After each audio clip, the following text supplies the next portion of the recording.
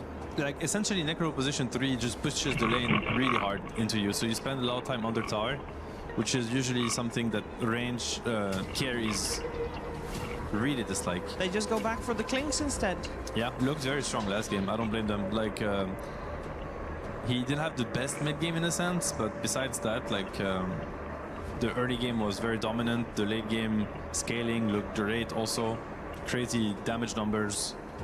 Just a very good hero. Nullifier Buyer, as mentioned, also very good versus Necro. You're going to want that at some point. Yeah, are you now happy to kit the Necro on the offlane, or would you still rather put it mid? Where are you going to put it? It's not the easiest matchup versus the Clinks. Like, it's really heavy harass, but yeah, good question. I feel like Liquid lack a playmaker. Playmaker, some Storm, some Puck. Yeah. Even though it's not that the Puck has pretty abysmal win rate, it could still be very good in this game, because there aren't really, like, sure, you have like double initiation, double stun, relatively good follow-up, but I feel like you could potentially get away with it. I just feel they need something to push through these early stages of the game. 100%. They need a hero that Clockwork and Mirana can play with. Yeah, and they need to be contesting sacks, because I see this Sanking, I think of sacks, like a bunch of sacks on the Ancients. They need to be able to go there and make space for their Alk, really. And I'm just afraid that if they have Necro mid, okay, they go for that. Yeah. They go for the darts here. I mean, it was very dominant last game. There's a lot of pressure on what happens mid, like with the lane and with the ability for Nisha to push the issue, because they really need him to open up the map for them. As a Necro? As a Necro, that's yeah. Not just by being natural. Annoying. It's like just like by being where they don't want to, essentially. Okay. I think of him like he's just pushing the lane, then randomly running into the triangle, you know, forcing them to address his presence there. It's a good pairing with Clock and Mirana, I have to say. Necro brings a lot of damage. He's also frontlining for these heroes. Their lineup is cool. Like, both lineups are really cool and solid. A little bit greedy and slow on Liquid side, which is not what we're used from them. So maybe like a question mark there. Yeah, I think they wanted to have somebody that builds into pipe in this game. We saw it in the previous game where XXS did pick it up in his Darkseer, because most of the damage that they have early on is going to be magical. From Sanking, you're going to be afraid of that. Dark Willow, some Ringmaster spells, so probably going to go that route and just try to out-sustain the damage, because if you go in with like a lot of these heroes with the Sanking, with the Willow and everything, if you don't get the kill, I feel like Liquid, they can easily reset with the regeneration coming through from Alchemist ulti, a couple of heals from Necro, and a pipe from Ace. It could work out really well for Liquid. It's a good Sanking game, though. I have to say, like, I see this Necro Darkseer lineup, and I see the Sanking, and I feel like that's the X factor. Like, if Nothing to Say has a good game and he gets to his timings, you know, it's gonna be an Aghanim Sanking for sure, and he's gonna, you know, double down on his epicenter. He can just melt all these heroes. Like, at the end of the day, Alk and Necro are not very high strength gain heroes. They buy heart and whatnot, like Necro could, but they are very susceptible to Sanking Ags, especially the first, like, the early timing. Like, in the mid game, these heroes are going to die to Sanking. We're gonna find out if Nothing to Say also this game will get a lot of help in the mid lane like he did last game. Let's see how game number 2 will play out, and if Team Liquid can keep their tournament dreams alive in game 2 with Cap and SVG. That's right, Team Liquid. They're going to put all their hopes in the Necrophos, the bright green hero, just like this Lenovo Legion laptop. This one's for you, Avery. Ooh, very stylish. I need a new PC. As you know, my graphics card has been dying trying to run Dota. I do know that. So you need some real power to run it these days. Man, I hope they do a spring cleaning update. But otherwise, I will gladly accept this new laptop because I need one. Thank you. Fantastic. That's very good. Very good. All right, game 2. Liquid looking for a comeback. Extreme Gaming looking to just put Liquid in the ground and out of this tournament. Move on to their next opponent. Who, reminder for everybody, the winner of this series has to play against Team Spirit, who looks very good. That is that's a nice opponent to have waiting for you, you know? Yeah, that is a spooky one. I almost feel like if these teams don't show, in Extreme's case, if they don't show they're good enough and clean enough to be able to 2-0 this, then are they good enough to take on Team Spirit? I also think if you're Spirit, you like the slower games where you just get to play your style, out team fight people. And that game 1 was sloppy. It was long. Yeah. Neither team convincingly won it. You know, I think Spirit's biggest weakness is like the old Game-In style, the old Liquid style when they were winning TI. Like, we're going to run you over in 30. You don't get to go to that late game. That was not a game where that was convincing at all. So yeah, Liquid's refusing to play that kind of style in this patch. I mean, we're seeing Ace just go for the greediest builds possible. No wars, right? Yeah. That's the biggest thing. We're not seeing the Crimsons. We're not seeing the Pipes. We're not seeing the early high ground. I think this is a lineup that could potentially do it on paper. You have Alk, you have Necrophos, you have Sustain, you have an Aura Fire and the Darkseer. Is Ame dead? Ace didn't get inside the cogs. If he had gotten inside of the cogs and they'd had a setup where they could have double ion shelled Ame for a little bit, he might have died there. But as it stands, he's going to be shoved out of lane. And look at Tofu. He's going to stick around if Ame thinks that he has free passage back to lane. Oh, wait, Tofu didn't? I thought for sure he was going to arrow him from the high ground, hit a bunch of right clicks on him with the Celestial Quiver, the extra bit of damage he's able to do, but no. Don't want to let the equilibrium get controlled bottom too much. Mickey not getting early CS with an Alk. This lane could get pushed in pretty quickly, so you have to be wary of that. All eyes on this mid, though. You have a Necrophos against a Sandy. This is a very one-sided matchup. I expect Nisha to absolutely free farm. He should dominate this lane. He's going to be very bad. It's a very strong Necro pick. It's great against the Centaur, great against the Sand King here. Not bad against the Clinks, honestly, because he doesn't want to buy early Nullifier. Liquid really punished this first pick Centaur. We saw the strength of it in game 1, but this is not going to be nearly as easy a game. A lot of good matchups here that Liquid can abuse. Nothing to say, struggling already. This is getting a little rough. Oh, that was a nice hit. It doesn't matter. Yeah, no, not at all. There's no way you can win this matchup. It's impossible. You're just hoping you get some stacks in the jungle that you can fall back on. And get the ward, get the ward, get the ward. Okay, you got it. Nothing to say. Can maybe play a bit of lane with the Sandstorm. Meanwhile, they actually do manage to get the kill there, running down FY. Whoa, what's going on there? Trying to die to neutrals. It took a lot of damage from this Mirana. Nice little pickup for Tofu. Abusing that Celestial Quiver. Never underestimate it. He felt pressured to TP? Was he TPing mid? I'm not sure where he was TPing. Maybe they were trying to catch Boxy when he was going for the pull on creeps, which he has done, and will pull the creeps all the way back behind the tower, out of Ame's reach. Get a half pull as well. Still got the equilibrium bottom, so XXS, he's not going to suffer on the Centaur. Honestly, pretty nice start for him. The little linger top gave him a free wave, and it's kind of all you need in some of these Alk matchups. Yeah, we've seen the MO for these Centaur games. It's just literally the 4 position, draws as much tension as possible, tries to give as much experience as possible to Centaur. Centaur gets Helm of Iron Will, and then boom, you're free. The shackles are gone, and the 4 position can kind of do whatever they want. Nothing to say, trying to survive through this Necrophos matchup. Doing fairly well early. Get a couple more waves here, dodge a few more death pulses, and might be in the clear. Yeah, at some point he just goes back to jungle, right? Yep, 100%. If you're looking for the level 3 Sandstorm, you're looking for 1 or 2 stacks, and you start going in there, you're very efficient. So it's not looking too bad for him. Playing quite well today. See what Liquid can make of this Dark Seer. Now they have it in their hands. Not the same Wombo combo lineup. No, not at all. So very different style for Ace to play through here. But you do have a nice combo with the Clockwork in terms of playing faster on the map. You have a nice combination with Alchemist as you get an aura item up and he just runs in with his timing. Can be really overwhelming. Great surge target as well. Nisha trying to bait a little bit. Nothing to say. Would love to get the kill, but 8 magic wand charges. Nisha may look like he is in danger of almost dying, but far from it. There's game potential on this Necrophos. He's kind of low. I just don't think it's worth going for over just stacking consistently. If it backfires, it'll backfire real hard. At the same time, if you're Liquid, you have to expect to bring supports into this lane for the Reaper kill. Yeah, I was thinking that. Can't get on his own. I was thinking way more for Liquid to rotate into that lane, but instead the full rotation up the top lane.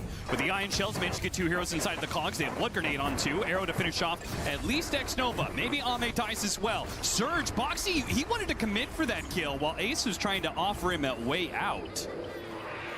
In the end, Boxy sticks around too long and dies anyway, so support for support trade-off, which is fine for Extreme, as long as Ame is alive.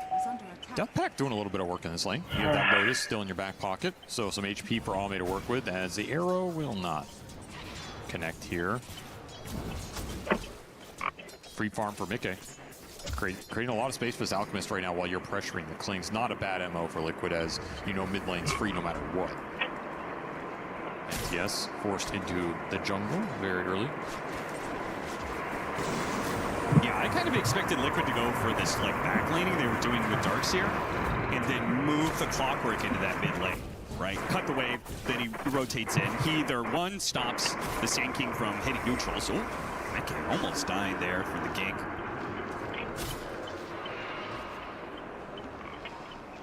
I expect Boxy to start scouting the Sand King more. Yeah, they're going to scan him here. He's going to run in with an Obs and a Sentry. So this is where you want to look for him, because now you have the Reaper online and you have the Catapult Wave mid. So you know NTS is going to be pressured to respond to this in the mid lane. He does have Epicenter available. Yeah, there's turnaround potential here. You got to be a little wary. Tofu feeling like with the Glyph being used, he needs to stop this bottom lane push. With the arrow, he kills the Siege Wagon. And with the leaps, he should be fine.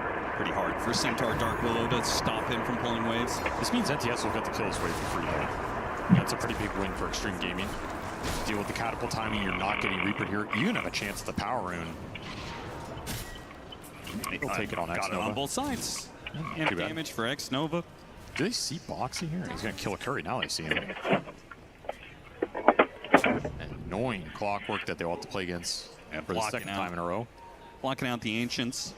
You got to get vision on some of these stacks. Like, you know they're coming.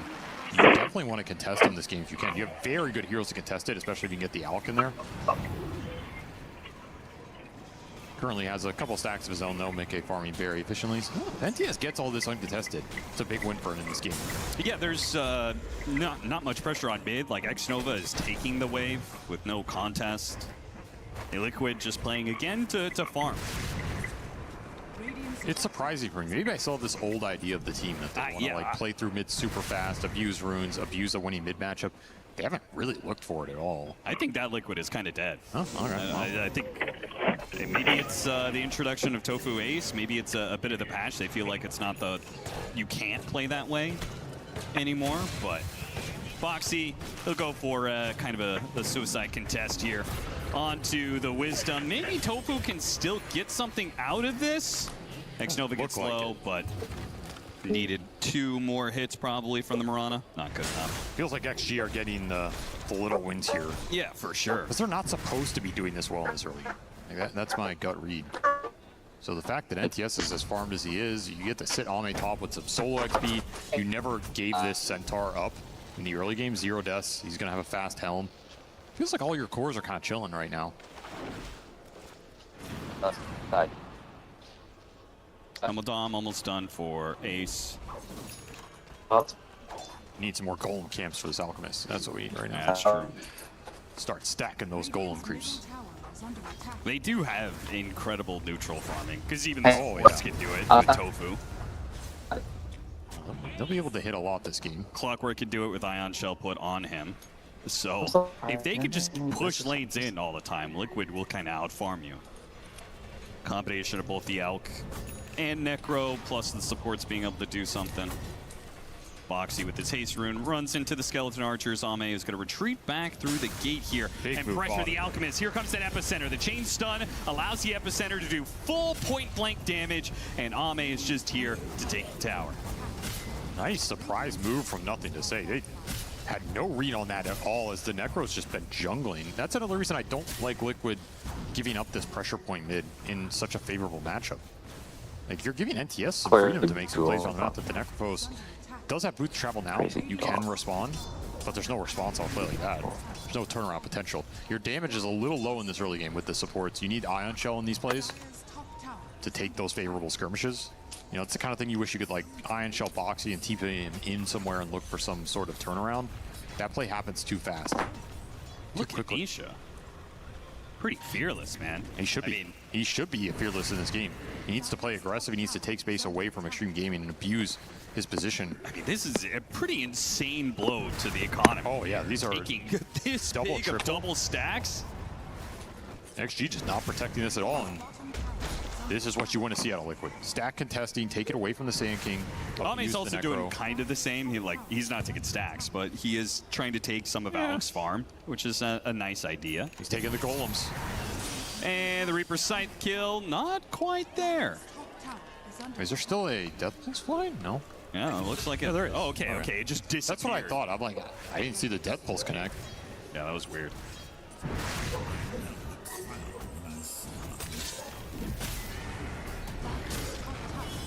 Centaur pressuring Alchemist.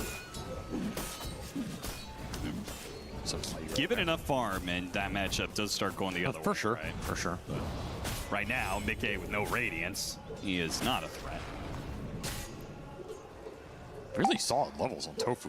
Where did he get all these levels from? It's almost level 7. Oh, picked up the last hit on 2 different kills, so I don't remember the kills, but maybe he got solo experience for 1 or 2 of them.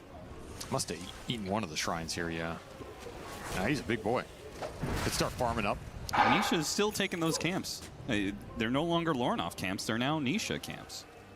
Is that the official term for it? Apparently. Did Lornoff tell you that? No. Oh. Don't think I've ever spoken to Lornoff in my life, so. Maybe that'll change this tournament. Yeah, maybe Enigma Galaxy is doing very well. Oh, look at this, though. Liquid starting to take some of those top net worth positions. Is what we expected from the triple uber fast farming lineup. Maybe it's XG who should have been a little worried about contesting stuff here. Yeah, I mean, well, okay. You couldn't really contest things until, you know, Nothing to Say was actually online. He had a bad lane. Now that you have Blink Dagger, though, it is about time to start amping up the tempo a little bit. This is still the part of the game where you can kill the Necrophos. Yeah. You bring supports behind the Sand King with a Stampede. That window will close pretty quickly in this game if you don't find those 1 or 2 cheeky kills. Kind of same with the Alchemist here. Yeah. And again, I would love to see Ace just go Ores this game. Get the pipe up. Potentially even a Lotus Orb, and just buff your other 2 cores. Make them invincible in that front line. You're going to cause XG a lot of problems. It's already kind of looking like, though, this is going to be like a 3-headed Hydra problem for Extreme Gaming. You have one big playmaker that can kill a hero. It's kind of long cooldown, and it's not guaranteed. You really need some follow-up to it. He wants to use his epicenter somewhere. Is he going to kill the Alk, the Necro, or the Darkseer, who are all shoving lanes, who are all farming very efficiently, who are all working towards, you know, it's only going to get worse when you have double Radiance. This is one of those games where, should you even go the Blink on the Sand King? Are those opportunities going to even be there? As he finds an opportunity. Oh, there you go. Quick little support pickup. We'll bring the supports into the game. Like, I think you want Blink on Sand King at some point in this game. Trying to catch Ame, got him on the wall, but because of the Stampede, the slow does nothing to him. And he's able to run out, and that'll be Ame completing his Deso very soon. So if they can get these epicenter pickoffs, and Ame's involved with them, they're going to get a pickoff without the Deso here. Okay. And Ace returned back to lane there, thinking the creep be safe. It felt like one of those games you weren't going to find these Blink kills, and then he just finds 2 of them. Pretty nice pickups for NTS. That will finish the Deso for the Clinks, as you mentioned, and now they're kind of cruising around the map. Now you have some damage to bring these big boys down before some of the tanky items come out. Is this going to be a double Radiance lineup? That's a lot of investment in farm you lose a little overlap in the fight, which means you're going to be susceptible for those 5 or so minutes where you're trying to use those radiances to get to the next set of items. That's when I would want to see XG strike if they're going to strike in this game. Yeah, that's for me where the Blink Dagger is like, yeah, it's a no-brainer, right? Like, Radiant's high damage, but these heroes are going to be incredibly squishy. One good initiation, they're just gone. So, Stampede definitely helps as well. Yeah.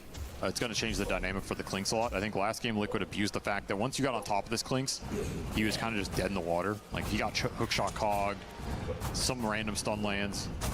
He has a pike, and that was his only disengage. Here, you can Stampede him away. He can reset. Ame can then choose to either go back in or maybe dodge some more spells. That's going to be nice for him. I think last game he didn't really have that sort of support. I guess you could have surged him.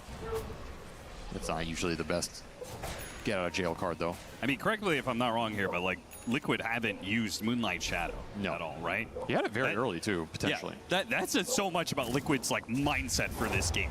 Like no aggressive actions whatsoever. Just Nisha plays in their side of the jungle, trying to just win the farm battle. Tofu taking some camps here to win the farm battle.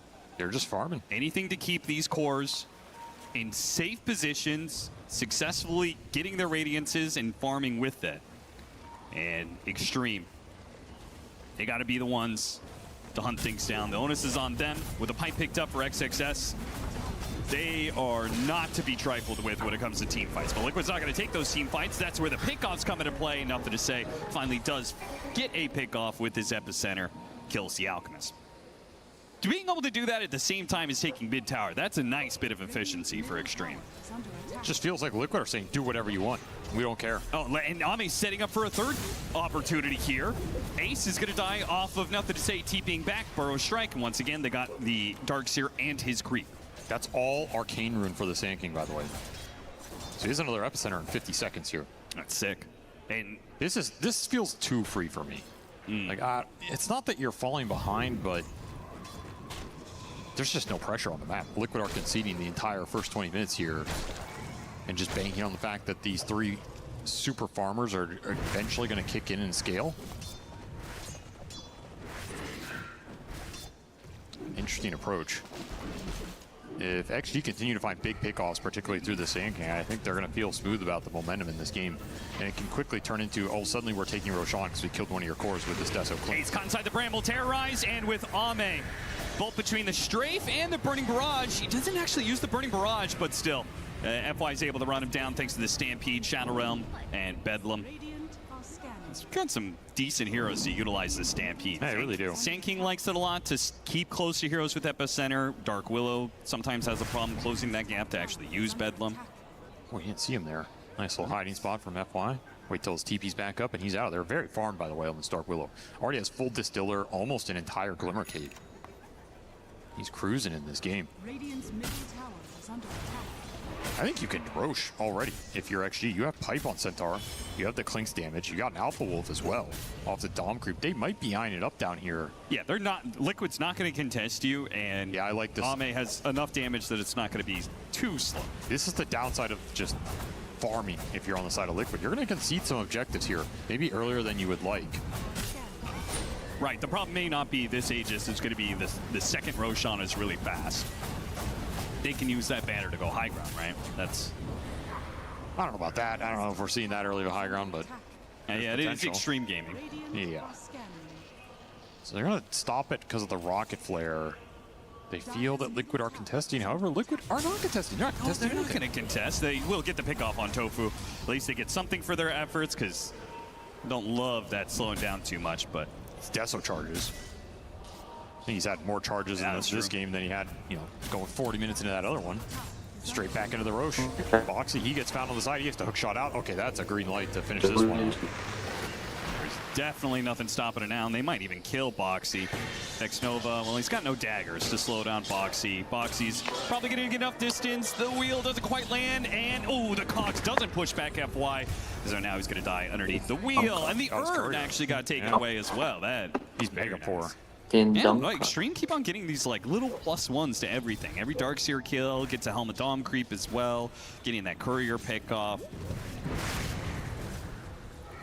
It adds up, and it's keeping the net worth very even, despite the fact that it is a Necro Alchemist double Radiance lineup. Again, they should be out farming you on the enemy team, but Extreme, they're getting enough early kills, enough objectives taken.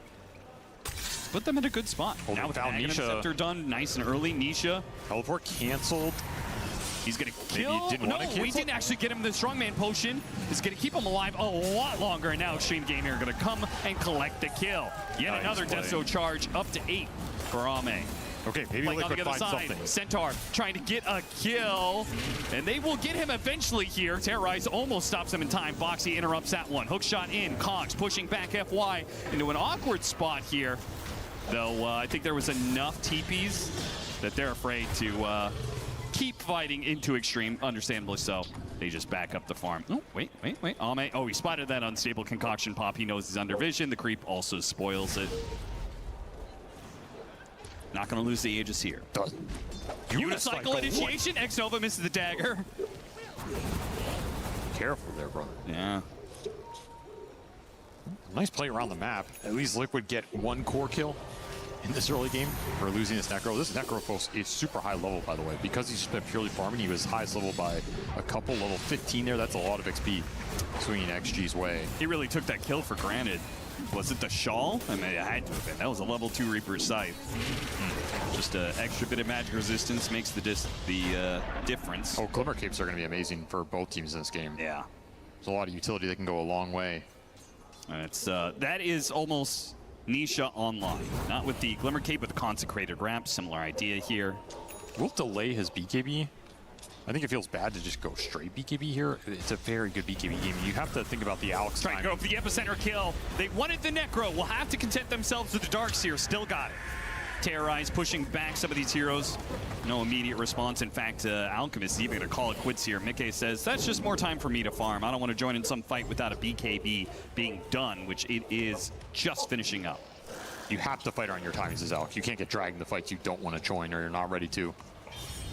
He's very strong on the map. You got to remember, this is an Alchemist with potential Ion Surge plus Shell plus a Moonlight Shadow initiation.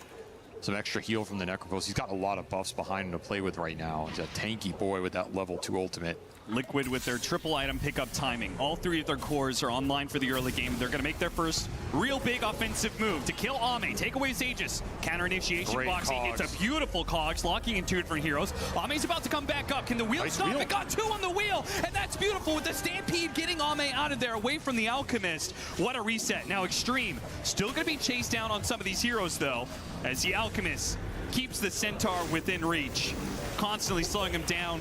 Extreme Gaming, this is going to be a good whip. Decent amount of damage. Maybe they think about coming back in with the Reaper Sight being popped. They finish off the Centaur. Boxy, the box saving XXS. They pop the vacuum wall, slowing down these heroes. Now a potion being used by X-Nova as well. Now they jump in for the Alchemist, though. And these heroes are so damn low. Liquid might still be able to finish them up. They run down one. XXS trapped in a corner. No way out here. It will be a third. Extreme Gaming did a good job of fighting back a little bit there. But ultimately, it's just Liquid a bit too strong in their timing will win the fight. The irony is, the supports had such a good early game, they both had kill streaks there. So a little bonus gold going Liquid's way. Some of the streak went to Mickey, some went to Ace, and they get that big Centaur kill at the end. Decent gold exchange straight into Tormentor. Very nice sequence for Liquid. Power of the Alk BKB. You're just running at them the whole time, holding this BKB, daring you to commit for the turnaround. And there is no turnaround because you don't have Epicenter there. You used it on that mid kill. It was still on cooldown. We're going to see NTS come in on the second half of this fight. He gets a burrow here on the Clockwork. He has an amp damage, but with no Epicenter, they're just ignoring. Like, yeah, whatever. You can sit on the side of the fight. We are going to implement the great strategy of walking you. Back-to-back pickoffs potentially. Oh, the Croaker interrupted things a bit there. Another whiffed Epi. Yeah, that is not great. Ame did also get the pickoff on Tofu with the reveal of the Orchid. Something. Big wins for Liquid here, though, in the last few minutes. This is what their lineup wants to do. Hit these mid-game timings that are just unstoppable. Too much HP, too much regen. BKBs are super strong. You don't have that super scaling yet. These are the fights that are going to cause Extreme Gaming problems. And we'll see how this Roche lines up because they did it super early. This second one is going to be pretty quick here. And that could be really nice for Liquid in the end. They could be like, oh, thank you for accelerating this for us. We'll take a 25-minute banner Aegis and just run down a lane. And there's potential for some fast pushes in this game. Yeah, it requires to really feel confident about it. You got to finish up the BKB on Nisha. Right, the Klink's damage won't be so overwhelming. So if he can get to that BKB, maybe the Shivas can be done on Ace. I could see it working out here. They already have Pipe. They already have Greaves. You can potentially get to AC on Alk. Yeah, you put together the double armor items, and it'll be there. At the 30 minutes for sure, you win that Roche, you could have all these auras plus an Aegis plus a banner. And what are actually going to do with that? They have to just throw the Sand King Epicenter into that amount of HP? Which I do think... Spell, not that strong. It makes the decision-making for Liquid very interesting here, right? Like, they actually opted to smoke and make a play here. They moved to the Necrophos. Ooh, missed hook shot there from Boxy. That was probably the easiest one to hit of the whole day, too. That's true. And this kind of spoils everything here. All right, back to farming. Definitely an awkward time to make that play when there's no objective to fall back on. Little sad about that, but this should get your Necrophos to the BKB.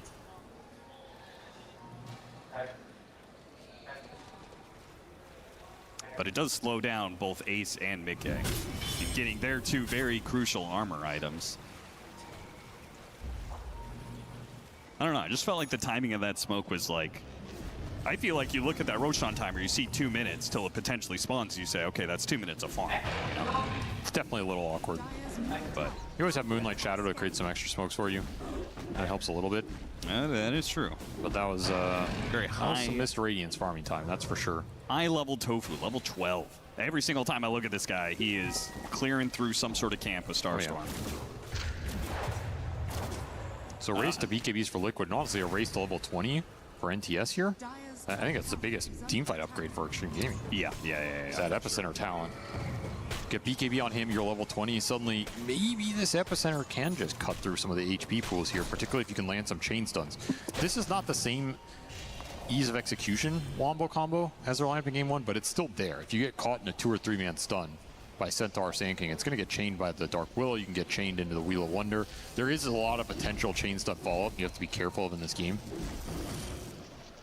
It's funny, you talked about the difference of play style for both offlaners, right? Because XXS has just completed a heart, but he's not in the same position as Ace's Centaur because he's matched up against the Necro. So as much HP as you get, it's only half as effective against that Reaper Scythe. So he's not going to be able to just kind of like go in there and be like, oh, go on me. If you do, you lose the fight. He has to play more for the team. Yeah. They committed a lot of counter picks to this first pick Centaur. So you just have to recognize that and not play too greedy, not play for yourself too much. Play through your other cores. Knowing that, though, do you think the heart is still the right choice? Like, is it a necessity for this hero to scale? This hero feels real bad without it, honestly. Yeah, that's fair. He's going to be a bit of a faster Roshan, not that either team knows this. That does result in it being firmly on the Dire side, which is to Extreme Gaming's favor. They're going to group up here and smoke. They have BKB on the Sand King, but he couldn't hit that level 20. Probably needed way more ancient stacking or something to get there this early in the game. However, Nisha, he gets his BKB and he is level 20, so get a nice talent for himself. Not as impactful, but a little cherry on top. Tofu play. Oh, what a backstep! The Mud Golem stops the TP here. He's going to Moonlight Shadow. Nope, the Mud He Golem ran one direction, Moonlight Shadows, then runs the other direction, successfully juking out much of Extreme for now. Nothing to say, just throwing blind burrow strikes out there. Looks like Tofu is away, and look at the rest of Liquid. They are squaring up, and they're going to go straight for Ame. They had vision on him. They're going to hit Unstable Concoction, the wheel, the box. Maybe that can get Ame out of here alongside the Stampede, Force Staff over the cliff, and away he goes. Now he's so low. He can't really fight into this one. He has to just go for a desperate TP away, and he does manage to get it. BKBs were used. Extreme Gaming get out with only one support loss. Honestly, that's a win considering how it started. That's a huge win. Well, the Reaper was being thrown. I mean, that's a dead Clinks 100% because the box was already used. And you somehow got him out of there with the power of the Hurricane Pike Force Staff. I do think there was an opportunity to maybe turn that.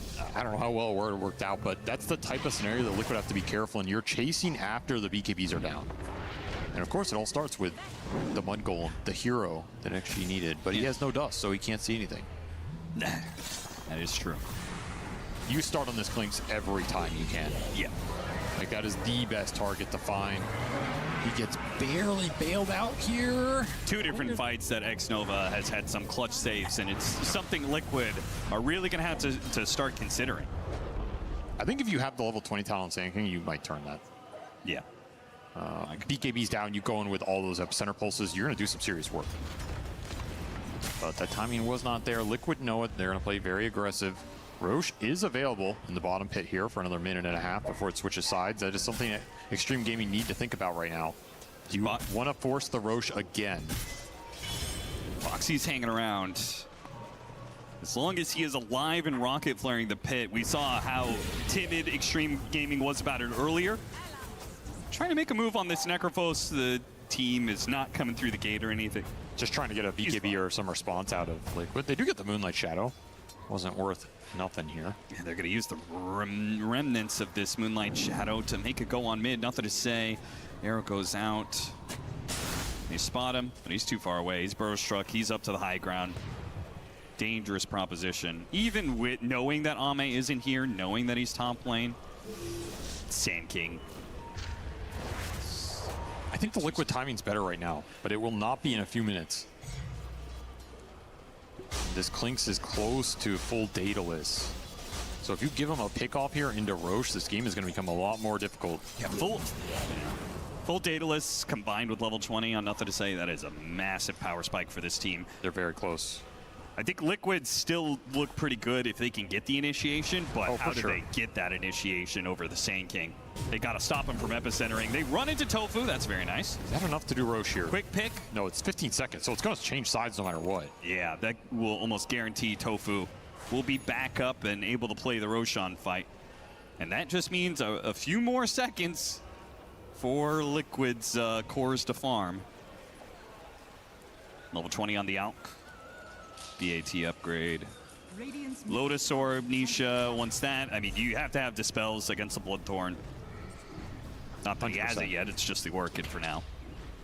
We're going to see just how tanky this Liquid lineup is. They might just run into the Buzzsaw if they clump up into the Sand King spells. If they can start on NTS, that sounds pretty nice. It's going to be hard for him to disengage and then reinitiate. Combo is definitely not the same for Liquid off of the Darkseer as it was in game one. That is for sure. The best play is Vacuum Unstable Concoction, which very much could happen. It's not the worst stun to throw into it because it tracks the guy. Yep.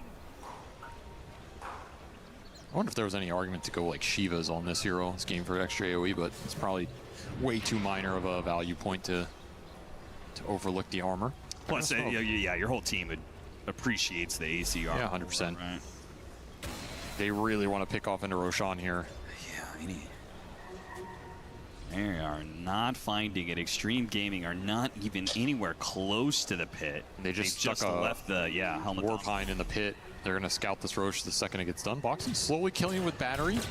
Yeah, you got to kill this thing just to force Extreme Gaming not to play the map as much as they're doing right now. They're farming a lot. Oh, Nothing to Say blinked in there. Oh, got the Burrow Strike off before the Unstable Concoction, but Ace is there on the other side with the Vacuum. BKB has to be used by Nothing to Say.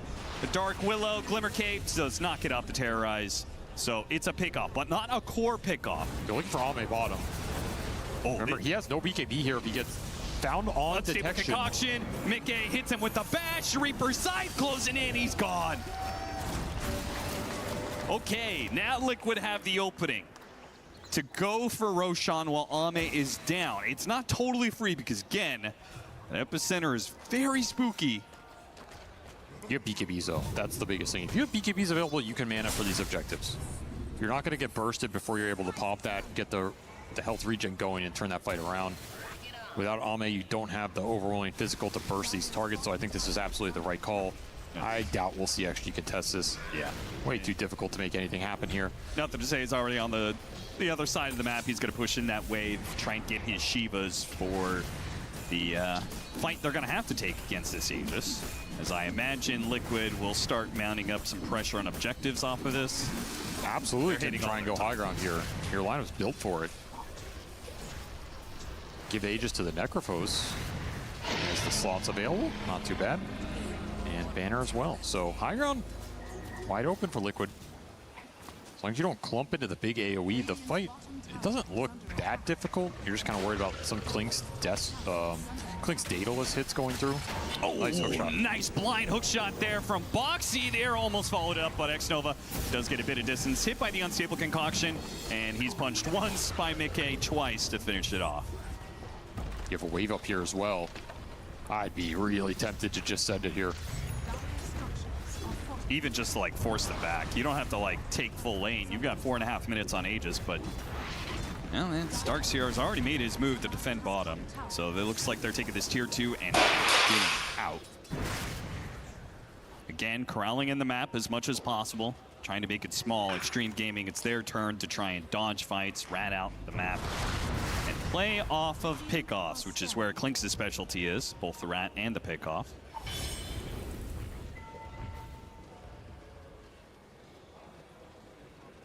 I'm a little worried for Liquid scale if the Sand King gets to, 25 dash or refresher. I think double epicenter going into this lineup. At that point, you're a little worried about your sustain.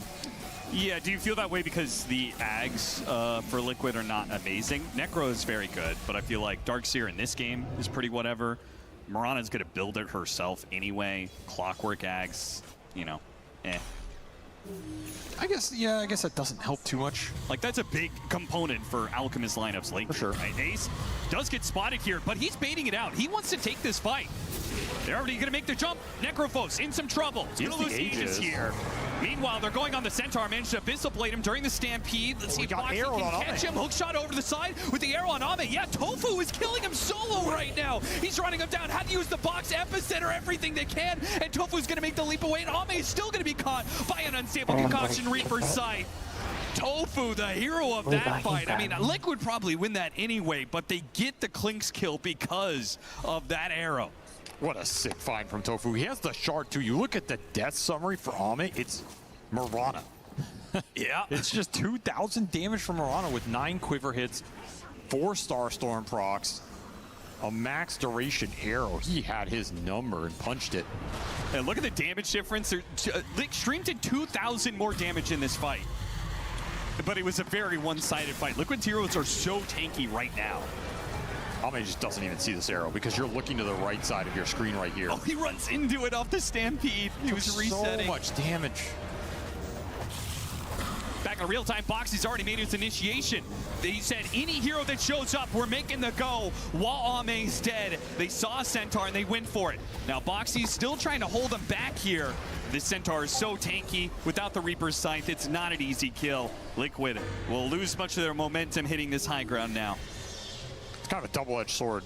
Yeah, they have no epicenter, but you have no Reaper. Yeah. So just the fight gets really weird as neither team can really kill the big targets on the front line. Got to respect these big ultimates.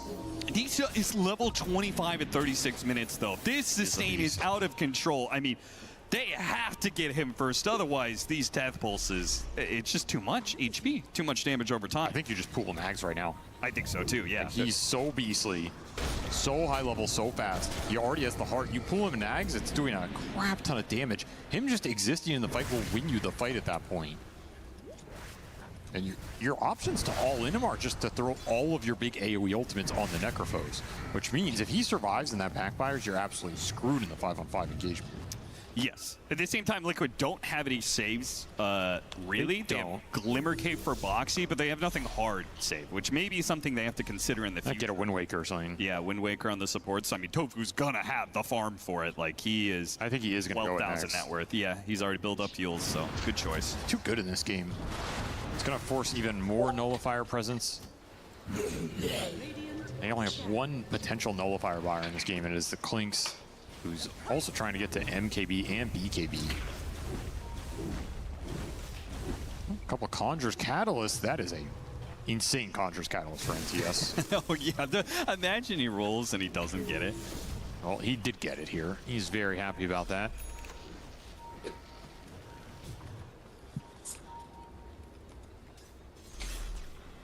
Meanwhile, Nisha. Ooh, his options are terrible. My goodness. I mean, he would want Conjurer's Catalyst, right? But he also would love to have the Pendulum.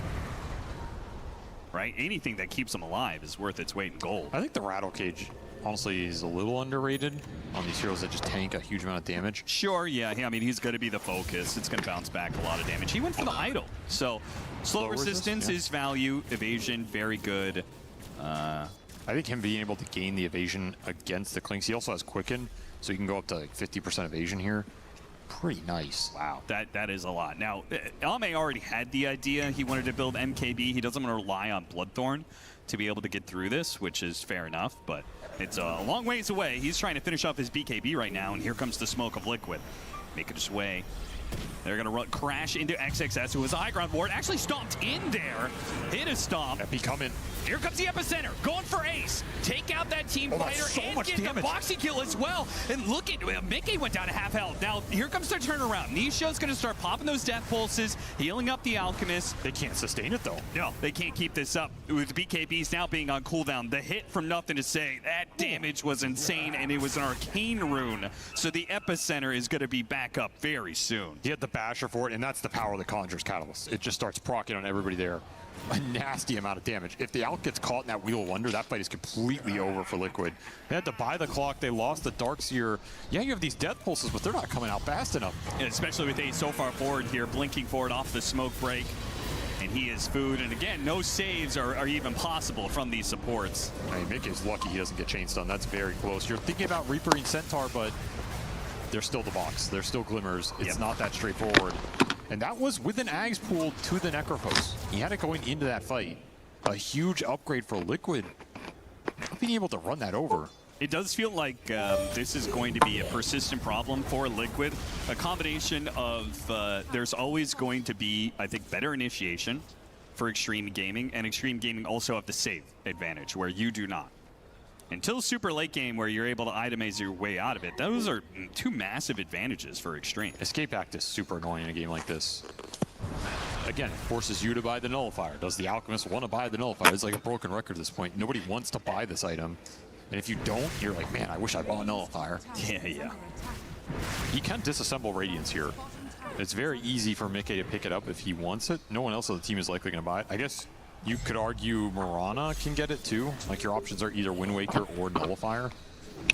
It's kind of the strength this hero gives you. Her spells aren't that great, but she can farm a lot. She can buy some extra utility. Otherwise, yeah, you just have to deal with this Escape Act. Man, think about if Ringmaster ever gets an Ags in this game. And honestly, he has 3,000 gold. He's not that far from it. That's true. Double box would just be insanely debilitating. It means whoever you go on first gets boxed, and you have a backup one for the Reaper Scythe. Yep. At that point, the fight becomes really difficult to play.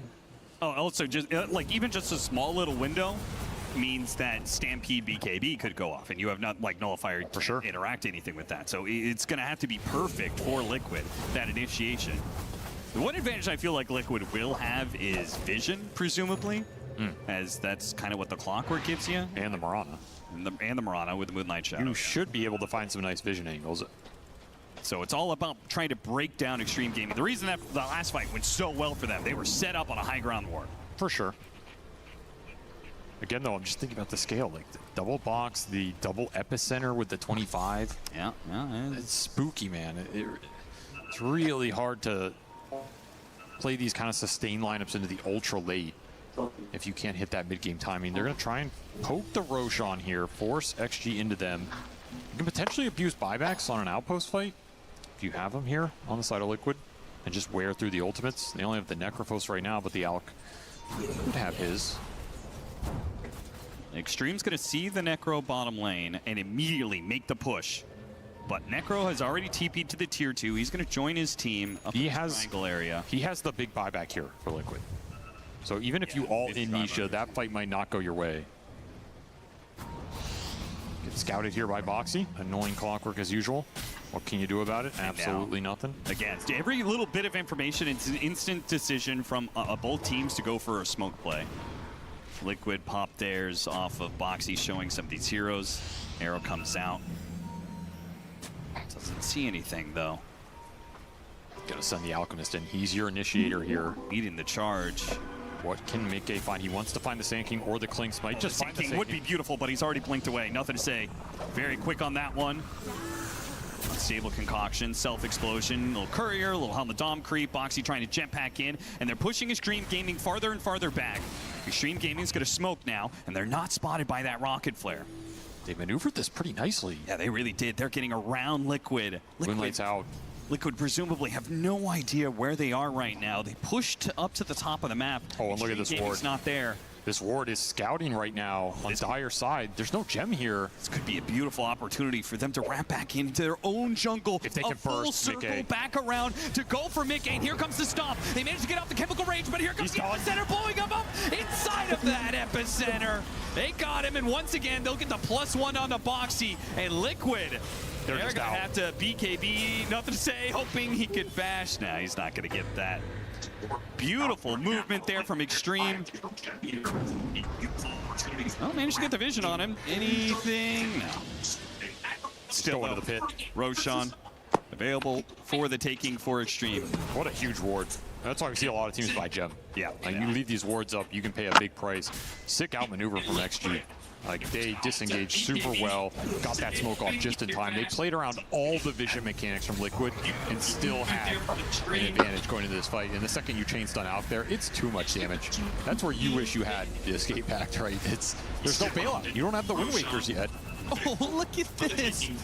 Mana from heaven. They're going to take this Roshan, grab all the items, and then on their way, juice and amp damage. Real juicy here. Ame is peaking right now. Bloodthorn done, Daedalus done. He has all the Deso charges in the world. Now an amp damage on top of that. Yeah, all that's left is him getting his 25, which he is so close to, but won't have just yet.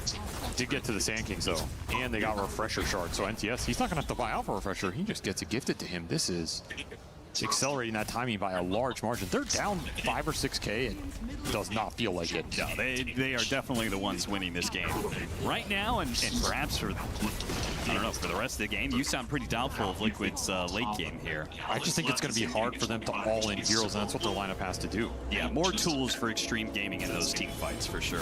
You already have Ags on this Ringmaster. If they don't find X Nova, worried about the Alk and Necro committing onto a target. Because what happens is you go in with these heroes, you have to make a very quick call. Do I pop BKB or do I risk getting chain stun? How does nobody on Liquid still not have detection? I mean, like, no gem, really. Like, you gotta make sure you're not underneath these wards. Tofu spots the sentry up there high ground. Here comes the wrap, though. They're gonna quickly kill the Dark Willow. Box attempted. Spots X Nova. They're gonna go for the Ringmaster. Here comes that epicenter. Trying to blow up Nisha. Not as easy of a kill as it was that Alchemist from before. Man, still managed X Nova. They have to Reaper Scythe him just to make sure he goes down. Back to that Dark Willow, who bought back TP'd into that fight. As a dieback. FY, that is not a great decision for him. A dieback, very awkward. They used a Refresher Shard too? Yeah, to refresh for an Epi that never got thrown out. Nice angles from Liquid. Finding multiple points of attack, that's what worked for them in the game one as well. Just trying to separate this big AoE team fight, and they're able to dodge most of the Epi damage with some nice sustaining BKBs. Exactly what you're looking for. Now you have an opening. Still an Epicenter available because of that Refresher Shard. So you have to be wary with BKBs on cooldown, but you have a banner here. A big wave that's really going to help Necrophos. Not going to be the fastest pusher, but with this many creeps, it's pretty good. Speed things up a little bit. You have a gem now too on Boxy. Pretty nice. It does mean the siege wagons will stay invulnerable when it comes to hitting the barracks. Who wants to go up and start swinging though? Yeah, I don't think anybody wants to go up that hill. It meant Liquid could have kept some sort of prolonged siege situation, but they say it's not worth it. Ultimately, the Dark Willow is only so much of the team fight of Extreme. I think XG get baited by Tofu a little bit here. He gives a lot of information for Liquid in terms of the vision. It's very different when, like, X Nova is one of the first heroes you see if you're Liquid, right? Yes, you baited in the formation a little bit, which lets you jump this Ringmaster, and he has to double box himself, which is just a disaster for Extreme Gaming. those cores are able to connect in the exact point of the fight they want to. We also saw, like, it wasn't just a Burrow Strike Epicenter initiation at the top of the fight, right? It was on a fight that it was already going on. I think Nisha, for example, had already popped his Ghost Shroud before he got hit by the Burrow. So he dodged a lot of those stingers. And there comes a little more scale. Another Axe pulled to the Darkseer this time. What do you think about that? They get a punch. It's either him or the Clockwork. I would say his is the more powerful Axe. Yeah, for sure, for sure. It's just nice having another stun. Like, I don't think the Illusion's doing a lot here. Like, just being able to stun somebody and especially chain stun them off a back initiation, it makes the single target back a lot more viable. My question is, it's not who gets the Axe, but like, is the Axe better than you getting an upgraded Blink? Or, you know, getting an upgraded Blink and swapping out phase boots, getting like true 6 slotting. I think it's fine here. Okay. He can get Swift Blink into another item off of the boot cell. Yep. But I also think that's a little easier to do when we approach tier 5 neutral items. So maybe you're just kind of waiting for that overall timing as a whole. This game could go ultra late again. Yeah, if you feel like it's going to go that way, better to give away the Ags early. Yes. Get the extra Regal's Greed.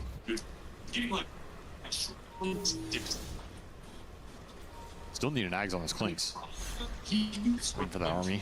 And we still need that refresher on the Sand King. Remember, he had the shard in the earlier fight, so he still needs to purchase it for himself. So still some big items to pick up for XG. It's curious. Extreme Gamer are actually going to go for the fight, not wait for those items that they're so close to. But if they kept Liquid by surprise, they had a nice ward. Again, if another ward killed Liquid, they lost the team fight. Like, there are teams out there buying 20-minute gems. They have a gem. They have a okay. Boxy just didn't see it. I got you. He's had it for a bit here. Okay. I love that he's still holding on to the Quelling Blade, just in case, you know, he wants to chop down a tree and place one of those sneaky wards. Nice reaction Well, there. look at the win. Here's the tail end of, this was the tail end of the Aegis period for XG. They're trying to get something going with it, but Liquid, they're not going to fight. And they're sitting pretty on that Necrophos net worth. Very intimidating there. He has, of course, that entire difference is in his bank, sitting on 11,000 gold right now. Nisha, what do you want to buy? You got to decide here.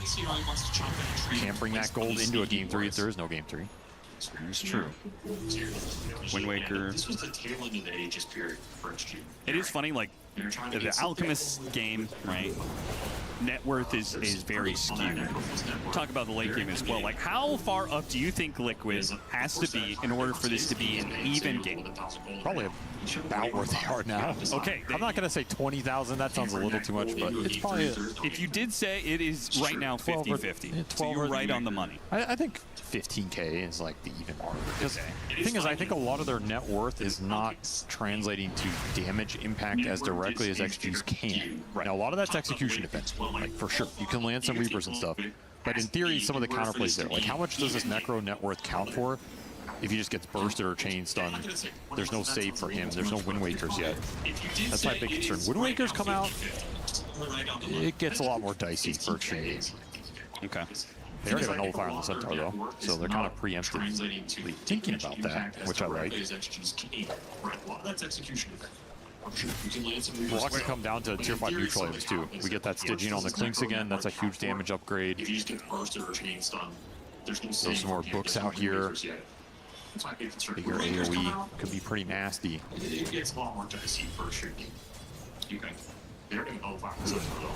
What do you build? Like, super late Necro? I think it's always the trouble is like not that obvious. Is the Magic Divine ever good in this hero? It's not. Maybe Hex, maybe Wind Waker. You can end up in these like mass Dispel builds where you like Manta, Wind Waker, Octarine, and you're just permanently kiting in the fight. What do you build like super late?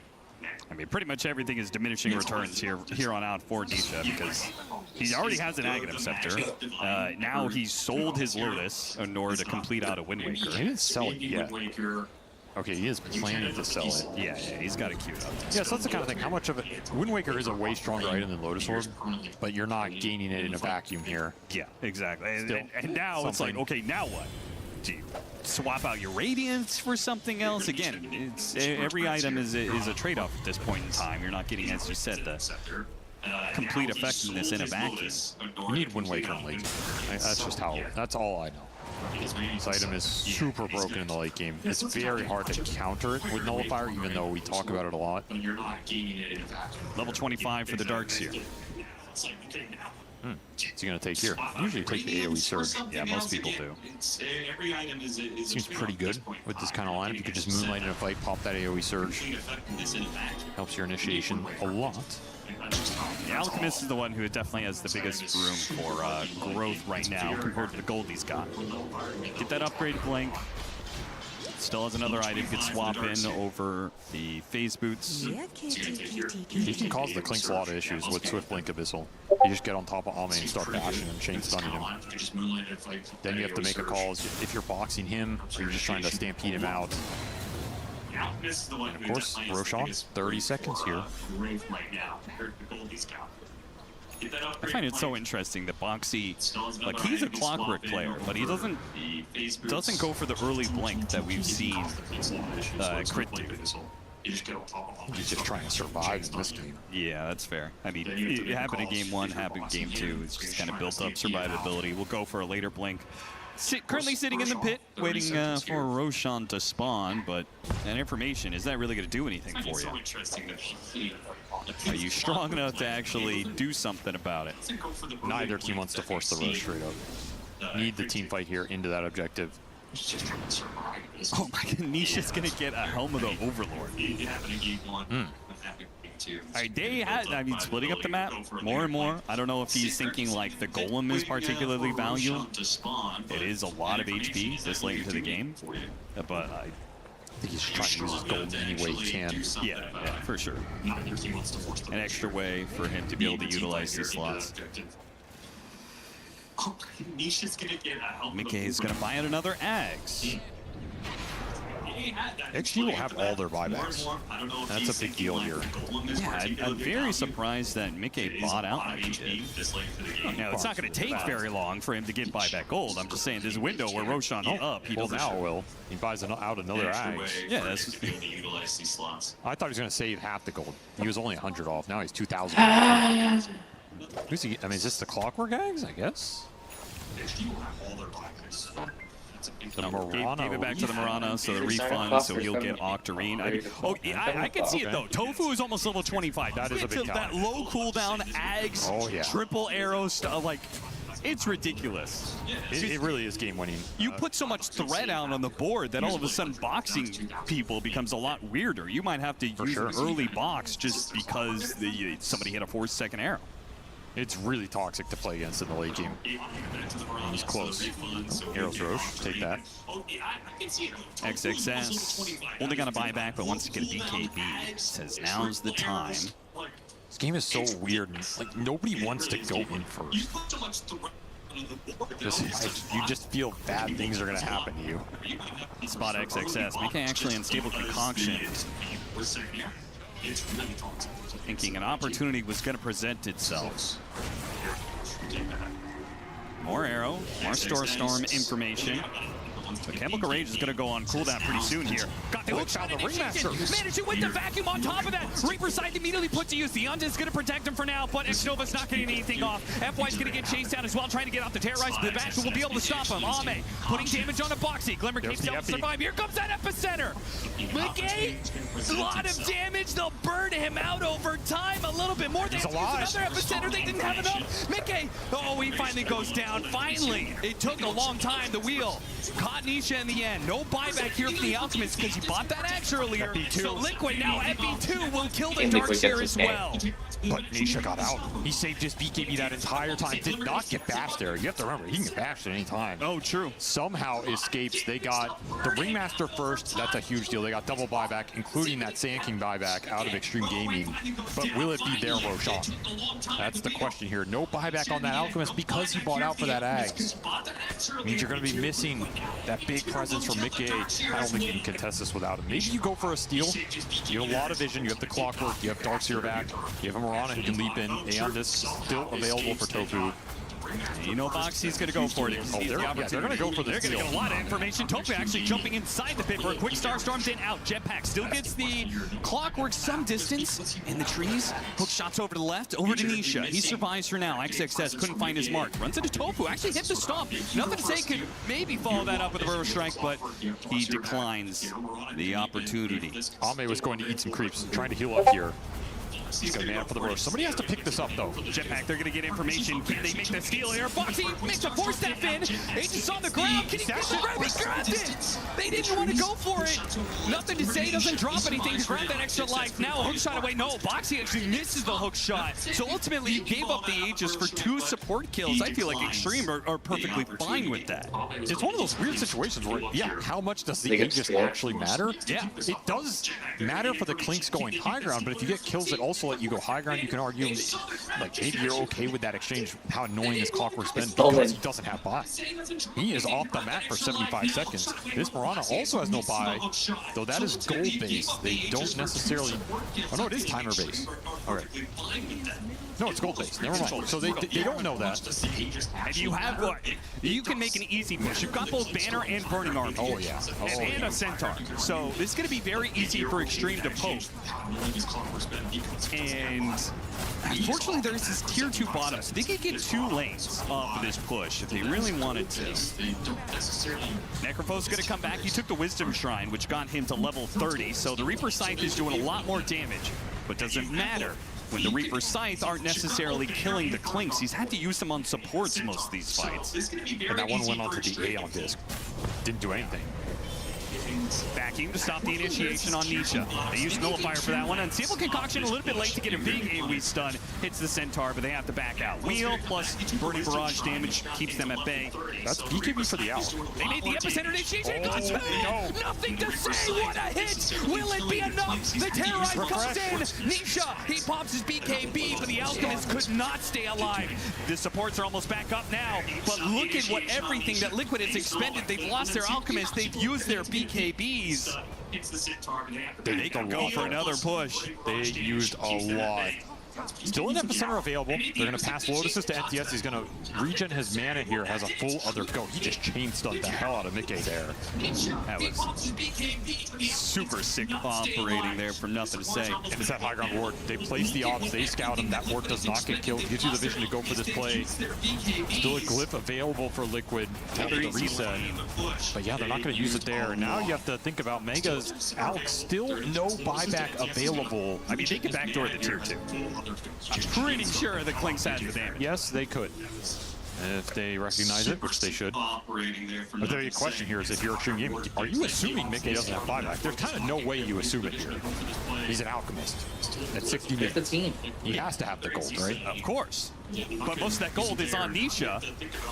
He actually had like 12,000 gold. Wind Waker dodging the stomp. Nullifier placed on the Clockwork, so he's likely to die here with the Bloodthorn. Vacuum counter initiation doesn't do much here. Again, it's only really catching the Centaur. Ame is managing to keep his distance. A Harpoon, even if they do get him, helps him reset his positioning. As scary as these Vacs look, they're not doing anything. No, they're not.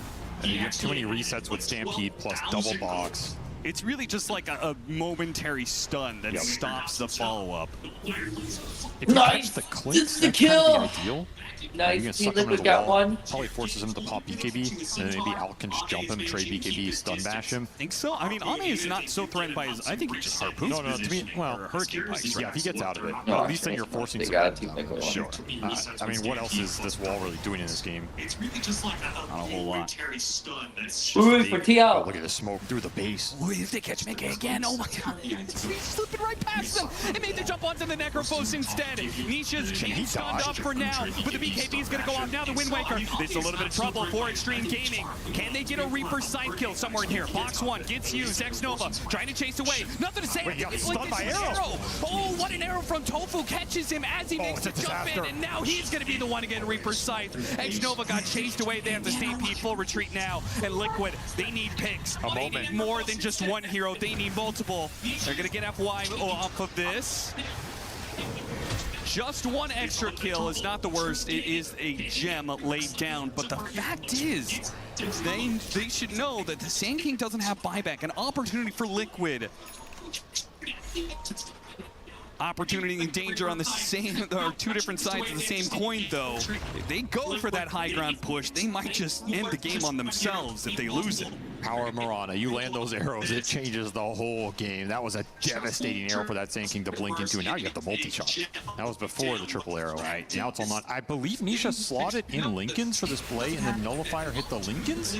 Oh, I see it, yeah. And so he's ghost shrouded here, and you can't hit him. It was a surprise Lincoln slot onto the boots.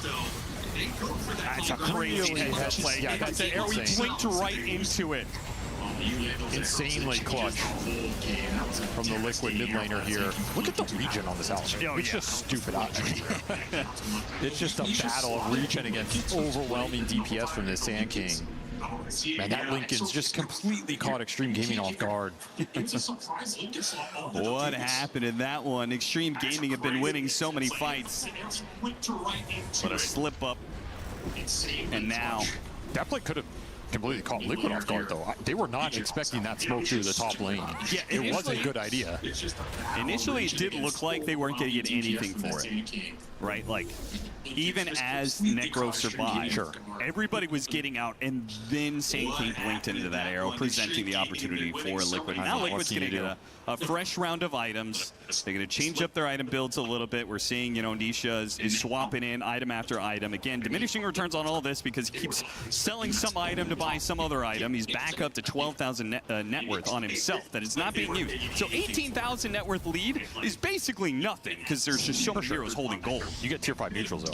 Triple Minotaur horn. And Divine Regalia is the choice for Tofu. Tofu said, I'm going to have to carry this game.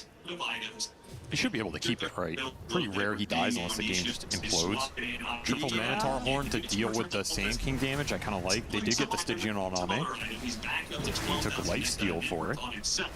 Pretty interesting. I could dig it. My big question will be, is there an upgrade here for NTS? This Conjurer's Catalyst is pretty nasty. He could roll a set of items that aren't really that much better. Yeah, you're 100% right. Right, if it's... do you think he should get the Stygian Desolator as well, if it's presented? Yes. And then should he get the that is a damage upgrade. You got the Zune. That's also interesting on this hero. Yeah. I feel like there's 3 items that are an upgrade. You got a pretty bad roll. I think it's either keep the Catalyst or take the Zune here. Yeah, you're 100% right. Right, if it's... do you think he should... That's a lot of health chunk on this item now, 35%. Yeah, casting a lot of spells. You know, Arcane, like, I mean, I feel like that AoE is still very effective because the way Liquid wants to play fights, right? Yeah, They want to stay so split, but that AoE increase is so massive. He'll take it to it. It's the right... You can't refuse to zoom on this hero. It's built for this hero. There's the last Axe Pool, I assume. Yeah, 4th. Going into that Clockwork.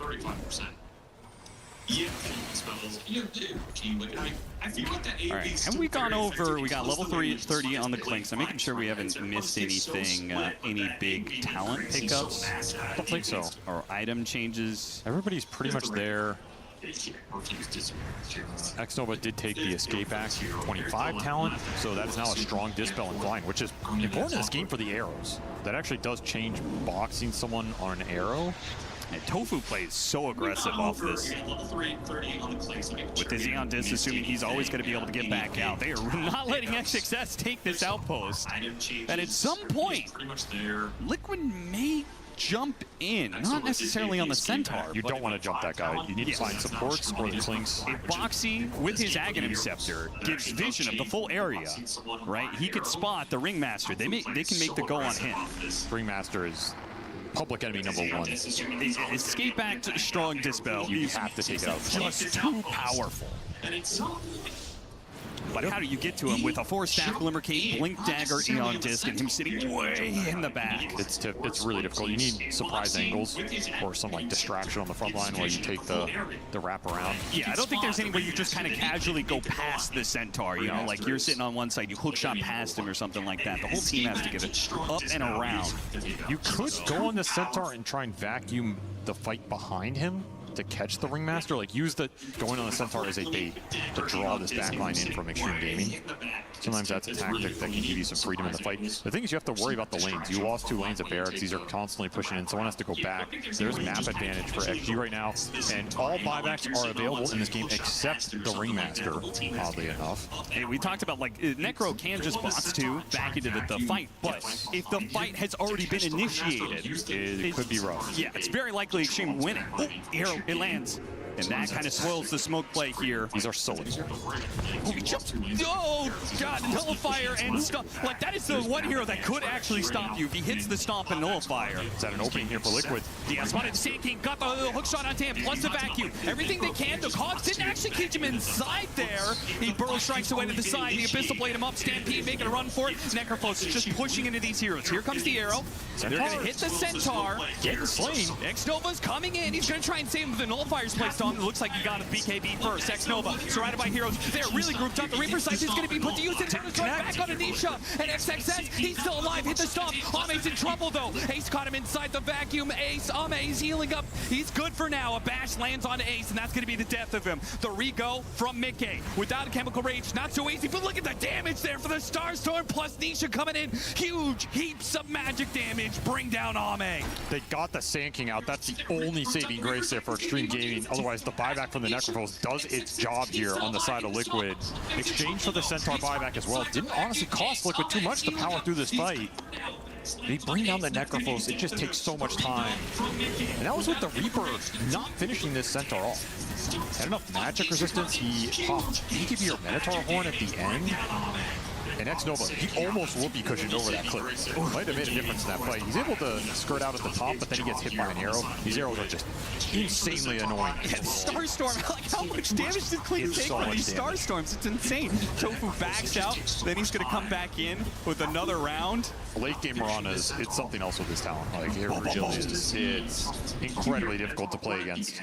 Maybe this hero's a liability in other stages of the game, but right now he is proving his worth in spades. Now Liquid's going to take another Roshan. It's a 69-minute Roshan, though. So again, the question is, how much do these items actually do for you? The banner is very powerful. Refresher on one of these heroes could help. In fact, you need the refresher for Mickey.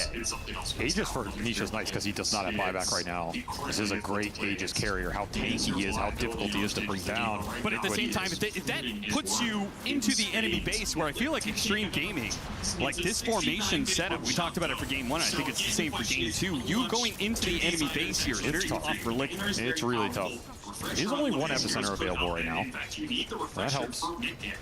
But XG are going to get everybody up, and you got to keep the buybacks in mind. They didn't expend a lot of buybacks to try and salvage that situation. Just cut their losses. Just the one on the same team, which means... the Centaur, yes. Oh, yeah, Centaur, sorry. Which means, like, maybe it is worth going for that kill. It kind of worked out for them in that last fight anyway. In a way, it pulled X-Nova for it. I almost wonder if X-Nova just shouldn't. Is it crazy to say he shouldn't try and save Centaur? If the Centaur has buyback, I think that argument's a lot more valid. Yes, for sure. Because he put himself really far. Yeah, I mean, he was throwing awkward. real whip in the fight. He wasn't playing necessarily a whole lot of box action. There is some comms in these types of situations of like, okay, I'm going to sit on the front line. I have buyback. If they go on me, don't overcommit with the Ringmaster. Maintain your position. We'll play the second half. It could be something to consider here on the side of X-Nova because you are that important. You know, getting 4 boxes off in a fight is not unrealistic at all when these fights go so long, and it's a big difference compared to 2. There is a courier slain for Ame. Yeah, he was trying to get Divine Rapiers, which he bought double Demon Edge. 1 for MKB, 1 for Divine, which is pretty insane. Banner's going to get dropped here. So here comes the siege from Liquid. Big AoE. Deathpack can clear out the siege wagons, though, so He's pretty nice. that is very efficient. The Sand King, he can still get Abyssal Blade, which, you know, adding in 1 more guaranteed stun. He can also get Divine Rapier. He can also get Divine Rapier, and he can also get Nullifier, which they do have a slight Nullifier problem. Like, having it on the Centaur, it's not easy for you to get that Nullifier on at the right time. Much easier for Sand King, Burrow, Nullifier, right? 1-2. It's easier said than done, though. Like, it's always, you don't just nullify this guy. He's leaping around. He's already wind waking. It gets really weird really quickly. Sure. I wouldn't mind it here. We haven't talked about it, but the Alk pulled all those ags, so now he has like the insane Greevil's Greet, and he's completely six-slotted now. He has Daedalus, Swift Blink, Abyssal, Nullifier. If he gets on top of Almond, he's gonna shred. We also have level 25 on Boxy.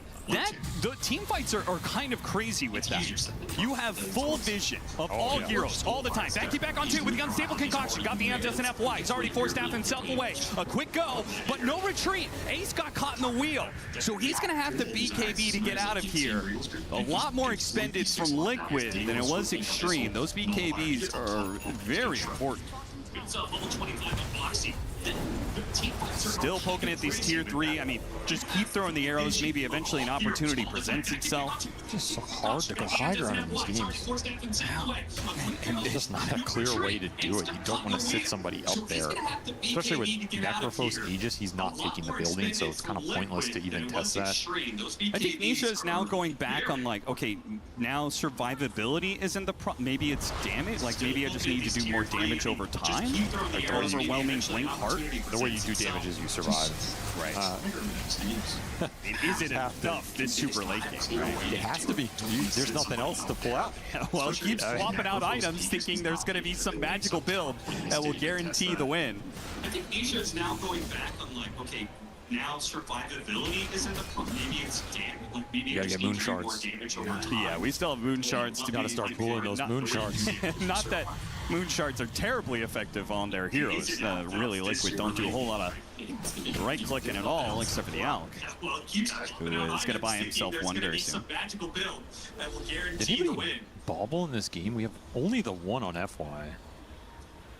Took Feverish. Currently at 50% cooldown, or 50% bonus on the cooldown reduction. He took the Bedlam attack target, so dude, I feel like everybody goes Terrorize impact damage. Yeah, when is he getting good Bedlam? I don't know, maybe he has other plans. He's gonna blink in there and Bedlam someone to death. Yeah, I mean, he went the Bedlam. Maybe it was the commitment at the 15. He's like, well, I went the Bedlam damage. Now I have to get the attack targets more. You could technically scale Bobble infinitely here. The perma Bedlam? At some point, well, you could take the damage in too. Yeah, okay, sure. Bedlam will do 1,000 attack damage per second on multiple targets. That sounds pretty hype. Could be. I mean, it really does seem like this game is in a stalemate. I mean, XG like the late game. They're both playing a stalemate where they're both sitting on inside the base. Both teams are AFK in their base right now. Both expecting that the enemy team is going to try and make a move. Like Liquid finally gave up their siege and are probably saying, okay, Extreme are going to go for a smoke out now. It's just both teams sitting in the corner of the ring. Come on, bro. Come on. Come fight me. No, you come fight me. Both Liquid and Extreme Gaming are counter punches, and now no punches are being thrown. You have to wonder what the comms are like right now. Don't worry. Let's bait them in, guys. Both sitting at 2 lanes of barracks, or sorry, no, Liquid never took that bottom lane of barracks. The thing is, all the buybacks are available. I think both teams were waiting for that one core that was on cooldown. They're going to come up the exact same time. There's no advantage to be gained here, really. Yeah, Liquid had the matter map state momentum, but their buyback is more crucial, I would say. Yeah, for sure. So they give up that position. Still Rack's advantage for XG if they want to just kind of play the map game, look for some power runes. Look for next Roshan if they feel like someone can use Aegis well. You start giving it to supports or something if you really want to. Give it to the Ringmaster. X-Nova needs an Aegis in this game. He might. I'm not even kidding. I think it's potentially pretty good here. It does sound pretty sick. But when Extreme push outside of the base, fights are so much harder because of this clockwork. Oh, with the Ags rocket flare, he's spamming the entire map. He's getting vision of you all the time. And there's no way for X-Nova to just be able to be out of sight. Twin hoof stomp. Nice, but Extreme Not really following that up. Still, they get the BKB out of Mickey. That might be good enough. He picks a blade low to short himself. What a vacuum, though! A 5-man vacuum is second enough. A second wall gets used, but again, these illusions don't really do too much. And the epicenter, from nothing to say, kept Liquid away. Still, though, he's going anywhere. He's arrowed up. He's arrowed for arrow. Now the hook shot. Landed on the central. Left side, they're going for X-Nova. They got him inside the Reaper site. He's going to fall. Now Nisha pushing forward. Slowing down these heroes. Ame trying to turn back around. Got the nullifier onto Nisha. Pops BKB. Surge. He pulls him back in with a vacuum on XXS. Tofu still hunting for this kill into FY. FY, another Glimmer Cape. He dies. Buybacks. Expended from Extreme. Trying to get back to their base. Ace not letting Ame get back easy. Tofu goes in as well. Unable to get the Ghoul Scepter. Lincoln blocks that one. The arrow's going to whiff. Double buyback expended from XG. Liquid still everything available. Waiting for the Reaper only, pretty much. But the Darkseer spells are going to come up. The Mirana spells are going to come up. Roche could spawn in the next minute and a half. What a sick vacuum. Nasty stuff. That vacuum was so good, even though you had no follow-up. XG are just like, we need to get the hell out. I don't know what's happening. Panic. Get me out of this fight. Stampede need a victory. And honestly, the MVPs of this game so far are the arrows. They don't have answers for this multi-shot arrow going through the fight. At some point, somebody gets arrowed, and then it's like, all right, that guy is going to die. And there's almost nothing you can do about it unless a box save comes through, which you're not going to be able to position for that every time. Right. He's either getting pinged by rocket flares so he can't blink in, or he blinks in and they have full vision and full clearance to get him instead. Just a nasty combination here. Boxy with the cheese stays alive. NTS is like, get me out of here. Tanks an arrow to the knee, and that'll end his Saiyan career in this fight. No longer an adventurer. He'll stay inside the base to guard home. He's going to have nightmares of arrows after this game. He really has been ruined. Just so much HP to get through. I mean, the poke game with Mirana late game is just... Yeah, it's something else. You're playing a mini game of sorts where you're just... It's some sort of weird bullet hell where you're just always trying to micro your unit's positioning, not to get hit by the thing that kills you. It's the super low cooldown on the Tri arrow and the super low cooldown on Moonlight Shadow that makes this hero just such a menace. I mean, FY is building for the Enchanter's bubble, because we saw when this happened with Tai Lung, the problem was not the cooldown, it was getting as many Mad Stones as he could. It's tough to farm them up, yeah. Which is where Handamitis helps you. I don't know, get an Ags? Does it even do anything? Like, what even does anything to change the fight? More Wind Wakers, more Hexes? I guess you can get to a point where your spells have 0 cooldown, and you can just Gatling gun brambles on someone. Chain terrorize people? I don't know. You get one terrorize, you blink after, then terrorize again. The future is an interesting place. It could be, but the present Liquid are going to claim another Roshan again. We've gone ad nauseum about how these items aren't necessarily the most game-changing. Just dropping Helmet to Overlord on the ground so you can pick stuff up. No, Mickey gonna take his helm. Okay. Was that his helm? I don't even know whose helm that is. Here comes the rocket flares, getting information. Oh, no, Nisha wants his helm back. Okay, but he still has the golem creep here. Big golem. That's 19 HP, 19% HP bonus. That. Hell yeah. Pretty significant. They have all Aghanim Scepter upgrades, all Shard upgrades, everything eaten. Moon Shard on the Alchemist. All right, if Ace hits the right kind of vacuum, Mickey could make the coolest play. Fallen Sky Unstable Concoction combo. Oh, yeah, that sounds juicy right here. And here we are. All this power and a 500 HP tower just being whittled away. 43 damage a hit from range creeps.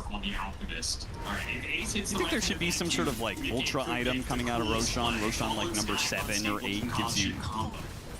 I don't even know what. I don't want to reward that. I don't know if you want to go in any deeper than you already are, Nisha. They make their jump vacuum. Oh, he got the clinks! And Bex Nova couldn't get off the box in time. So fast. He died instantly. Okay. That was convincing. That was very convincing. There should be some sort of like ultra item coming out of Roshan. You just got rocket flared? I don't even know what that is. I feel like that's a bug death somewhere or something. I don't know if you want to go in any deeper than you already are. Well, that's 2 buybacks down. Only one available for Extreme Gaming here. And as Liquid are grinding out the win. Instantly.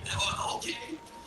Oh, they see the Klink's Courier with the Divine on it, disassembled, but you can still stop it getting there. Yeah. You have enough leaps. Tofu's on the ride.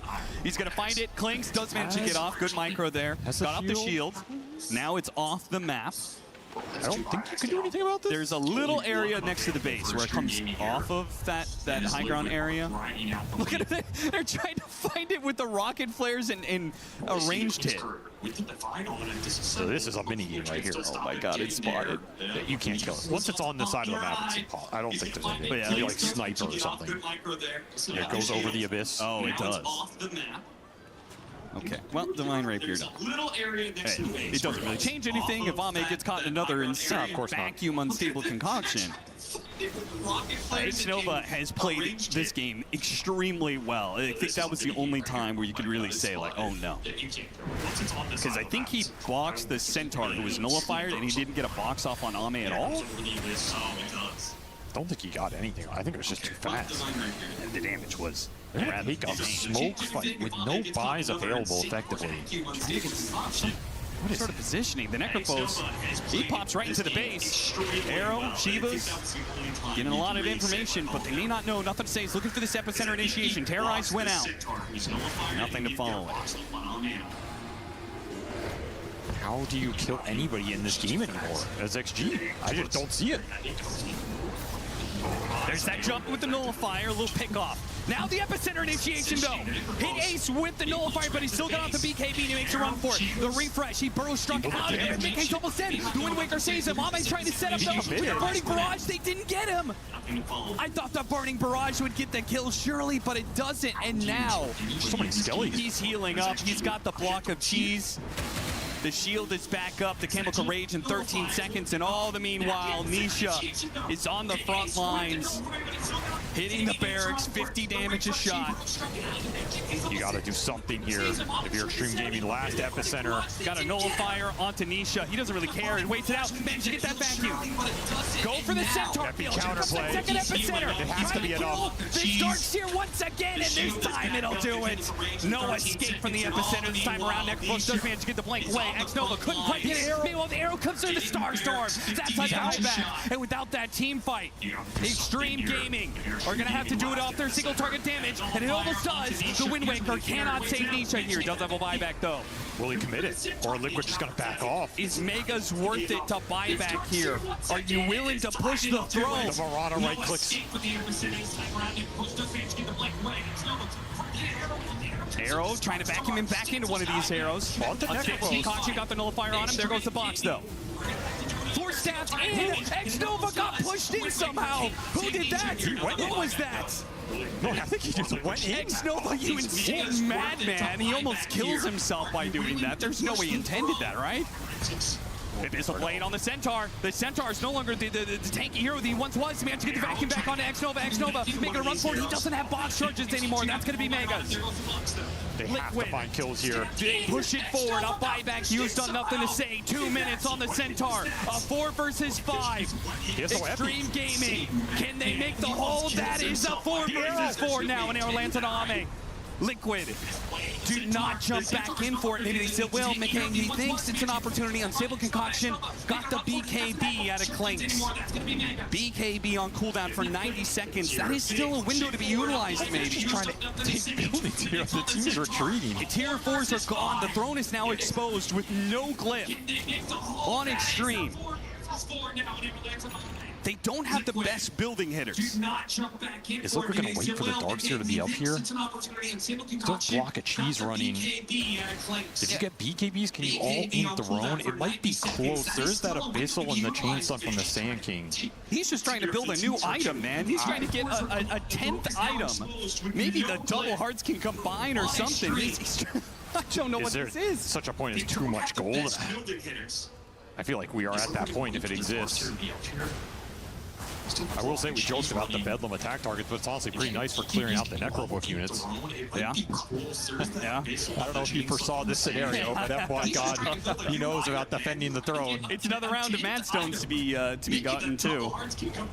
Look at how far this Mirana is, dude. Hell yeah. This is the bottom of every pot of player's dreams. Level 30, Divine Regalia. Yeah, but Moonlight Shadow is almost up every single fight. When was the last time he even died in this game? I can't even remember. It's been a minute. It's been a while. I think if XG could start the fight with anybody dead in this game, it might be the Palms. Just take the arrows out of the fight, and we'll deal with the rest. But it's impossible. You'll never find Tofu in this game. No, there's no reason to ever be in danger when the arrows are, in a way, your win condition. They set it up so much. That and the vacuum unstable concoction. Those are the two ways that Liquid... You can also back them into the arrows. It's pretty much guaranteed. Yeah, that is what's really annoying. And then you're forcing the Ringmaster to sacrifice his positioning. Liquid do have buyback advantage right now. They also have a 66k gold advantage. I don't know how much that counts for this late into the game, but it is there. Dota Plus still says it's a 93-7 game. Heavily favoring Liquid, I guess, off of the Mega Creeps. For sure. But they are pretty advantaged here. Hey, you do see that Extreme Gaming don't have the best heroes declared out, as you said. It's like Bedlam is actually helping them quite a bit, but between the creeps always pushing in and the rocket flares always hitting them, there is no move for Extreme to make. Nope. They can't ever catch you unawares. I think that's where that smoke up to the top part of the map earlier came from, because there was just like... It was desperately trying to find some way to get an open. They need some crazy creative angle to ever do that, and I think they're just going to resolve themselves to defending the throne. Their glyph is coming up in another minute here. They will have the Clinks buy and the Centaur buy. Liquid are losing a bit of this window. However, if they never want to try and all in it without Necrophos buyback, then it's irrelevant. Yeah, it's like you could win the game right now, but a Divine Rapier Mirana, a Magic Rapier. Yeah, I mean, you buy all of those. Hold your Octarine, your Aeon Disc, and then buy 4 Divine Rapiers.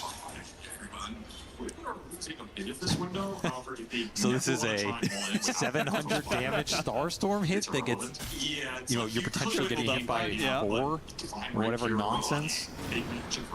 Yeah, I mean, buy all of this. Hold your Octarine. The wave instantly dies every single time. This is pretty beastly right here. And okay, how far out? Okay, never mind. Sorry, I thought every banner, maybe they should do this. Every banner expands, but it caps out at 1200. So they'll have yet another banner to put into Extreme Gaming's base to start the assault. Very good. Very good here. They're also just deciding what neutral creeps they want with these Doms. I don't know if there's anything that breaks this game. Time Warp Aura is good. Ace currently has a Harpy Stormcrafter, which still has the night vision, as far as I'm aware. Extreme Gamer, reminder what we've set up here. This is the survival phase. Whoever loses this series is out of EWC. The winner has the pleasure of going up against Team Spirit to try and make it to playoffs. Extreme Gaming, if they make the comeback, will get the 2-0. And what a comeback it would be. From Knoxville, he says, if Extreme Gaming managed to win this, this will be at least the second biggest net worth comeback of all time. And you know who made the biggest comeback of all time, Avery? Team Liquid. Damn, when was that? Team Liquid against ITB at the TI-10 Western European qualifiers. Into the breach. Well, they're always involved in these games. That seems their fate. Indeed, indeed. Double Divine for Almec. That is worth mentioning here. He will have his buyback available, but if he goes down, that's just such a big damage loss. Another block of cheese is available for Liquid. They still have Aegis for 4 minutes here, and they put a Harpy Stormcrafter on the cliff bottom as a permanent ward. So, He's just surveying the domain. I like it. As if they didn't already know Extreme's every what does that vision even do? Like, do you even need any extra vision mechanics? But Liquid is... In case the 9 rocket flares in the 50-second Rana ult didn't scout them, that Stormcrafter might do the job. I mean, this is the kind of shit you have to do when you have a lineup that simply does not scale with Divine Rapiers. Okay, they're sending Tofu in. Here comes the arrows. XXS does manage to dodge it. Banner is out there holding the creeps. Here comes the Yule set up onto that arrow. Didn't throw out the arrow, threw out the Instable Concoction. BKB commitment. There's the box. It's it up. Meanwhile, the epicenter initiation was beautiful. They got the Murata. Yeah, that's right, the Murata. That's Tofu flew too close to the sun. Lost his life and the Divine Rapier, which nobody has the slots to pick it up. Finally, XXS says, okay, I got it. Does he even want that? What does that even do for him? No, I think it's purely just to take it away. Yeah, but you could have given it to somebody. I don't think anybody... Nobody wants it, I guess. Nobody wants to be in the position to pick that up, right? The risk is too high to go there to grab it. And nothing to say. I mean, he's had so many sick initiations throughout this game. And gets that nullifier connection on the Murata, too. Yeah. I think you would take Divine on Sand King, but he needs nullifier too badly in this game. Having extra damage doesn't do anything if you can't connect it here. A 92-minute game on our hands. The network getting clawed back a little bit. We still have some heroes without level 30. FY is being spotted by the Rocket Flares. He's both trying to get his level 30 and his Mad Stones. He's farming up that bauble. Get those Mad Stones. I mean, these spells are getting pretty low cooldown, I'm not gonna lie. It's 30-second terrorize, 30-second cooldown terrorize. I'm looking at 8-second Bramble. Next round, will he have permanent Shadow Realm? He's at 6.5 duration for a 7.7 second. I think he will have it next. Yeah. So it's gonna be like a 0.1 difference or something. You have to hit him with an AoE stun if you do have target. Yeah, you do have arrow, which they do have plenty of those, no doubt. But then you hit him, but he has Aeon Disc, and you can't nullify him while he's in the Shadow Realm. You know what I'm saying? Sure, man. Do you know anything that's going on? You keep theory crafting how to kill a Dark Willow. That has any relevance on this late game. Like, has FY done anything in the last 30 minutes? Not the fault of like, his hero's spells are not that relevant here. Okay, but you say that now, but in another 30 minutes, okay, Dark Willow will be the problem. All right, they're scouting. They're sending the arrows in. Ame is just getting chunked. Yeah, look at all the damage he's taking. Just trying to he's almost setting up the box. He's trying to get back down. He's dead. That's going to be a buyback. He's in the Divine Rapier's on the deck. He's got to get to him. He's got to pick him up. He's got to pick him back up. The glyph hasn't been used yet. Oh, but look at all the damage. They have to use the glyph now. Here comes the epicenter initiation. Managed to get on the Alchemist. Alchemist's almost dead. Another Fistful Blade. Where's the rest of his team, man? It's just nothing to say. Did all the damage. While Necrophos got caught in Extreme Gaming's trap. No clip, the extra epicenter. BKB's going to get used. And here comes the Alchemist. Here it comes. Fallen Sky on the throne. It's the Smashers. More damage. They got it. Liquid. 93-minute victory, and we're going to a game 3. I don't know how do we always end up in these series with Liquid where it just becomes some complete late game shit fest, but time and time again, they go the distance, and man, they are a scary late game team. They get to push it there, taking Extreme to the max. You know, the funny thing is, like, at a certain point, some of these heroes that aren't supposed to be such late game powerhouses start to do almost nothing. Yep. And the heroes that are like complete trash become the heroes, like the true heroes. Yeah. It's like, you know, this Murata is MVP in the late, right? The Clockwork Rocket Flares, like you can't deal with the Rocket Flares. Ahmed, this last fight, he's just dying to 800 damage Star Storms, nuking him down.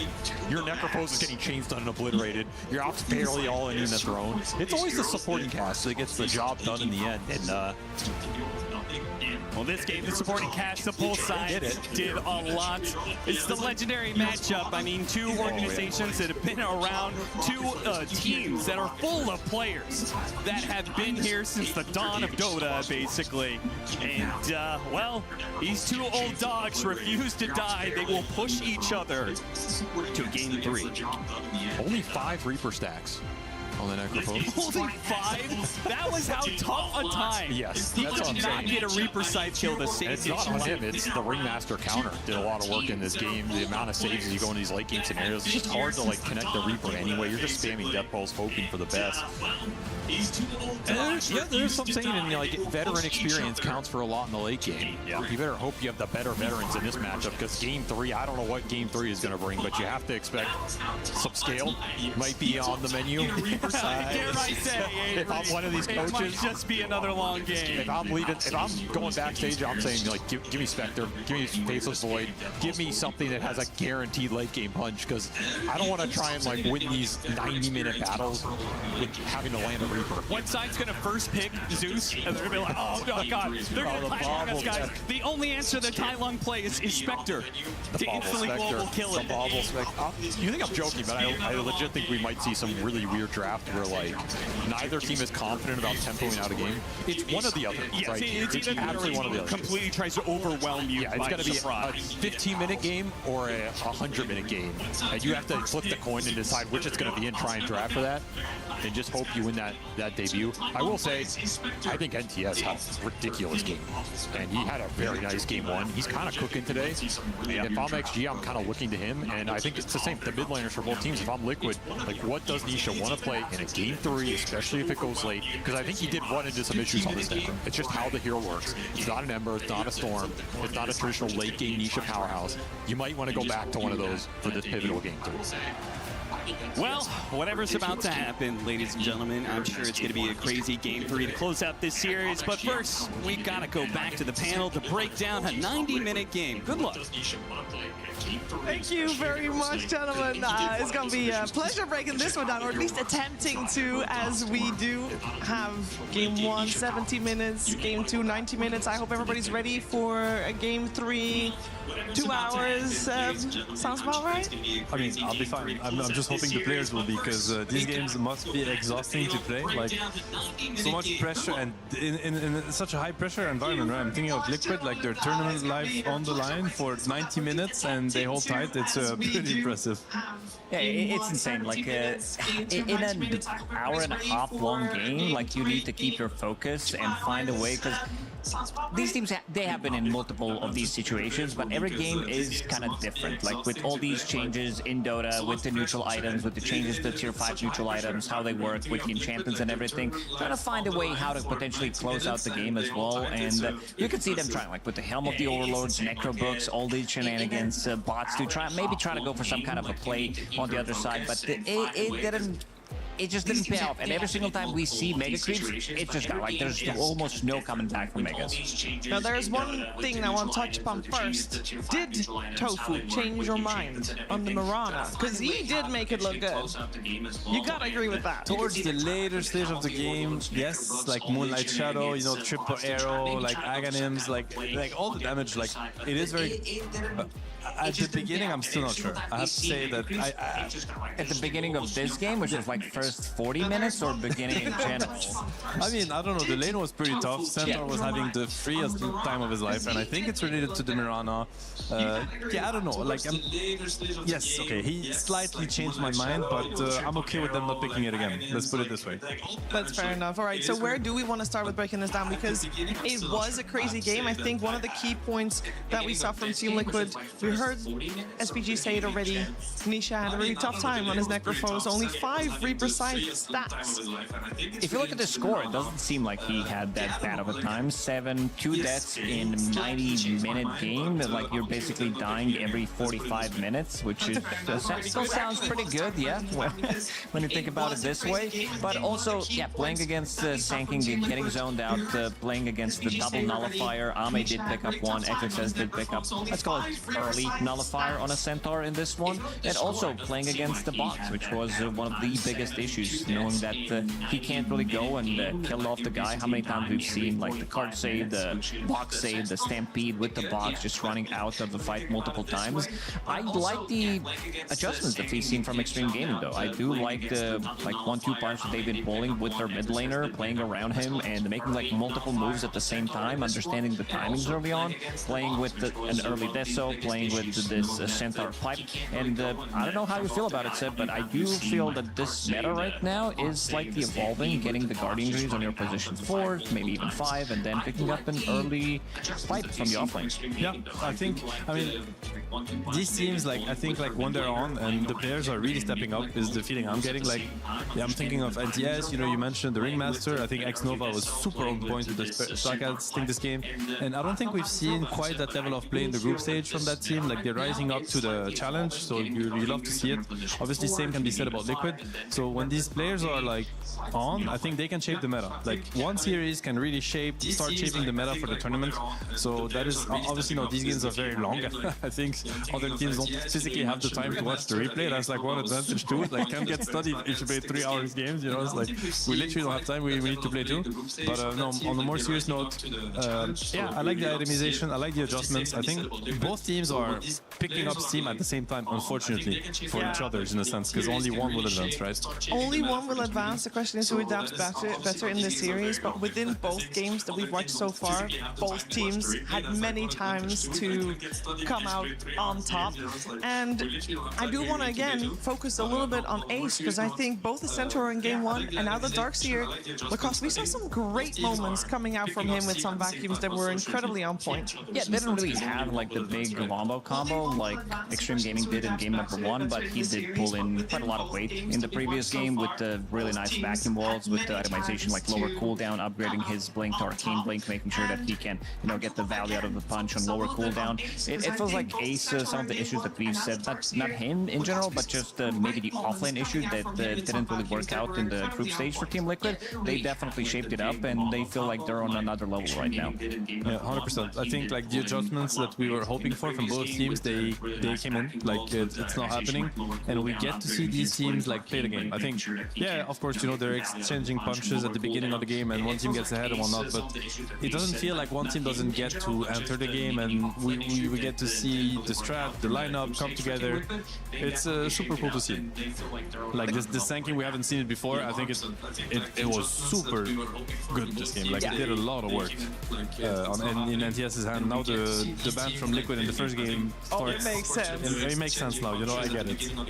The question is, why does it take so long for both of these games to close out a game, or for both of these teams to close out a game? Because it was so back and forth. So obviously for both teams, things are going wrong. Single limb, like you know that with just one bad move, especially for Liquid with the situations they were in the second game, is they don't want to rush anything. They have Alchemist, so they can give out as many Ags as possible. They can get the Moon Shards. They can buy a lot of stuff like infinite gems, keep stacking them in the base because they have the infinite influx of the gold that Alchemist is getting. And at one point they were ahead for like almost 75,000 gold, and it's almost impossible not to win the game with that gold lead. But we did also saw the gold going down to at least 50, and you know, it's just a 25k gold swing, nothing serious. Yeah, you know, potatoes. I also want to focus on X-Nova. I think he played a fantastic Ringmaster. Of course, not on the winning side at the end of the game, but he also was playing his heart out. Yeah, he's been rather quiet. I feel in the group stage for Extreme, like, not that he had a poor performance or anything like that, but this is a guy that can really, you know, step up. And I think in this game he really did. Like, we got to see like his spellcasting was really on point. You know, early game presence, all of it. So looking forward to see what he can bring. Like, he has certain heroes that are very suited for these kind of, you know, high intensity games that go the long way. I'm thinking of his Phoenix, for instance, or amongst others. So excited to see. Like, you love to see when every player sets up for these kinds of occasions. I think that's what both these teams really needed it. So now it's going to come down to the draft, most likely in game 3. Like, it's going to be very, very important. I think both teams are probably feeling confident, and they now both know that they can take the series away. So in that sense, we're going to get a great game 3. I think there's no doubt about that. So we heard, I think Cap said that this next game is either going to be 15 or like 2 hours, you know, late game. Yeah, I don't know if Extreme Gaming can close out the game in 15 minutes. They can call GG in 20 minutes, as we've seen against BB Team earlier in the group stage. But I think I'm getting more and more confidence in this team, and I would even give them this slight edge because they were like slightly more creative than Liquid in this one, I would say, especially with the picks that they did have, and also with some of the execution in the early game. Like, I feel like this is not the team that we've seen in the group stage. This is not your Extreme Gaming that if you look at who they played against, like they dropped the game against Rune Eaters, they beat Gamer Legion, but these games are also like very, very close. So I feel like they really stepped it up, and they are on another level at the moment. Yeah, a lot of focus for that other level. Feels like it's in the mid lane with Nothing to Say also stepping it up, played a fantastic Sankin game. Also makes me think that we already know that Extreme Gaming, they focus heavily on trying to slow down Nisha's game, especially in that first game they played. Surely Liquid's going to return the favor also, trying, you got to slow down Nothing to Say a bit. Yeah, and I mean, you say that, but he actually played like a pretty tough matchup. So that was him like playing from behind a little bit, like being on the defensive, because Sanking versus Necro is a really tough matchup for Sanking. And thankfully he had some stacks and he was able to come back, but it kind of leaves you wondering like what happens if he's playing the better matchup and if he's like he gets the tools to impact the game like early on, because that was like there was very little room for mistake I think in this game, like for him, because up until the point anyway, they had this blink epi and that was really their only way back into certain sequences or team fights, and I think he utilized it perfectly. So I'm looking forward to see what he can achieve in the next game. Like he has a very wide hero pool. We've seen him play heroes that other mid laners aren't really looking at. Like Sanking is an example, you know, he's famously known for his Pangolier, he's tried Lina, obviously he plays all the spirits. So he could bring a lot to the table in game 3. Yeah, he really could, and I feel like we barely scratched the surface of the game we just watched. I mean, 90 minutes, what can you do? We're of course getting nearer to game number 3, getting started. But before we get started, there's something we haven't talked that much about in this post-game, which was the carry role. But that's okay, because we're going to listen to a carry right now. This was a couple of hours ago before the series. We're going to listen to Mickey. Play is in our DNA. Whenever we let it out, it becomes our superpower. Now imagine an entire city being built to supercharge it. Kadir City, powered by Play. Hey, I'm here with Mickey of Team Liquid. You guys are in the survival stage of the tournament now, which means you lose, you're out. Are you guys feeling the pressure? No, not really. I think we're very confident. We had a team talk before, so hopefully things go as we talked. So. Do you guys ever feel a lot of pressure as a team? Like, do you play worse or better in these kinds of moments? I think usually we like the pressure. I think people like when the games like matter more instead of like the studio games, I guess. I feel like we enjoy when the stakes are high. And I feel like historically you guys do kind of okay in group stage, and then the later stuff is really where you pull off some crazy streaks, right? So like you're just you warmed up now, right? I mean, we'll see what happens. We're not sure if we're like 100% peak performance yet, but I think we're working to get there. Okay, that's a good place to be. What's your pre-match routine like on game days? I'm curious about this because nobody knows what it's like to be a pro player except for like 150 you guys. So like, do you have like a playlist? I've seen Quinn at tournaments. He's like headphones on, stares at the ground, doesn't talk to anybody. What do you like? I'm more a chill guy. You know, I like to go eat with my team and just sit and chill before the game. Play maybe some overthrow to warm up some. How much of that conversation is like about Dota?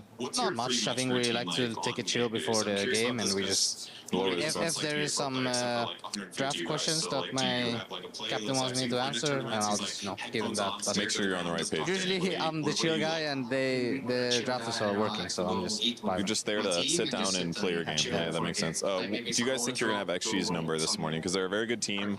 It's like kind of you're the top seed of this elimination thing. They're the bottom seed. But what do you think about them? I think it will be a tough matchup.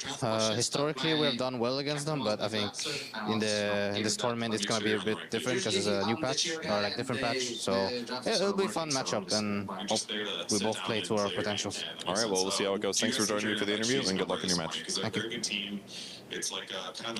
Winners of the International, Team Liquid are about to face off against TI finalists Extreme Gaming. And you'd be forgiven to think that this is Clash of the Giants, but but Avery, both of these teams have been kind of relegated to the midfield recently.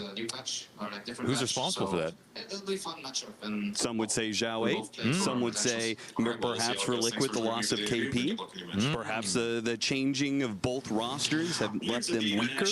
I know I was talking to both these teams yesterday. They had some very interesting things to say. Morale was a bit mixed. I'd say they were in the middle of the pack. Wasn't super high, wasn't super low. There's definitely some teams that are struggling a lot more.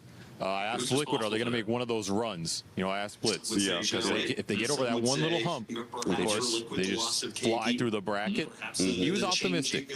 Now, he has shattered his ankle in a freak stairway accident, as we all know. I don't know how much that hurts their odds, but he was still optimistic about their chances. XG, on the other hand, I asked Ame, why did he dye his hair blue? Do you know? I do not. To be like Kez? I said, which hair would you want to win TI with? Yeah. He said Terrorblade. So I said, did you dye your hair to be like the Terrorblade Arcana gem? He said, no. No. I dyed it for my boy Somnus. Really? Because Somnus's blue hair brought them luck. And so now he's going to dye his hair to bring him luck. Okay. Perhaps it will bring him luck against the blue horse today. Oh, that's actually a good point. Blue on blue action. We're going to see it today, very soon. I said, which hair would you want to win TI with? Yeah. He said Terrorblade. So I said, did you dye your hair to be like the Terrorblade Arcana gem? He said, no. No. I dyed it for my boy Somnus. Really? Because Somnus's blue hair brought them luck. And so he's going to dye his hair to bring him luck. Okay. Perhaps.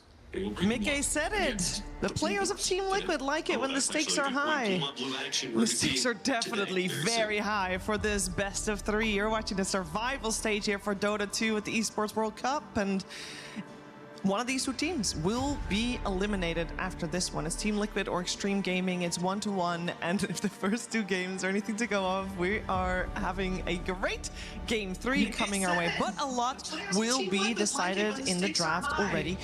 Quick question, actually, Seb. Have you noticed an advantage that the teams get from being at the first pick or second pick? I feel like it's somewhat even, but maybe you think differently. No, I think it depends on team heroes, like rating and priority. I would say that I still favor first pick a little bit, in a sense. Like, I think some of these heroes are must bans, and when it's the case, like every time it's been like that, then first pick is strong. You know, I'm thinking, yes, when you're second pick, you have to ban Treant, you have to ban Lone Druid for most teams, you have to ban SF perhaps. There's a lot of keepers, like you can play versus Clock, or they can decide whether they want the Clock or if they want, you know, you name it, like first pick or Spirit or whatever they fancy. Like, I feel like first pick is very strong. When you have first pick, you also have 18 pick, which is also a very strong pick. We've seen, like, it's hard to deal with because often on 18 you see both supports, so you have very deadly like mid laner picks, and I don't think we've seen as much value on 24. Like, yeah, we've seen a couple of games, I would say, where PL, yeah, where like you just PL and you're like, okay, I think Liquid experienced that against Aurora, and there wasn't really much they could have done about it because the draft wasn't really made to deal with PL. But other than that, I do have to agree with the first pick overall, and I want to see, you know, how XG is going to be approaching this issue, because this is the team that historically, under a different banner, like this team during LGD time as well, under different coaches, well, Zhao 8, he has been known to, you know, cook completely different draft. We are seeing a bit of a, maybe not the same type of a drafting with maps at the moment, because they are picking some of the same heroes as well. But coming into this third game, a lot of the times these teams, they would fall back to some like really old school type of heroes, like maybe just late game TBs, Faceless Voids, these type of heroes. And Shiver, I heard you laughing about something. I saw Seb's face. Yeah, he saw the draft. Listen. I have to say it. Like, at some points, I'm gonna have to take my words back, because if these teams think Mira, like, because if we're sitting here thinking it's a bad hero and they think it's that good that they should first pick it, well, then they are right and we're wrong about it. So at this point, I'm just open-minded to be proven otherwise. Maybe it is very good, and maybe to be fair, we've seen it mostly on 4 so far. Yes, and the odd one out, so to say. Right, and he's had wins mostly with Miranda 5. So maybe Miranda 5 definitely feels much stronger, because a lot of the times from position 4 you also want to be getting something else, something a little bit more maneuverable, something with a little bit more scaling damage. even though she scaled insanely well in the previous game, she was the second highest damage dealing hero on the team, having this Conjurer's Catalyst, Divine Regalia, Divine Rapier at the time, and like the vision game is pretty strong with this hero, like having a low cooldown, relatively short cooldown on that ulti in terms of, especially with Octarine Core providing vision for the team, triple arrow on top of that, pairing him up with the Clockwork on top of it, with the Aghanim Scepter with all of these rockets, cancelling the blink daggers and providing vision of the area, makes the team fights in the late game very difficult to approach. Yeah, we got a bit of a different opening, of course, with the Mirana and the Hoodwink there as well. We also have Extreme Gaming with first pick, and so far in this series, it's actually been the team that has second pick that comes out on top, so maybe there's a bit of a different dynamic with these two teams. The Necro and the Alk being banned out, a bit of respect from previous game, they don't want to deal with that anymore. I mean, they just dealt with it for 90 minutes straight. I don't blame them. It's like, I need a break at this point, you know, I can't get Reapered anymore. Ember Spirit comes out pretty early for Liquid. They had the possibility to do so earlier. I mean, one reasoning could be that the Necro is out, so that's like one of the matchups, one of the toughest meta matchups we've seen for Ember. That will not be a possibility for Extreme. So we'll see what they want to counter this Ember with. Knowing that Hoodwink already is kind of weak against Ember, so they need the mid hero and the position 5 most likely to fill that void. Ooh, a Largo joins. This could be the mid. This could be mid Largo. I think it's a really good matchup against Ember. Actually, I'm quite surprised we don't see it more personally. I think it could also be support, but I think very few teams are running this hero on support. It's only like a pub thing. This doesn't strike me as XXS hero. I'm sure he can play it, but during the last Blast Slam, he didn't play it. He didn't play it so far at EWC, and we've seen them utilize Largo from the mid lane against Lina, or was it the other way around? Where did I see it? No, it was their game where they played Lina and they were playing against Largo, and that Largo almost solo killed Lina twice. So maybe they think this matchup against potentially melee mid laners is going to be much better. Yeah. And also seeing that there is no Doom, maybe utilizing that part, seeing that you're not going to be, because Largo teams are very, very good. I think Aurora is the best Largo team that we see. They play it from the off lane, but also some teams ran it from the mid lane, and okay, so that's going to shift priority. Yeah, it was the matchup in the first game.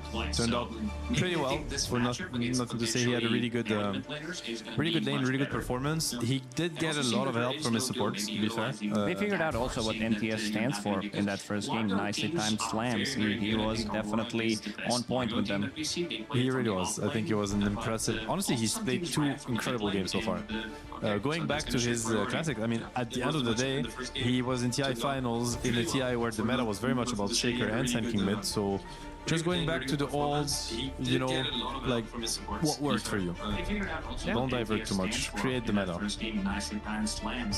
Would it be enough though? Hoodwink Shaker against Ember +1? I think also Nisha's gonna learn from the first game. Definitely the kind of player to adapt very well to what's presented to him. So I'm sure Liquid is going to reassess what didn't work as well in the early game of game 1 and try to balance the matchup better. Ooh. Okay, this is very similar to the draft they had against Aurora, where they had a really rough start, but they were able to win the game nonetheless. I think they had Tiny, Mirana, and Earth Spirit. Maybe this is they had all 4 at this point. Yes. They had Ember too? Yes. They had all 4. Okay, well, it's a really good Largo then, though I have to say, I think the repositioning from the Lick is amazing versus Chainstone, and there's lots of spells to dispel, like Earth Spirit, Ember Spirit, Vessel Buyers. Are we surprised? I mean, I know Centaur was on the losing side of both games we've watched so far, but it's ignored so far. I thought it was still a very strong hero. Yeah, this is probably going to be the hero that Liquid is going to be looking for. Horses in their logo, this is a horse, so it makes quite a lot of sense. It's also a bit of a save, like we've seen different builds now in Centaur. We saw like Ace completely dominating with the double heart. We saw Pipe approach in the previous one, so it feels like the hero still feels like super strong in this current meta. I also want to see how they're going to be approaching this, because Largo is not a traditional like pipe buyer. Like we are seeing offlaners prioritizing the item from the offlane, so thinking that there's quite a lot of magic there. much all the damage that they have early on is going to be magical on Team Liquid, and a lot of damage on side of Extreme Gaming as well. I would like to see Ame's hero here. I think that's how you get the value from that pick, like the closing pick into a banning phase. I wonder what he's looking at. Well, he's gonna lane versus an Earth Spirit, so most likely a weak lane and a pull wave approach from Liquid. So he's very free to pick whatever he wants, like in terms of like carry matchup maybe, thinking of how he wants to counter Tiny. We've seen some Naxes. Okay, he goes for the Draw Ranger. Classic pick at this point. Pretty good matchup versus Tiny. When you stop dying to him, the combo, the games become pretty much unplayable for Tiny, like, because it's really hard to tank up against the draw and just hard to disengage. Very late game oriented lineup, like Shaker draw, like the scaling is going to be crazy on Extreme side. Yeah, I feel like if this game goes late, then there's no doubt who comes out on top. That's a little scary for Team Liquid, especially thinking about how the other two games went. Yeah. Can they go for an offlaner that would really set a tempo high, that they could end earlier and focus really on not going I don't think so. With Earth Spirit in the lane, this is not a strong lane, especially if you remove Darkseer, and they are gonna do it. So they're probably gonna get banned. Most likely. I feel like Earth Spirit is one of the weaker position force that we're seeing right now. Boxy, in an interview after they won that game, he talked about how the team let him farm for a good 10 minutes until a point where he got a BKB, he got a nullifier as well, making sure that they let him play the game, because this year, like, from position, like even Ancho playing the position for Earth Spirit, it still feels like you are getting quite a lot of farm on the hero because you're using 2 spells to push out the wave. You can go for an extra wave, try to put maybe extra bit of a pressure, and go for some kind of a vision play where they are revealing heroes and then you're getting out of trouble. It's really funny how Clock is just ignored all of a sudden. Like it was first picked, and now both teams don't want to have anything to do with You it. don't think Extreme might still want it? They're looking for a 5-first level. Yeah, it's a possibility. I was trying to think what are the 5s available. Definitely a possibility. I don't think it's that bad. I think it's pretty good, if anything. Like Shaker is gonna love somebody creating situations for him, like starting the fight and giving him a little bit more freedom to pick his jump. The Lycan ban is pretty good. Like we actually didn't mention this hero, but one of the classic counters to draw. So that means Centaur is through the pool. I'm not sure if it necessarily fits Liquid's lineup. I feel like they could use a little bit more damage because they already have like a lot of control. Yeah, I'm interested for position 5 from Extreme or Liquid. Position 5 for Extreme. I was looking at his most played heroes. We've seen a good amount of disruptors getting picked. Either that, maybe some like Lich if they feel like they need the follow-up damage. Okay, so it is going to be Largo support. It is a Largo 5, okay, interesting. Or 4 for that matter, we're not sure yet, but I would say most likely 5, like it's laning versus Earth Spirit, so pretty chill. Also acts like a front line for the draw on the lane. Interesting. That's why they left Centaur in the pool. They didn't ban it out. They banned Lycan, which is still a very good ban, but also seeing the lineup that they had against Aurora, it would be the exact same lineup that they ran. So Hoodwing Centaur lane, very solid, very strong, a lot of damage. Like level 2 power spike is pretty crazy. Mirana would die from full HP actually. So Tofu's gonna have to lay his hand. Does it change your opinion on the laning composition that Drow Largo is still going to beat whatever Earth Spirit is going to be mixed up with? I think so. Unless there's like a niche pick that... What about some, we're not thinking, some Enigma potentially that could come out just to match the team fight that they have and also to pull the lane back, because Earth Spirit +1 melee, they can't really lane that well against, because this is a super strong lane, like you're just going to get clicked.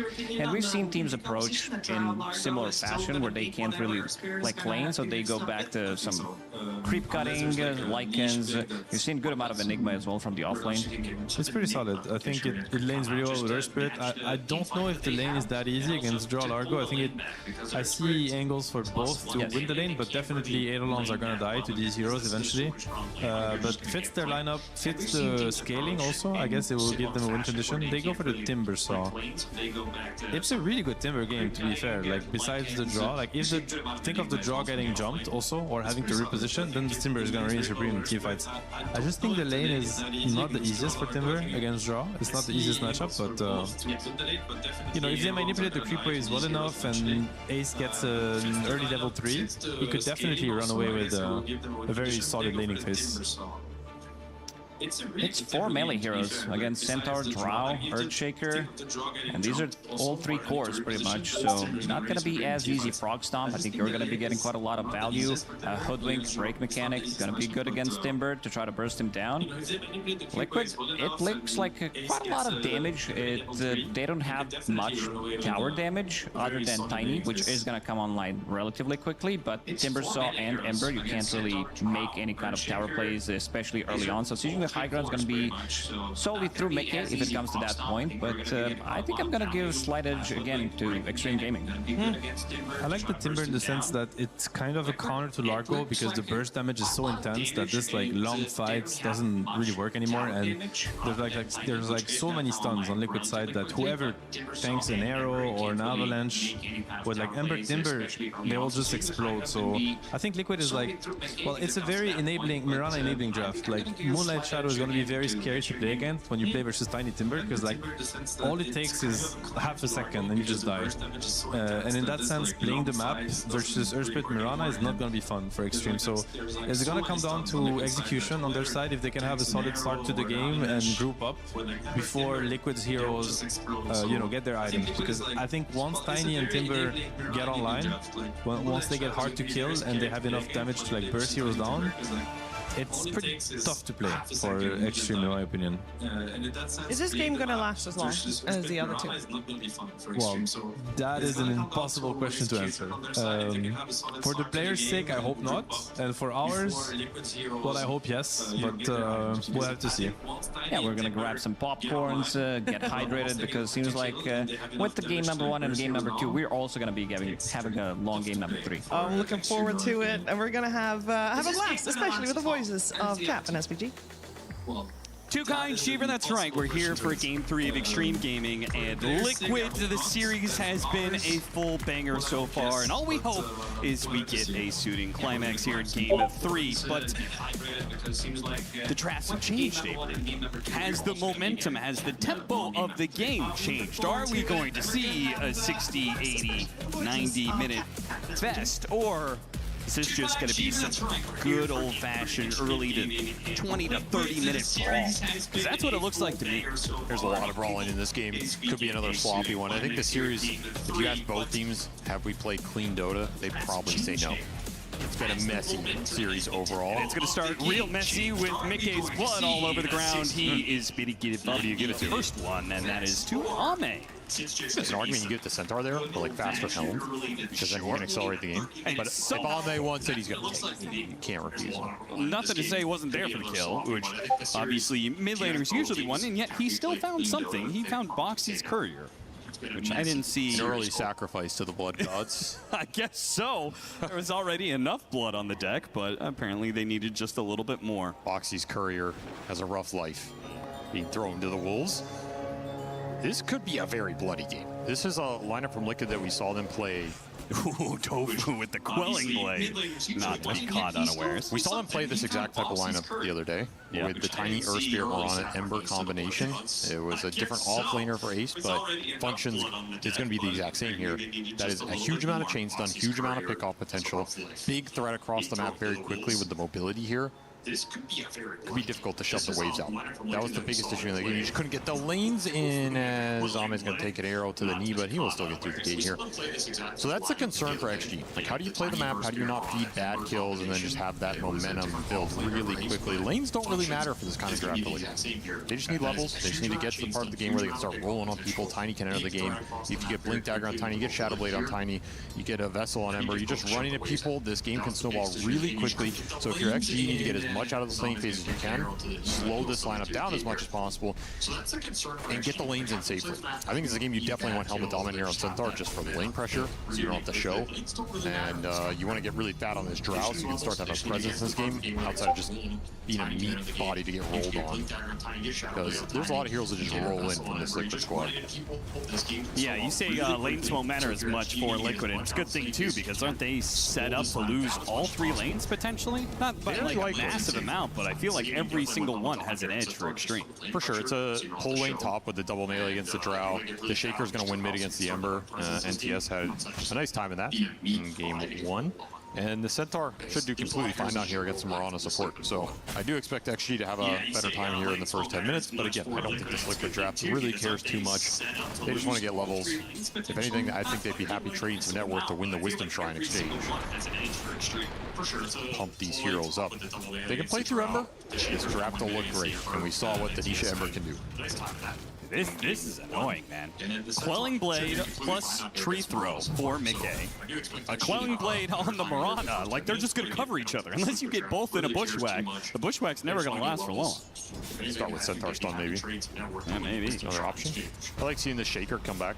I think NTS performed on it pretty well in that game 1, and it was a solid answer to the Ember. He had a good time with it.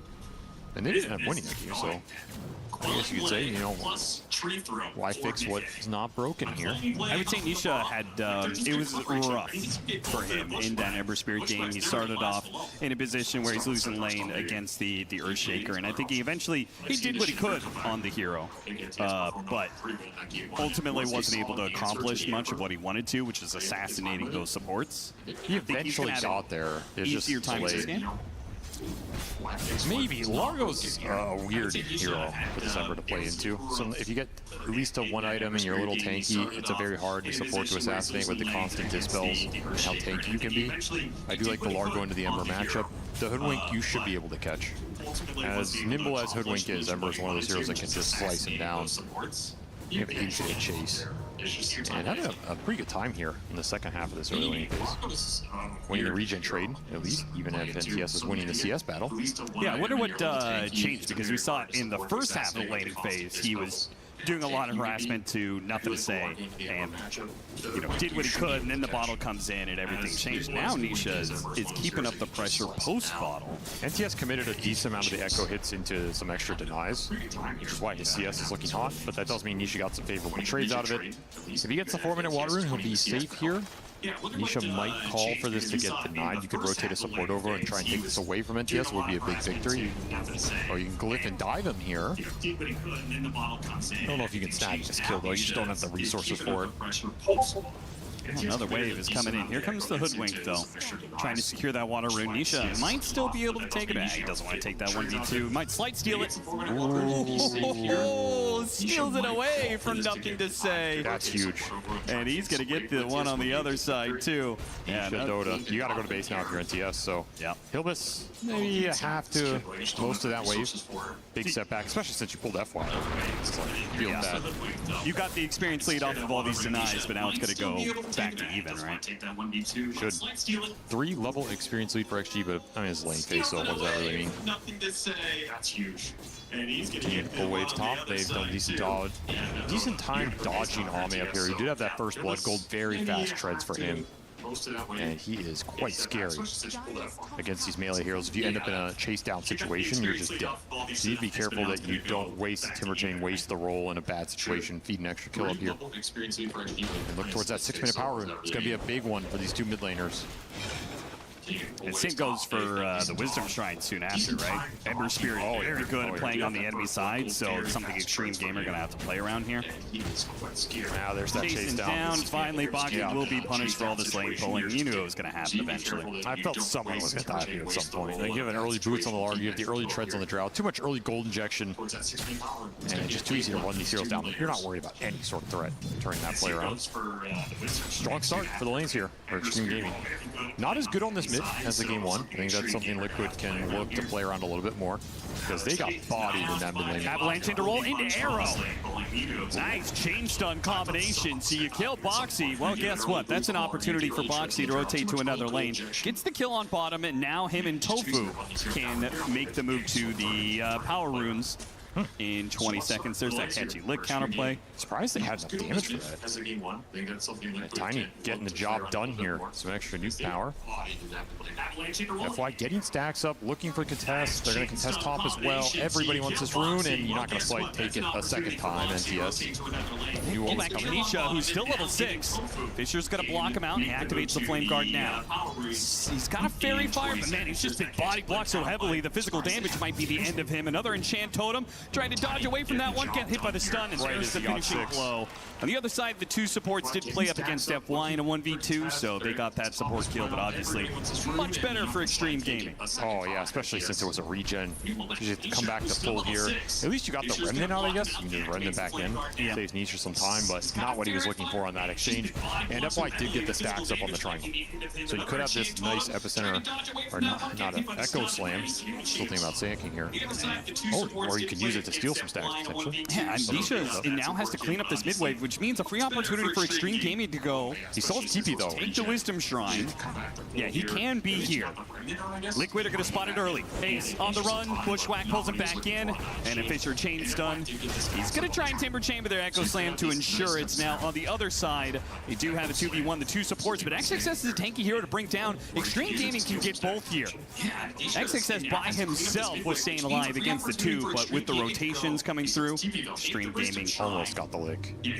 That's a big win for XG. I think that was the biggest objective for me, for Liquid in this early game. Right. I talked about the importance of the XP, the levels on these heroes. You get neither that just really slows down your entry into this mid game. Yeah, the best support to get level 6 in this game has got to be Hoodwink, right? That's a game changer. Oh yeah, you have fast sharpshooter, and here you're going to start bringing some scores down. That slows the game down even further. Stacks are still going to be built up here. So all eyes on maybe 8 and 10 minute power rune. Try and get something good for this Ember, haste or an amp damage or something that you can run into this Shaker with. If you let Nothing to Say get some cheeky kills with this Echo Slam and he gets to reset the cooldown for free, you're not going to feel good about it. Well played. An early Bushwhack stops him from being able to go for the slight steal. And then they also killed the Flame Guard, and now they're going to clear through the stack. Easy for Nothing to Say. That feels pretty nice. As Liquid supports, they're just watching it happen. I mean, they have almost no firepower right here. A very greedy support duo in some ways. For sure.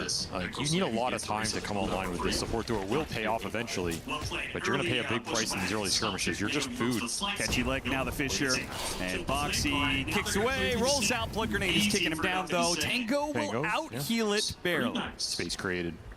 Nisha's doing the same of trying to steal stacks on the other side with this Flame Guard, but look at the pressure going to Ace though. Ame so far so high level, he's just tanking the tower. They're threatening to backstab Ace once again. This is a dead tier 1 at 9 minutes. They're gonna clear it. Okay, sure, but it's still dead here. Yeah, this is great. It's before the Timber Saw is like a solo threat with his Chakram. Yeah, it feels really nice to set it back like this because then you just can't enter the lane. You take his tower. He's not the greatest jungler. Like, this isn't the hero you want to jungle with. You can. But you want to be running at opponents. You want to be killing them with your ultimate. It's relentless. Look at go. He's going to let you farming over here, Ace, huh? You got any stacks? What's going on? I like the idea. Continue to punish him. He's the lowest net worth core in this game. Doesn't have an easy way back into it because some of the stacks have to go to the Ember Spirit here. Just got to farm under your tier 2. This frees up some space for XG to get in the triangle. They can rotate Ame into mid if they really want to look for some early team fights. And where's the Shaker? He's very close to Blink. Has Echo Slam back available. Maybe they wait a couple extra 100 gold on NTS. Gives you a big opening on this mid lane. Ame's going to hang around. Look for 10-minute power rune. This is costing him a little time here. Could pay off. Nisha activates his shield rune. It gets quickly catchy lick. Now it gets silenced up. Uh-oh. Nisha, he has a remnant out, and he only needs a moment to be able to jump away to it.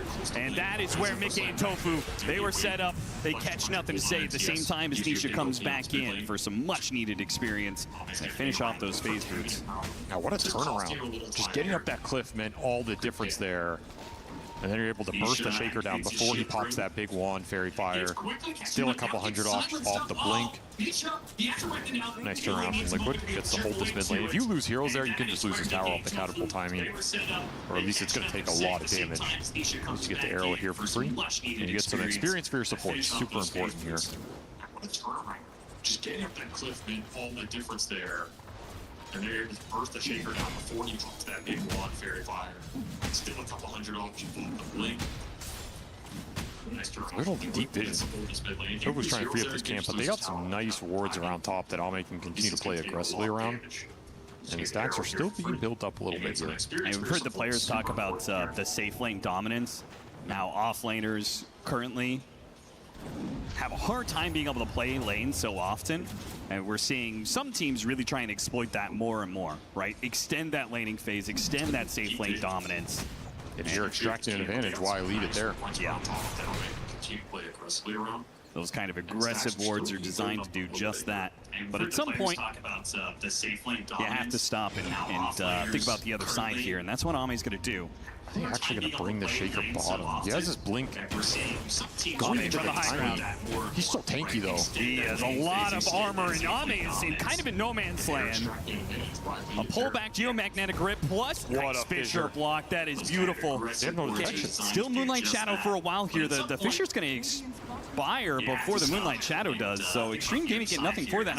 I can't believe that Liquid just not even blinking at these moves. No attempt to try and almost got it off the catchy lick. Now the catchy lick has been used.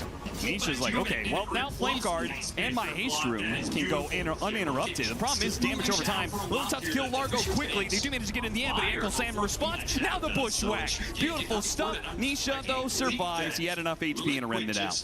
And a haste room. He was ever at risk of dying there. Nice turnaround kill from TS. You get that bottom tower for free anyway, off of the cool Ame gate rotation, but that's a lot of recovery time for Liquid. I think they won that exchange overall. The Timber got the push out top, the Tiny didn't die. You got this Largo kill mid. You trade your Mirana, but whatever, right? If you're trading Mirana in the early game, you're kind of fine with that. This is going to progress the Ember towards either the Vessel or it looks like an early Kaya here for Nisha. Doesn't feel like this is the greatest Vessel game into the early Largo Dispel. That is fair. If you're already struggling with Dispels, why give even more incentives for that spell? I also just don't think there's the greatest Vessel targets here. Like, yeah, it's good against the high HP pool and the strength heroes, but you don't need it to kill the Shaker. Got to play off the chains. More points in chains will also make this game a lot easier. More time to just land some follow-up stuns. The arrow, the threat across the map goes up considerably. Liquid evened out this laning phase a lot. I think XG could have found some more openings and run away with it, but instead this game has plateaued. Ace trying to recover his farm, but it's going to continue to be a bit of a tough game for him because Ame went Yasha and then rushing the Axe. So we're going to see those early hypothermia frost arrow stacks that helps a little bit. Negates the health restoration from Timber. Mega fat. I mean, this has got to be his dream, right? Yeah. I get to play Drow Ranger uncontested, absolute free farm kills and first blood on top of it.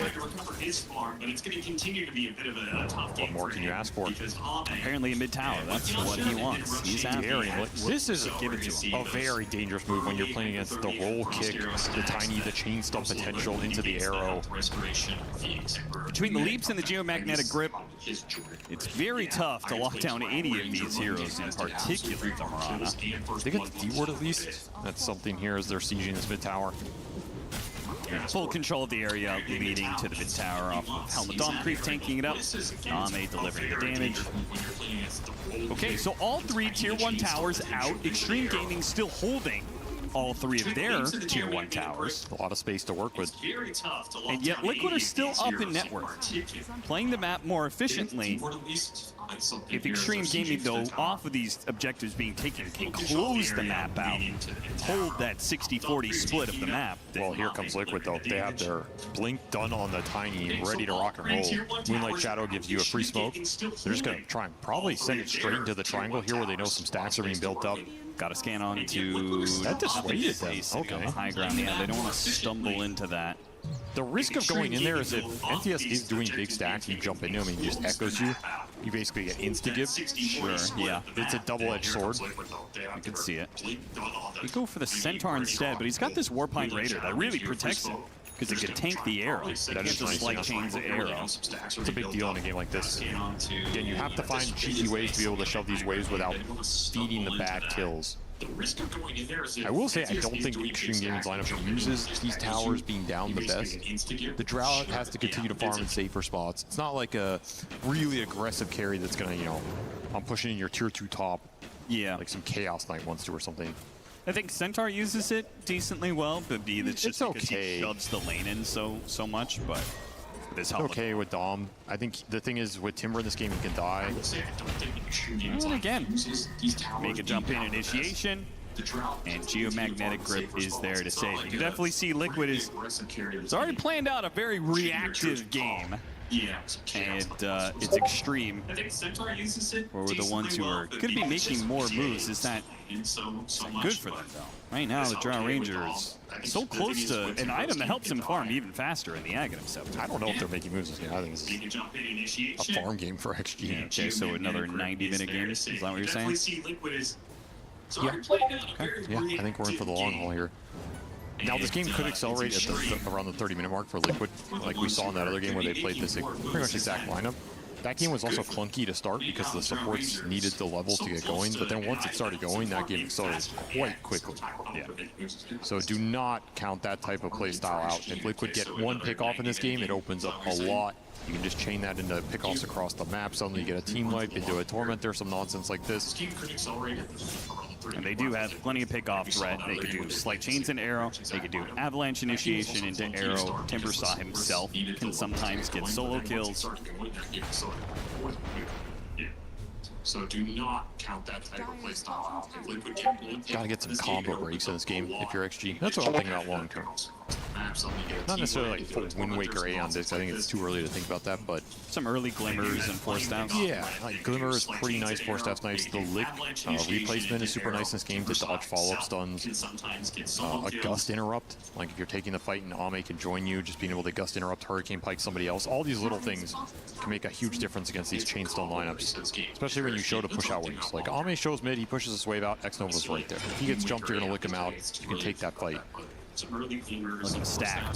And amp damage showing on Nisha right now. Extreme Gaming are super stacked in this mid lane. Not that they might try and follow this up, but here comes the avalanche initiation with a toss between the two of them. There is the bushwhack to stop this Tiny with the Echo Send. They throw everything they have in this carry, and he's still not dead. Meanwhile, Extreme Gaming have lost two, and Nisha has a free game to play. He's going to run down more. The Magnetize, yeah, and the Boulder. That'll finish off another one. And Ace spots XXS, and Fisher slows him down. XXS. I think he's away. So 1 for 3 exchange, baiting out the Ember Spirit, and Extreme Gaming did kind of bite it down on that one. Mickey getting a free wraparound through the left-hand side thanks to a big smoke. They smoked on the bottom side of the map and wrapped all the way around to hit him from that angle. Really nice entry for him. That's a bait by both teams. Actually are ready to lick this Drow out of danger, but Mickey, he makes an excellent play. Find the Largo, toss him into the same chain stun, get 2 for 1. Does pay a price with his life, which is big, slows this game down. But as you said, free fight for Nisha, you're always going to clean up here. The Ember will always give you that +1 kill. Delayed the Axe coming out as it got finished. Wall, Ame was dead.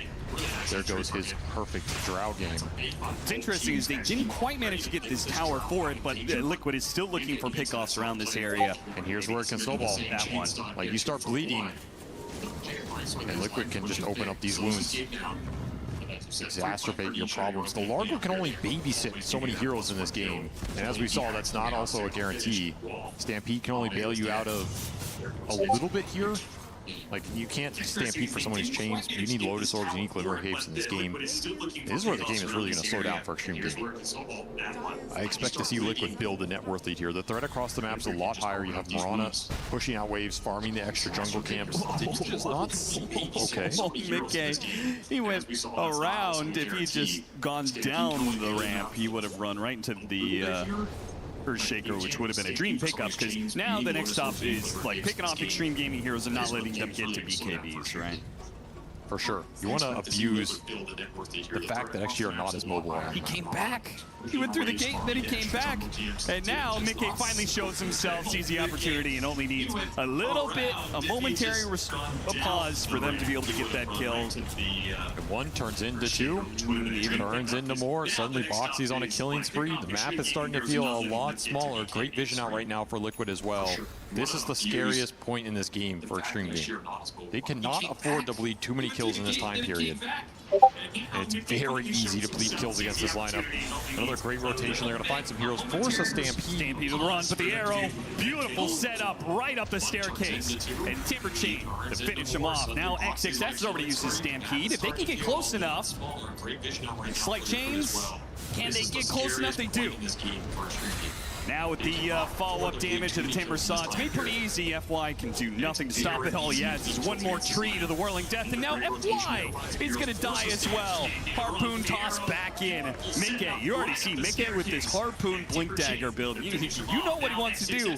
He wants to toss heroes back, pick them off one at a time. XG not respecting what's happening around the map right now.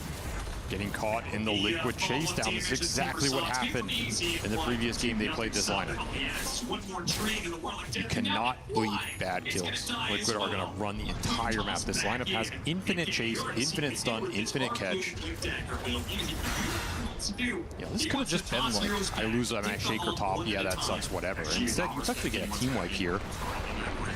And it's straight into that 20-minute tormentor. It's accelerating the game so much, this Shadow Blade is almost done for the Tiny after he just completed Harpoon. He's a massive threat in this game. The Timber's top network. After the roughest laning phase, just like that. Just give Ace a little space. Just farm his way back quickly. Now he is still susceptible to this damage until he gets the Shivas. This is a wild smoke. Deep into it. Off of the Tormentor being taken. Now, not to go for the Timber Saw. You're bringing Ame into the smoke. You better make it connect on something. Damn straight. Mickey, that's a much easier kill for sure. He may have some armor. They do have the stuns. Apparently not enough to be able to stop him from harpooning away, getting some distance. Finally, they'll finish him off. But this took a long time to get the kill. And Liquid are throwing all their heroes around here. The arrow lands onto Ame off the chain. Fisher tries to stop these two, but they're caught. There's too many Liquid heroes surrounding them. Ame, they pop the Stampede, but Ace is there. Blinks in, Whirling Death to finish the job. I think you had to instantly TP out of that kill. Yeah. Again, you have to respect the map mobility, the chase down potential from this lineup. You cannot expect Liquid to just sit on their heels here and do nothing about their Tiny going down. It is a nice hero to pick up off the map. You delay the Shadow Blade, buys you a little space to push the waves out, but you're losing your drought. So who's actually pushing these waves out? Not the heroes you want. You need dispels. This is the biggest thing right now. To deal with the chains, you can at least reposition a little bit and maybe turn some of these fights around. Manta, Lotus Orb, Glimmer Cape, Force Staff. You have to find a way to get there. You have a single Force Staff right now in terms of total dispelling utility. Yeah, even like the pickoff game is pretty intense, but now a level 18 Timber Saw, level 3 Chakram with Link Shivas. Every fight is just him going deep into Extreme Gaming side, popping that Shivas, tagging heroes, stopping Blink Daggers, getting vision for the follow-up. It's going to be rough to play. I think conceptually this is the game Shaker struggles in, because you're just not going to get that straight 5-on-5 fight you want with the Echo Slam. Yeah, they've got 4 hyper-mobile heroes. Yes, it's really difficult to get a clump in this game. It's very difficult to get the fight you want with vision. Against Mirana ult, it's just a pick-off-oriented game. Shaker doesn't offer you that much single-target DPS this early on. Yeah, maybe like really early if he had played off of the Blink Dagger and Chant Totem kills, then maybe that could snowball, but at this point, he just has to get BKB. Same goes with Ame. They can just dive in here if they want. He needs to get behind the tier 2. They're gonna run right into him. And got the silence on X-Nova too. Beautifully played by Boxy. Even if he does catch a leg and heal, it's not enough to save the Drow Ranger, but they made that kill that much quicker that now they can run down the Frog as well underneath the tier 3s. Nisha collects. No response from XG. They're starting to recognize the situation here, which is like, if we get going on, just try and get the other lanes out. The situation is rough right now as Liquid just soaking all the farm up off the map. A very early BKB on the Ember guarantees you dives. Kind of look for anything, anywhere. I still do not understand how Ace is so fat in this game. Man, he is almost level 20 now. Great Timber game too. You're only really worried about the Drow, but you have displacement spells to throw this Drow into the Buzzsaw.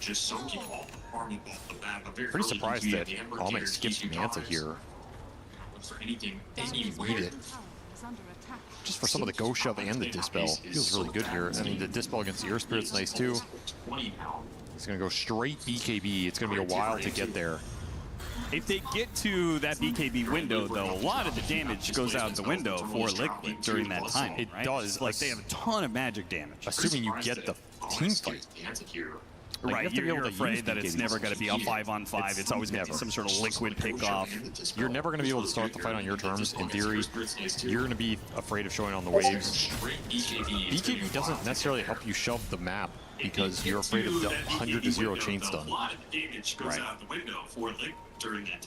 Would help you just force a Roshan or something if you have the confidence to do that.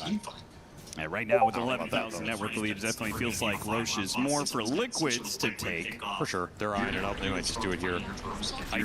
I do think that Liquid is maybe similar problem to the past. I don't know how willing they are to go against high ground against Extreme if they're up as 5. Now that's easily solved by the fact that they have so many ways to get pickoffs. Pickoffs are the high ground for them with this lineup. Right. You squeeze the map so hard that eventually you get 1 or 2 kills, you go high ground, it's easy. You have tanky ass heroes too. This is a very tanky lineup. They don't have sustain, but they have insane just raw HP pools. Is there any way that you, like, he hasn't completed Hurricane, are you holding that to go Hydra's Breath and have your eggs for like double up on the anti-tank? It's pretty all in. Yeah. You have very little survivability at that point. Maybe he thinks he needs the damage in this game. Maybe that's why he gets BKB. He's playing more for a stand and deliver style. Possible. And look at these heroes. You're going to need damage from somebody. Quick smoke. This could land. Yeah, hoping to catch something on the waves clashing together while simultaneously meeting Ame. Ame does get jumped here. Tried to hit him with the avalanche, but a force staff gone away for the arrow. And now Liquid are a little bit outnumbered for now. They need this fast kill on Mickey as fast as they can get it anyway. He just won't die. Riding down in the trees, and they finally get him, but that's just the Aegis. And now they have to retreat. It's a stampede. Everybody out for themselves. Ame gets spotted. They got him on the avalanche. Boxy rolled past him, and Mickey delivers the stun that will kill the carry of Extreme Gaming. The last guy you want to lose in that scenario. Yeah. All it costs you is a tiny Aegis, which, again, you're probably not forcing high ground with that anyway, so who cares? Liquid playing faster and faster, picking up the tempo now, going through the gate, seeing if they can catch on the other side of the map. Nothing saying knows when to play conservatively, though. You can just park this Timber alone. Controls so much real estate right now. Ace just nasty. 1,000 damage instantly. A little extra from the Stormcrafter. Beautiful kill right there on that squirrel in his base. This shows you how little Liquid fear the XP threat right now. Ace runs him over. Makes roadkill out of FY. There's another force staff. It's a little something here. Use as many as you can get. Octarine level 22. Timbersaw almost hitting that 20k net worth. Man. And he's going to get it very quickly off of being able to play solo on this side of the map. He's just grabbing a bunch of creeps. Meanwhile, Liquid are hitting the tier 2. He's totally unafraid of Extreme Gaming. And XG are afraid to get out on the map. They don't have the vision anymore. They don't have the lane control. The second you show, you have to get the hell out of there. You just don't know where these Liquid cores are. I mean, they have 3 heroes sitting in their base right now. And we're 30 minutes in. Effectively 5. If you count this Drow running back to the base as in the base. There's a defensive BKB. This map is entirely Liquid's right now. If XG don't break this hold, they are going to fall massively behind. And you said it early, Extreme Gaming had to get a lot off the laning phase and snowball that. And while they did get a lead off the laning phase, they weren't able to snowball it very effectively. Liquid draw things out until they hit their window, and now they're steamrolling the game. And they will have the net worth lead until Extreme Gaming basically wins 1 or 2 big team fights. We'll see if that ever comes to fruition. They're gonna get Ame BKB and probably just smoke out and hope that they can land this on something. Yeah, you can't be locked inside your base at 30 minutes, right? That's just, you'll just be out-farmed. Quick smoke across the map. They're gonna send the Tiny in. Should find something here. Yeah, spots Largo. Hit the stomp on a Tofu. Unfortunately, the multi-shot had already been used, and FY misses the sharpshooter.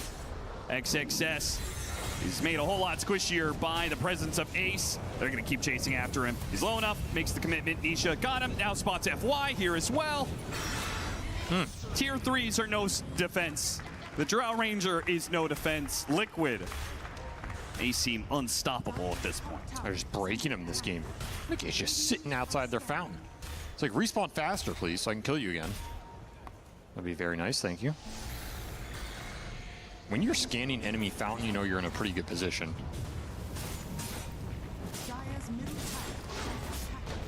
30-minute high ground. No Aegis, no problem. They get the glyph. What is the teamfight response here? They're trying to get a refresher on the Shaker? Yeah, they're giving up the lane to get this refresher. Is that even going to be enough damage? I guess if it buys enough time for the Drow to sit there and hit some people. Yeah, I feel like it's almost more about the chain stun. Just allow the Drow Ranger, and if you do manage to kill that one person, they've got maxed out hypothermia stacks, then the burst of damage that happens off of that. Still needs more gold though. That is a tier 3 gone, that's a glyph gone. They are all TPing top to kick NTS out of here. He still needs another 400 gold. The chase is insane. You might have to BKB TP here. Boxy. Oh, if he got over that cliff there, that might have been enough to make it nothing to say. Uses BKB. It still is. BKB used. Mission success for Liquid. Amp damage sitting in the bottom river as well. Look at Tofu just immediately leaping to this point, knowing Extreme Gaming, okay, they saw heroes in the top left part of the map. They are going to try and push out to this triangle, and that might be an opportunity. Maybe an opportunity for a pick off an aggressive 4-step into Mickey. That was super sick, Tofu. Just controlling so much space on his own. Actually, you do not want to go up that high ground. Once more, I think they've been stuck in their base for at least 10 minutes now. Yeah, basically. They don't have, again, they don't have the heroes to push the waves. I think this was always going to be the problem draft-wise in this game. You did not gain a big enough lead. So now you're all in on this Earthshaker refresher. Just send it. You can't even get the gold. He's farmed like 1 camp in the last 2 minutes. Yeah, I feel like the problem with this kind of playstyle is you're all in when you hit that timing. But if Liquid just control the map for another 10 minutes, you're so starved. I mean, we've seen this happen with Falcons so many times. Some team is locked inside the base. They go all in for some sort of big item, big play. And if Falcons just never give them the opportunity. Exactly. You don't have to ever give this Shaker a chance to echo slam your entire squad. You're continuing to build a net worth lead here. This is very efficient. So Extreme Gaming, they have to take a risk. They have to go out there at some point with this refresher. Level 20 as well with the echo damage. It is a big burst of damage. Is it enough to deal with the Timber Saw or the Tiny by itself? Definitely not. This Timber Saw's a heart and 4,600 HP, dude. I don't... You could echo him twice. I don't think he's going to feel it. Here comes that smoke. It would have been perfectly timed 5 seconds earlier. Could have maybe gotten here with a Tormentor with some of these heroes already low. Would have been beautiful. As it stands, still Tormentor's going to die. They're going to get some heals up. Liquid don't go anywhere. Nobody TPs away. Showed Ame up, and they're going to smoke themselves. They chase Extreme Gaming. They retreat back up to the high ground. They know the positioning is so important here. Anything that could give nothing to say an advantage. They try and take the outpost, but they get hit by a two-man avalanche immediately from Mickey. It doesn't even matter if you hit the Echo Slam at this point in time. Ame is almost already dead with his BKB. A Harpoon pulling back in X-Nova, and they're still going to chase after this Drow. Range of the BKB expires, and Boxy kicks him to death. Liquid just dismantling them in this game 3. Not no even way close. out, FY. All the way back behind your throne. And tier 3s haven't even been claimed yet, and what is nothing to say to do, man? And the way that started was just so terrible. I thought they knew that Liquid was chasing after them, but they clearly did not. There's a lot of little... If that's your one big opportunity to try and swing the momentum in this game, one, you showed the Drow clearing the wave, which they could have seen, and then you're double-clicking the outpost, which is telegraphing a lot of info. You're just assuming they're not going to notice this. You got scanned regardless. They're always going to jump in there. You can always just jump, pop BKBs. What are you afraid of in terms of that turnaround? And catching Drow is just too easy. Well, you got a flamethrower, a Timbersaw, level 25. He's a monster this game. A mid lane of barracks down. I mean, at this point, as epic as game 1 and game 2 are, this is going to be Extreme Gaming going out of EWC with a whimper. They have a gem up now, at least. How many smokes do they even have left? They have one on the Largo. That looks like about it. Your best chance right now as XG is if Liquid force the high ground and somehow just botch that move and clump terribly. That would require a lot here. You always have that geomagnetic grip to bail you out of trouble anyway. I'm surprised Liquid aren't just chilling a little bit longer. Get the timber up on Mickey. Again, as long as you don't clump, I don't think it's too scary. That's true. You can't show the Drow to harass anybody. You're just going to get rolled on, chained, tossed in, arrowed.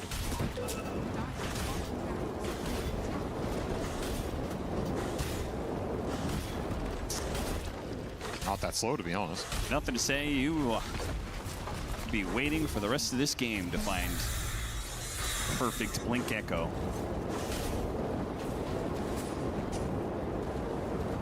Death by flamethrower. Even just that remnant is just annoying for Extreme. There's BKB on the Centaur. They got the triple BKB.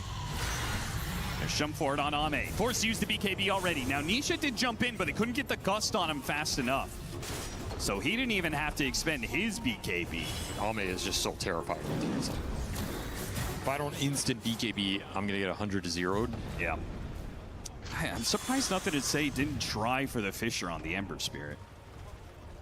Right? Like, you had to punish Nisha one way or the other there. Whether it was hitting the Gust and forcing him to BKB, or maybe getting the Fisher, follow-up Echo Slam, try and burst him down, something. Here's the real question. You have to smoke and contest this Roshan. Well, you're already kind of too late to the party here. Especially if they're going to wrap the long way around, because if they go straight through, Nisha's here to block it, but they go all the way around, they're going to be too slow to get to the Roshan in time. They're not even confident. Aegis is already going to be here. No BKB on Ame, no team fight. That is an easy Aegis for Liquid. They're going to get some more wards on top of it. Give the Aegis to the Tiny. He can go up the high ground now. And there's only one lane left. Yeah, just get the AC with an Aegis. They can't kill you very quickly. You're going to kill the buildings pretty damn quickly. And you have an extra life to back it all up. And you have Geomagnetic Grip with the pull, the shard he has. Of course. Always Boxy waiting in the wings. Yeah, Something goes wrong. We saw it early game, but like mid to late game is where Boxy makes that super broken. He goes, he pulls you, then he kicks you back. So it's like, they're dealing with two different kind of displacements here. They're dealing with Tiny offensively displacing heroes, and then you've got Boxy defensively displacing heroes, which is not the kind of game Drow Ranger wants to play. Not without an Aegis, that's for sure. No, definitely not. Not 10,000 behind this Timbersaw. And 30,000 behind Team Liquid as a whole. There's your AC. Probably the last item you were waiting for in this game. He has an amp damage in the bottle as well. This Tiny is smacking hard. Send down that top lane. Force XG to team fight you. If you don't give him the clump, it looks almost impossible to win the team fight. An early 6-slotted Timbersaw. And an AC Tiny timing with 3.5 minutes left on the Aegis is going to be one of the biggest power spikes of Team Liquid. Extreme Gaming Gonna have to find a way to hold here. Somehow the Gus timing was pretty good. He didn't want to use the BKB on Ame. And he won't have to yet. Catchy look helps him get out. So they got something, and the Echo Slam is going to be put onto the Tiny here with the Fisher hitting many of the backline heroes to refresh, and it finishes off the Tiny 1. But they need more heroes off of that because there was just the Aegis. They expended every bit of Nothing to Say's kit twice, and they got an Aegis. That's, I mean, they got Tofu too, but of the other real threats in this game, Nisha and Ace, they are pretty much untouched. Unable to capitalize with the other damage sources. Might be enough to hold the high ground here. Here comes Nisha. Oh, what a jump there with the Remnant. That's double support kills. And now Ame is almost dead off of Mickey's jump through. Nisha, very happy with that jump. He's going to get a buyback, at least one out of Extreme Gaming, and they're going to take this full lane. I mean, there's nothing they could really do to stop it. Nothing to say. He doesn't have the BKB, so he's being tagged by damage. He can't really get the blink in. Not that he has an Echo Slam anyway. Somehow XXS manages to hit a stomp onto the Ember Spirit. Couldn't get the immediate follow-up. And whether it's the flamethrower or it's the tiny hits, one way or the other, got the toss back onto Ame. He forced that forward as best as he can. And a catchy lick to try and deliver him to safety. But the Barracks, they can't do the same kind of retreat. Nor can this Earthshaker. Once he's in, he's dead without his BKB. The buildings will not stay standing for long. Mickey with another beautiful toss back into the avalanche off the buybacks. This is their only hope. They've got the hypothermia stacks onto Mickey. Building up, and got the BKB. Turns back around and smacks down Ame. Too tanky. And that's it. Extreme Gaming are out. Oh, what a series. Team Liquid will hold on. Survive just a bit more in this survival stage of EWC. I think this is Team Liquid in a nutshell. They can have a rough tournament. They can have a rough meta. They're trying to figure out their hero pools, trying to figure out the draft. But when the lights are brightest, they just turn up as players. They make big plays. They make clutch plays. They're always that little HP ahead, little team fight ahead. One little clutch play here from Mika, and all of a sudden you're winning a series that might be the start of a pretty long bracket run here for them, right? And they gain some momentum. They're a scary team to face these elimination matches. I don't even care how bad the meta is. They just seem to have some clutch gene when it matters. And that said, I think XG had a rough road of it. All right, they started to figure a little bit out in this series, especially that game 1. I think they played around NTS the best of any game we've seen. But ultimately, they just couldn't put it together for this event. And it does leave a lot of questions like, what is this XG squad going to look like when it comes to TI in Shanghai? Because if they can't put it together here at EWC, you don't have a lot of time to figure that out for the rest of the season. And the next round is going to be super fun to watch because, I mean, would you agree with me to say that Liquid and Team Spirit are the two teams that have the highest variance and highest ceiling sometimes when it comes to this playmaking in-game? As you said, I feel like both those squads are teams that just can turn it on, right? And be the 100%. TI champs that they've been in the past. 100%. Spirit definitely showing better form right now. That goes without saying. They're the scarier team. But I think Liquid has the potential to play the fastest of maybe any team here. Yeah. Like, no other team is going to play this style of draft in this way, where you're just running around the map, chain killing everybody. Maybe LGD would. I think that's the other team that comes to mind. Right, some classic like SA DOTA. Yeah. But I think Spirit or Liquid, when they play like this, are a real threat to Spirit in terms of the strategical matchup. But they're going to have to come with some S-tier gameplay because it's hard for me to imagine Spirit falling in the same way XG do in this game. Like, they're better at stabilizing the map, split pushing the lane. So I think Liquid are going to have to think about, this strategy worked for them. How far can we push this strategy? What else are we going to have to show to go deeper in this tournament? But if they can start to develop some of these heroes, make up big threats, they got a decent shot. What a way to be able to close out that game. Nisha popping off the Ember Spirit and taking that double support kill. And, well, we can go to the man himself on stage. Ladies and gentlemen, give it up for Team Liquid and Nisha. Come on. What an incredible performance. I would like to personally thank you for that incredible series. It was very fun to watch. Was it fun to play? The first game, I guess, but the second game, definitely not. What? What do you mean that was the best game that we've seen in a long time? Did you guys enjoy game 2? Yeah. What do you remember about game 1? I don't recall anything about that game. Happy that Team Liquid won. I guess people just are a fan of Extreme Gaming.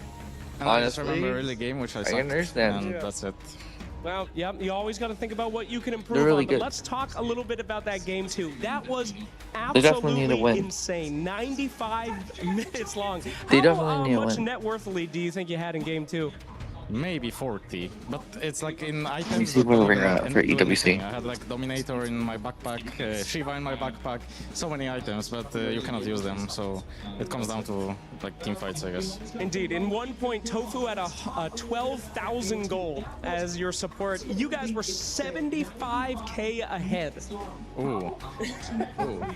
Yeah, I mean, he said he cannot farm anything more, and then I look, he has Aeon Disc, Travels, and Gem. Like, hello? Yeah, it certainly came through. But anyway, that was such an incredible game. You guys perform under pressure really, really well. Elimination series, super long. Game 2, you go all out. Then game 3, it's just like a stomp. What do you think happened? Did you break them with that long game where you guys just had more energy, more used to these high-stress scenarios? Well, what was that about? I think we just adjusted the strategy a bit more. I think it was kind of easier to play. I had save behind me, and we kind of scaled better into the late game. So I was just like kind of looking and waiting for the game to end. I did nothing. Tiny and Timber carried the game, and yeah, I just played a bit. Oh, we're Yeah, in you can lie as much We're as you definitely want in these interviews to say you did nothing, but I think you would, and the audience would agree. I mean, a pretty big part of this game, am I right? There we go. Sorry, Nisha. You can't escape that kind of stuff.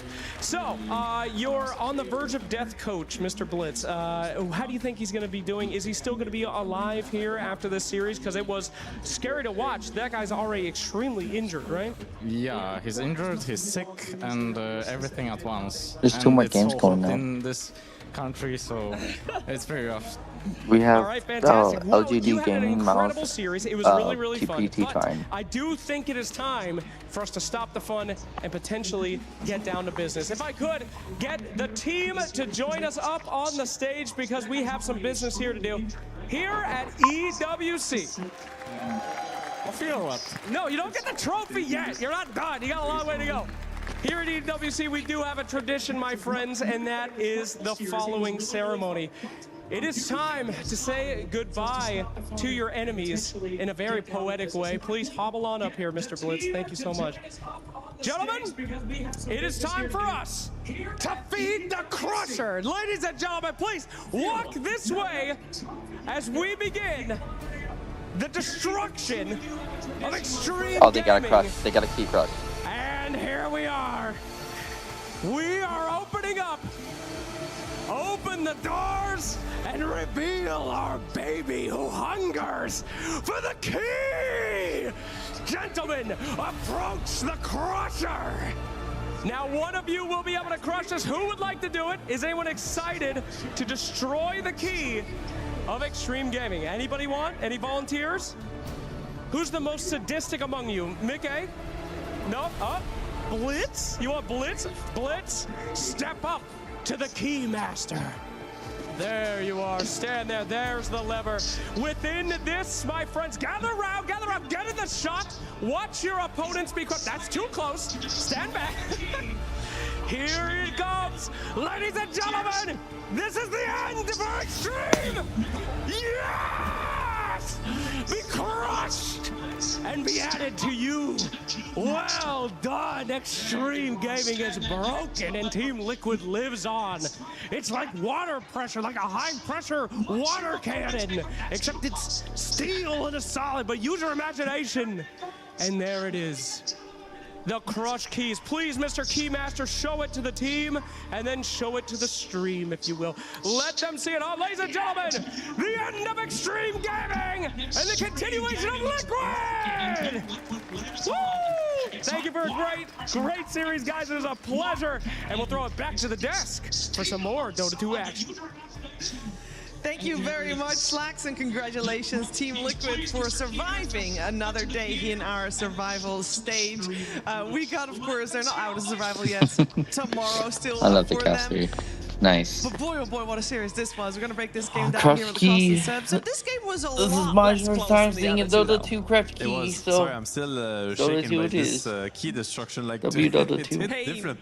Losing hits different. Like, it's rough. Flax was a little too excited for it. And it's like they take kind of the symbol of their tournament life and then they just crush it. And Yeah, okay. Well, I mean, I guess that's what happens Part when of you life. lose. You win some, you lose some, and you get your keys crushed. It's what happens when you lose in survival. I mean, it was a much more convincing game from Liquid, and I have to admit, I think they made the Miranda look really well, like really good. Like, would you? Gotta agree. Miranda, her stock's definitely going up. Absolutely. As a 5. As a 5, yeah. As a 4, still don't want to see too much of her, but it got the job done because she had so many setups, and I really like that Boxy also optimized to go for a bit of a, different tech instead of going for the damage BKB like he did in that one earlier series that they played almost the exact same draft against Aurora. This time around, he picks up the shard early on, and he just pulls his allies, whoever gets initiated on, out of the grip, like out of the stun, out of the, pretty much anything that they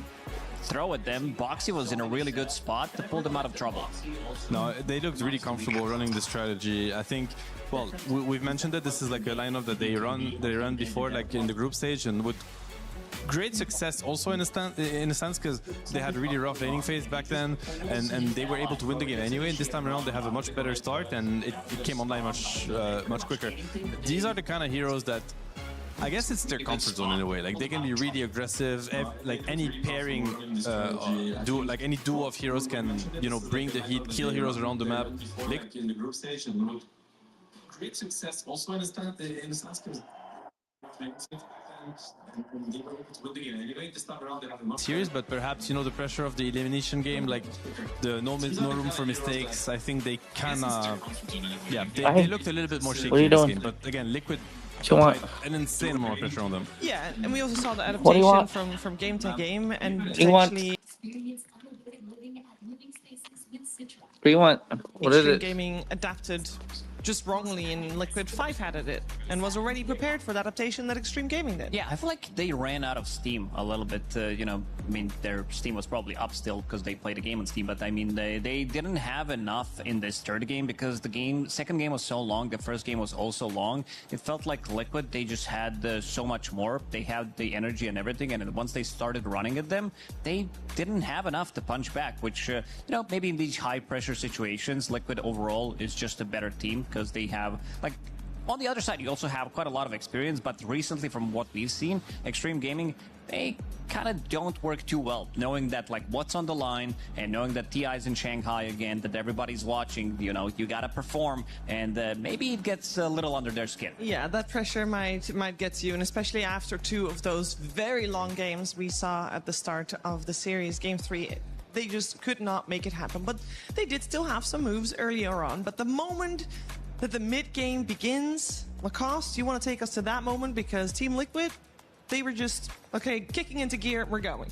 Yeah, it's how Team Liquid plays. We have these sacrificial carries that we like to talk about. Mickey definitely being one of them, and his Tiny, like, once he gets online, a lot of the situations where he just picks up a Blink Dagger, and a really nice wraparound coming out from Team Liquid where he goes in, finds the 2-man avalanche plus the toss. The Fisher, it looks good, but damage has already been done. Okay, immediately. Mirana with the arrow, of course, MVP of this whole series, most definitely, no jokes. And then you have the rest of the follow-up. You see, like, the Killer Instinct kicking in, Nisha with the rest of the team, making sure that they have very good chase potential, and as soon as they kill 1 or 2 heroes, immediately they're going to be able to go for more. And of course, Shiver, we have to show something else. This is peak Mirana, Moonlight Shadow, praise the Moon of Mene. Look at this arrow coming in and making sure that that's not just going to grant them the 1 kill. And Tofu has been very good on this Mirana, like with the arrow coming out from behind, or like not even completing the animation as well. And so many heroes in this game that she can really play with.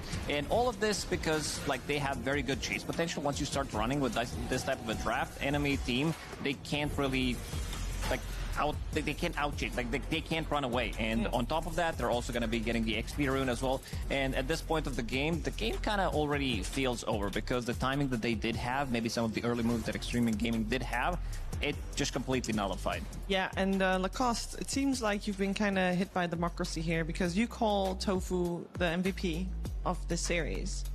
And don't get me wrong, he played really well. I don't want to take anything away from him, but democracy struck and Tofu did not win the MVP. It was Ace that won the MVP, Seb. Yes, and I shall represent democracy by myself. It's my version of it. you can make an argument for many of the Liquid players. I think Mickey could be in that conversation too, Boxy, like obviously Nisha. But I think Ace, you know, he's had a rough group stage, and in this game, I mean, this whole series he played like, he really stepped up his game, and I think in this game in particular, it was like a very, very dominant Timbersaw game. We've seen him play, you know, the Centaur with a great build, the Darkseer, massive impact on the game, and yeah, the Timbersaw to me was really like the cherry on the cake, where innovative build too, Facebook's Timber, you don't see that often. I think they seem to have picked up like a lot of, they seem to be more on the same page, him and Boxy, on how they want to approach the game, like how they select their heroes, how they complement each other, how they play the laning phase, and how they scale into the game. I think Ace has always been like a farm-oriented player. I think he's very confident in his ability to like scale to his micro, also how good he is at clicking his buttons and how he can scale into the game. And I think we've really seen it this series. And what I like is his ability to also connect with his team and use what's happening in the game while maintaining like a really high net worth. This Timber was so he was farm. And it was crazy. His Timber is not what he's really known for. This is not his, like you think of Ace, it's not like you're gonna be, oh yeah, his Timber. His Timber is sub 50% win rate in his professional career, but in this one, he definitely delivered. Sometimes, you know, you might need to throw in a couple of games where you lose, but in this one, understanding, like you talked about the automation, the phase boots, you're playing against a Drow Ranger, having extra bit of armor and maneuverability in the team fights, it feels really good. And Ace, I feel like him and Boxy found what they were looking for, something that has been missing in the group stage, and now they're kind of ready. They're kind of ready to make this, and I'm not going to say lower bracket run, because it is single elimed, so they have to go through survival and in the playoffs again single elimination. So I feel like Team Liquid definitely powered up. Yeah, they really did. We already heard before the series even began, Nisha was not talking about Extreme Gaming. He was not talking about Liquid. He was talking about Yandex later down the line, already in his head, making it past that survival stage. But by beating Extreme Gaming, which was very hard fought, and potentially this was exactly what they needed to be starting that run, they will now, tomorrow, go up against Team Spirit. And I think that's going to be a very good series. But we're not done yet today. We have still got a series coming your way. Our first series now done, elimination complete. One more elimination on the line on this stream with LGD versus Mouse as our upcoming series. Seb, some wise words on this series, please. Words, but wise, I don't know, you'll have to tell me. I do have words for that series. I mean, LGD, I think they started off really strong. I think everybody kind of expected them to, you know, be one of the top teams here. They're very entertaining to watch. They have a very innovative way to draft. Also, I think they play heroes that other teams don't. You know, we've seen like Pudges and whatnot. It's always fun to see them play. I think they had a rougher end to the group stage in a sense. Like they had a couple losses that probably they didn't expect, and I think they fell short against like the strongest strongest teams here, which you could argue are Yandex and 1W. So they're probably looking to prove themselves again, like make sure that, you know, they are a little bit above the pack. As for Mouse, I think it's been, I mean, we didn't get to see them play as much on the stream, but I think it's been, you know, a little bit shaky. Like it's one of the teams that is, we know their potential and we know they can definitely turn into one of the top teams here, but and they also play Pudge. Yeah, they play well. I don't know if that's a good news for them, but no, I mean, I'll always love myself a bit of Pudge, but I think they have more work to do on finding their identity. So I'm really looking forward to see how they put that day off to use and what version of themselves they're going to show today. Well, we are going to see that very soon because we are going to get the teams ready on stage. But before we get there, we are first going to check in with Chris, who has a conversation with Slacks about some of his confessions. Body was built to move, not trapped at a desk in one singular posture for 12 hours a day. It's time your chair evolved. This is Secret Lab Titan EVO. Ergonomically engineered for you, gamers, hybrid workers, artists, backing your every move.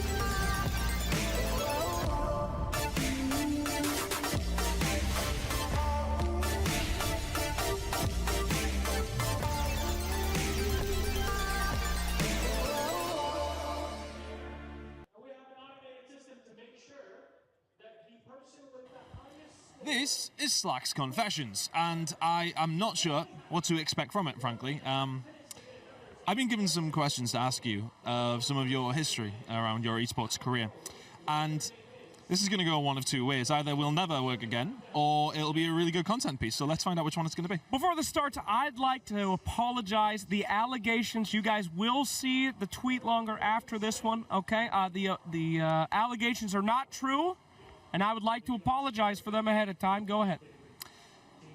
Do you think you should get more credit for the Blink Witch Doctor build? Absolutely. Do I think? I thought these were going to be hard questions. These pro players don't know shit, all right? Listen, I was in a car one time with Mid One. No, it was No One, actually. And I was telling them about my Battle Hunger axe back in the day.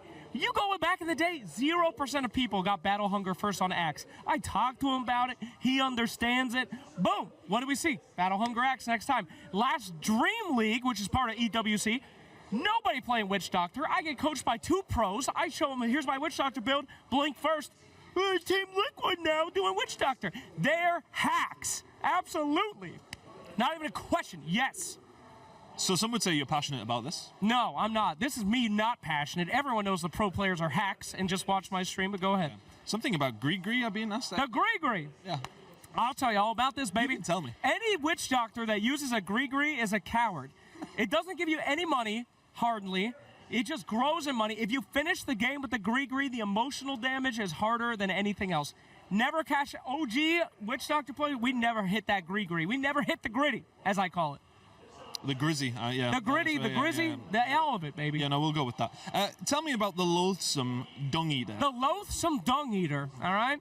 This is the name of the Warlock Golem, all right, back in the day. That's my personal name for my personal Warlock Golem. I bought the name tags. You can still buy them, $2.99 in the shop. Thank you, Valve Software. I get $1 every time someone buys one. Excellent. You can summon the Loathsome Dung Eater from the little poop circle, and he comes out and they explode. That's all you need to know. It says that you call them poop boys. The poop boys, that's right. Warlock's slow. Gork calls it the soup. I ain't never seen no soup like that, all right? It looks like a swirling toilet. The Loathsome Dung Eaters come out and they attack. This is the easiest AMA I've ever done. Okay. Where's the allegations? I don't know. Well, one of the allegations was something you said in Chinese once upon a time. I've been told not to talk about I'll tell it. I don't give a shit. I've been told. I might get wrong. Does Kuroki still hate you for the winner's bus comment? That's a tough one. That's a tough one. For those of you who don't know, it was TI, Team Liquid. I was running around trying to get some information, and I approached a fan, and I said, hey, how's Liquid doing? And they're like, they won, they're great. So, got on the bus later, long day, 16-hour day, get on the bus, and I see all of Team Liquid there, and I walk in the bus. Oh, no. And I say, boys, I must be on the winner's bus, baby. I sit down next to Purge, and his face, I've never seen anything like it. He looks at me, he's like, what is wrong with you? And I said, what do you mean? And he said, they just got 2-0. They got eliminated. They're done. And I look back, and the entire team is just the angriest I've ever seen. Because I really gave it like I'm on the winner's bus. It was bad. So I think he forgave me, though. Kuro has grown a lot since back then. I can understand if you didn't forgive you, though. That's pretty damning. Why don't you like eating cheese? Can't tell that one on story. You can't tell that one. Visceral story that I'm not allowed to share. But yeah, that one will go in the bank just because this is a kid's stream. This is for children. This is for children. Okay, well, we're skipping by that one. Why are there so many Reddit threads about how toxic you are? Because people are noobs. What do you want me to say? What do you want me to say? You want me to say they're right? You ever eat at a restaurant and have a delicious meal and go, oh, let me write a Reddit thread about that. How yummy. Everybody has a great time with me. 99% of people have a great time with me. Now, I make mistakes, okay? My number one rule, we all do. Never flame someone that you think is smart enough to be able to write a Reddit thread. Now, sometimes I get that wrong. A few of them get through the net. But I got to say, to anyone out there that I flamed and made a Reddit thread, I apologize. I am open. I'm trying to change my ways. I went through some dark times. Send me a DM. Let's get some tickets for Dark Carnival. Let's co-op bots. I'm ready to forgive if you are.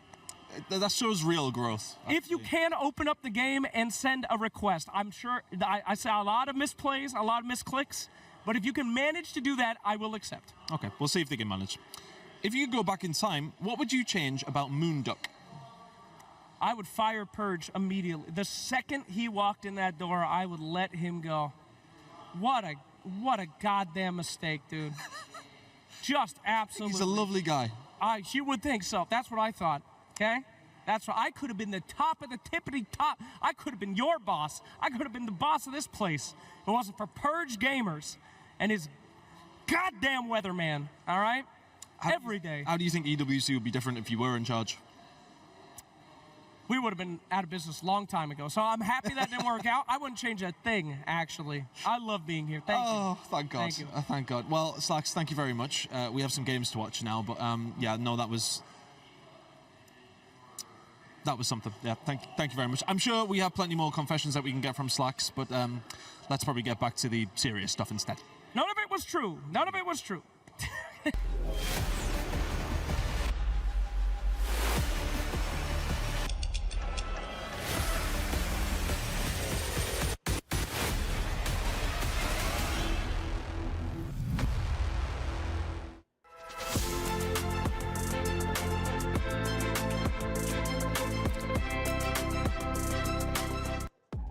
The serious stuff is here with elimination once more. We got LGD and Mouse for Dota 2 at Esports World Cup live from Paris, and a best of 3 to decide which one can stay and which one will have to go. And I think we're starting a little bit here with LGD, I think, Lacoste, because this is a team that comes from the group of death. Yeah, this is a team that has been through all of it pretty much, but also managing to punch back. This is the team that nobody can really roll over. A lot of the times you will see this team like have very even games, maybe some even longer games as well. But a team that has a relatively unique playstyle as well. We did mention some of the heroes that they do play, and I think this matchup in particular is going to be in favor of LGD, just because I would say Mouse has almost similar playstyle to P-Time, who, you know, if we go back to TI qualifiers, they got 3-0'd, because this is a very chaotic team. Like, I think both Mouse, maybe Mouse more on slightly strategic side, but I feel like a team like LGD, who is more stable, like just seeing the players and everything, the achievements, especially the guy that we're seeing on screen, I'd say Yuma, especially last TI, he was my top 3 carries in that tournament. This guy definitely goes under a lot of people's radars, where he does, like, he would not get mentioned, but very stable carry, a carry that is going to be carrying the games pretty much single-handedly. I gotta point out also that maybe on the side of LGD, Tai Long is on a little bit of a high, because in the 1v1 mid, Seb, he smashed that.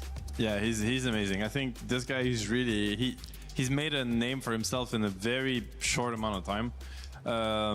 I suffered his talent firsthand, because OG had a series versus him, and he had losing matchup both games and came out on top both games, like pure 1v1, nobody getting involved. Like, this guy he's the kind of player that can make the difference out of nowhere just by himself. So Mouse is gonna have to keep him, you know, on the radar, because in a single elim situation, you know, all of a sudden you lose a lane you're not supposed to, the game is harder than it should be, and you're on the losing side of things, so they have to watch out for this guy.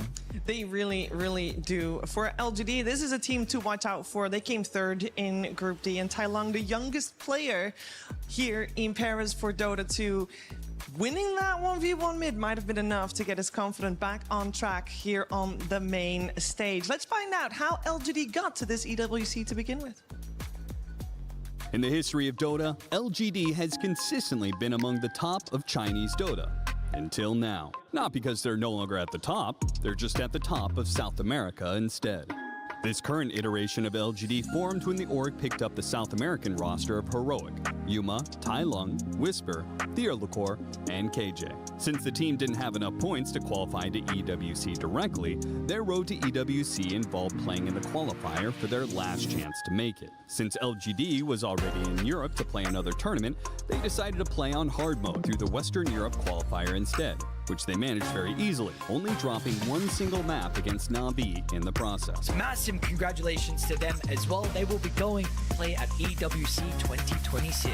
Clearly, despite lacking the points to directly qualify, LGD has earned their spot to be here. And with very strong results in the past few months, they're definitely a top team to look out for here at the Esports World Cup 2026. They've been the first team from South America to have been in a grand finals of a Tier 1 event. That was the most recent tournament they played as well, so the expectations are high for LGD coming into this one. But the main question for me is, Lacoste, how could they make this jump? What caused them to go from, you know, we're steadily top 8, top 6 here and there, you know, if they're doing well, to boom, grand finals? I mean, it's been like years of grinding pretty much for all of these players that maybe have never like won tournaments, but they've been in the scene for a really long time with a combination of new blood coming into the scene. Like you get some new fresh ideas, you get a new kid on the block that is going to be kind of carrying as well from the mid lane. I think you need to have that confidence as well, because in these type of teams, like you have like a lot of old school players, like Whisper. He's been known, like you had him on the team as well. He's been known that you know, this has been one of the best offlaners in the world. He has been the best South American offlaner for a really long time, and also like the stability that he brings to the table. Has very interesting hero pool. He also did switch to mid lane because he was playing the offlane heroes from the mid lane, collected some of the XP there, returned to the offlane where he kind of belongs, but also expanding his hero pool a little bit. Yeah, Whisper has been doing really well for the squad. Player that always gets mentioned also when we're talking about LGD, well, two actually, it's the safe lane with Yuma and KJ. They've also been stepping it up, Seb.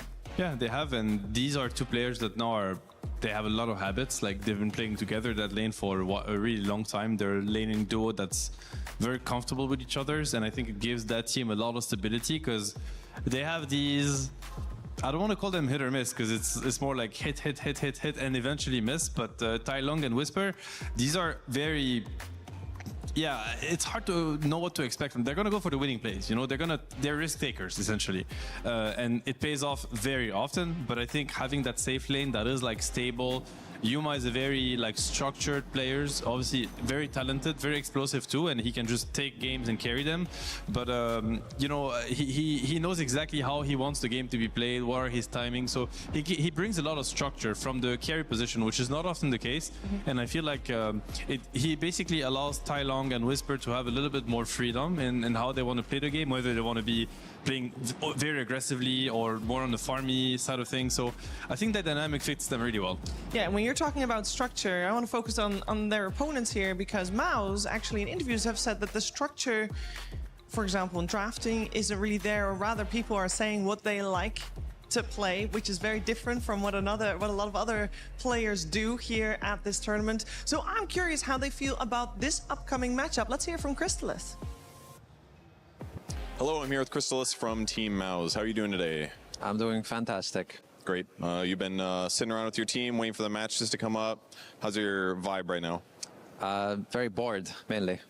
Well, I mean, if you don't get to play Dota, I suppose, so that's the fun part of the day. Yeah, or anything else much really. We have to sit in his chair and like wait for like the next series to end. Hopefully it's a 2-0. If it's not, then we're going to wait an extra hour. But you know, we'll see. That's tournament Dota sometimes. You guys went 4-6 in your group, a little underperforming. I'm sure you guys are a little disappointed. You're up for elimination. What's your EWC journey been like so far? You know, if anything, we're not even that disappointed because we sucked way harder in the TI quals and before that too. So right now it's actually going kind of decent. You know, like we have a chance. This is up from before for sure. That's true. I mean, you're not eliminated yet. You definitely could do it. I spoke to Mid1 early in the tournament. It was coming off of a loss, and he said that you guys were sometimes not on the same page in your game. How do you solve that problem as a pro team? It seems very difficult to make sure everybody plays as a cohesive unit. I would love if someone could answer that for me because I also don't know. Otherwise, you'd probably be doing better. I was hoping you would know the answer. That's too bad. Okay, so it's not my fault when we lose our pubs. It'll be the same for me. All right. What's your prep like for LGD right now? Are you guys ready for the Huskar? Is there any other weird cheese stuff that you're gonna have to play against? Do you want me to reveal all my strats before we play? You could allude to them. You could tell me how confident you are. The fact that you're not confident. I mean, the thing is, like, I'm the same as always. You know, I play like 3 heroes, and if those are banned, like it's over. You know. Razor, Monkey. Who's the third? No, you don't have to tell me. My Huskar is amazing. Well, and my Bloodseeker. Okay, so the Huskar's up for contention, is what you're saying. Maybe you're gonna pick it first. Show him who the real Huskar player is. Of course, there is for sure a Huskar def. Depending on the two of us. Can you talk to me about Huskar safe lane versus Huskar mid? What are the major differences? Obviously less levels, but you could like dumpster some certain offlane heroes. It's the same thing. You tilt the enemy hero against you more than anything else in the world, and then he doesn't want to play anymore, and then you win on accident. Okay, and hopefully he disconnects early. All right. Yeah, like it's the plan. That's a good strategy to have. All right, well, thank you for joining me for the interview, and I hope you don't have to wait too much longer for your upcoming match. I hope so too. Thank you. Oh, this hits different. I know when this interview was recorded. It was recorded before Game 2 of Liquid versus Extremes, that game that lasted 90 minutes. So he did have to wait a lot longer for his game to start, and hopefully it doesn't affect it too much. It seems like it's an upbeat mood anyway, Seb. You know, it's almost going in no expectations. Yeah, I mean, you know, I'm comparing this interview to the Nisha interview where he's like already almost talking about the grand finals and how he's planning to celebrate after he gets the trophy, and here's like, yeah, I don't really know how to fix being on the same page and whatnot. So hopefully they fix it. I think Crystal is also very known for being a funny guy, especially in interviews. So don't take all his words, you know, like. Oh yeah, they're falling apart. They're disbanding as we speak right now. Yeah, like they have a major quarrel in the fight. It's not happening. I'm sure It's he has not happening. 5 heroes. Yeah.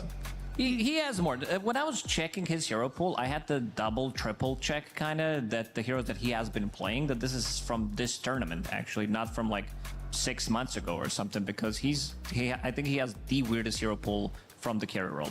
Share with the group. Yep, we have Phantom Lancer, the only one who has lost with it, even though every single other PL did win. He has 1 loss on Bloodseeker. He has Razor, Monkey King. He does have Bristleback, Dragon Knight, and yeah, and that Bloodseeker. I don't know if we mentioned this. Yeah. All right.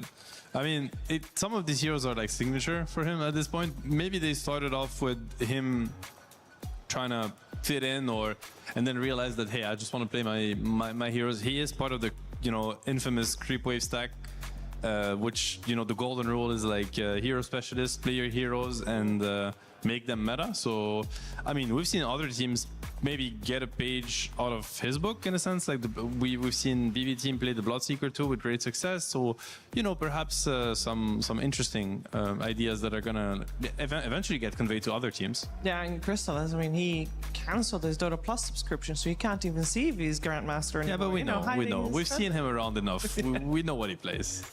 Interestingly enough, when Mouse played against P-Vision during the group stage, one of the strategies that Puppy had against his former teammate Crystallis was all 7 bans were targeting Crystallis. So he has at least 7 heroes, and that's when he played DK, by the way. That's how you fix conflicts between ex-teammates. It's like you just settle it with targeting them with the bans, making them have a reader of time. I'm just wondering, like, because you talked about Bloodseeker, and BB team also mentioned it in an interview that they adjusted the item build on the Bloodseeker, so I assume they got inspired by Crystallis as well. Maybe they kind of called out that, you know, some things need to be fixed, but also getting the right ideas, maybe just like not having the completely right idea, but the ideas that they have could definitely be improved. But other than that, cool ideas that other teams are also starting to copy. Do you think it's going to be very important for any team facing Mouse to shut down, in particular, Crystallis like P-Vision did, or do you want LGD to focus elsewhere on this match? No, I personally don't think you have to tunnel vision Crystallis in particular. I think they have very capable players that, you know, I think of Yamich, for instance. He's been very known for also certain, like, very limited hero pool, even though he obviously can play much more, but they've just had so much success with some of these heroes. Like, I'm thinking about his Tusk, you know, his Nyx Assassin, or certain melee heroes, which they just seem completely unstoppable when they got their hands on these kind of heroes. To me, one of the big question will be around mid one, like what kind of mid one are we getting? Because I think when mid one is like on, he's really hard to stop. I think he usually raises to the stakes of big events, and, you know, single elim, you know, usually like mid one at TI, EWC, single elim. I think this is where we could really see him shine. I think he's super important for that team in terms of like setting up the pace of the game and the tempo. And again, I think it's a really good patch for mid laners like Earth Spirit, Ember. These heroes are very dominant, and he's very comfortable in those. So. Yeah, I mean, I have to agree. The way that they won that one Wallachia was pretty crazy. Nobody expected them, big underdogs, but they also play their own style, and they are staying true to their own style, like even here at EWC. And one thing I liked about mid one is, I think I was covering some qualifier games as well, and dude, he buys back 7 minutes in, and then buys back again at like 15 minutes, and they win the fight off of that, and they win the game off of that on Storm Spirit, which is, you're not going to be seeing any other players do the same kind of a thing. You're not. It's also interesting to note that mid one is our oldest mid laner here at EWC, whereas Tai Lung is, of course, the youngest mid lane, our youngest player. So there's a 13-year difference in between the mid lane. That's a large number. We're gonna see if that has any implications in the upcoming best of 3. So we're gonna have LGD and Mouse fighting to survive here in the survival stage. And for that, we're gonna head over to the stage. Thank you very much, Sheever. Did you know that there's 33 years of difference between me and Slacks? I'll have you try to figure out how that goes. But let's go back to our previous game because that aged us an extra 43 years in Game 2.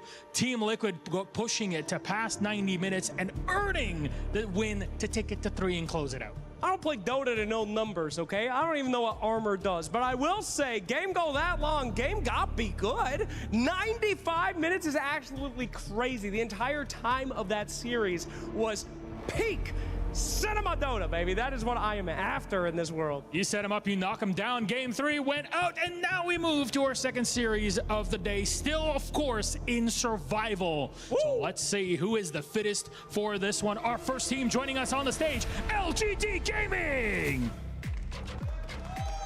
Hell yeah, coming in at third place from Group D. You can feel it on here. It went down to a Shadow Fiend 1v1 with Tai Lung. The youngest mid in the game, saving the day. In the next few hours, this will be the biggest test for our elite South American squad. They've seen main stage success before. Is survival in their books? Serious. That's some serious stuff. I mean, this is a very serious team. Talk about a scrappy team. Talk about a team that will pull out anything that they need to survive. The crowd loves them, and I love watching them too. However, another scrappy team is up against them, my friend. A team that you should absolutely not underestimate. May I welcome to the stage, Team Mouse. Just the mouse you can't get rid of, you know? It's like going to America on the Mayflower, baby. You can't get rid of these rats. They are here, they are fighting and running. You think they're weakest? That's when they bite you with the plague, baby. This team is incredible for their ability to take off games from what they think are stronger teams and their just inability to die.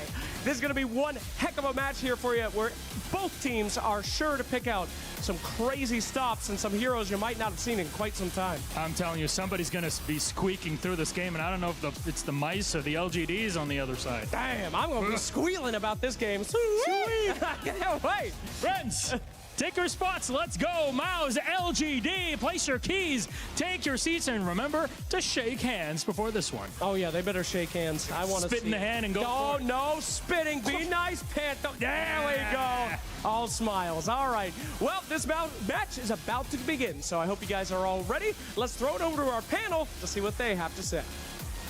Thank you very much, gentlemen. LGD and Mounts, I want to talk about the playstyle they've been showcasing so far. It feels like it's pretty mixed in terms of how they play, Seb. It is, in terms of like, you know, success that they find, but I think the playstyle is a guarantee in the sense that we're going to get explosive games, action-packed. I think both teams are very aggressive, looking to, you know, get ground as early as possible in the game. Yeah, so, and they don't back up from fights. That's what I'm thinking too. I'm thinking it's probably going to be a brawl coming this way. Oh, absolutely. Yeah. This is going to be one of those games where nobody's going to back down. Like we've seen something similar a few days ago where we had like 20 kills in 10 minutes.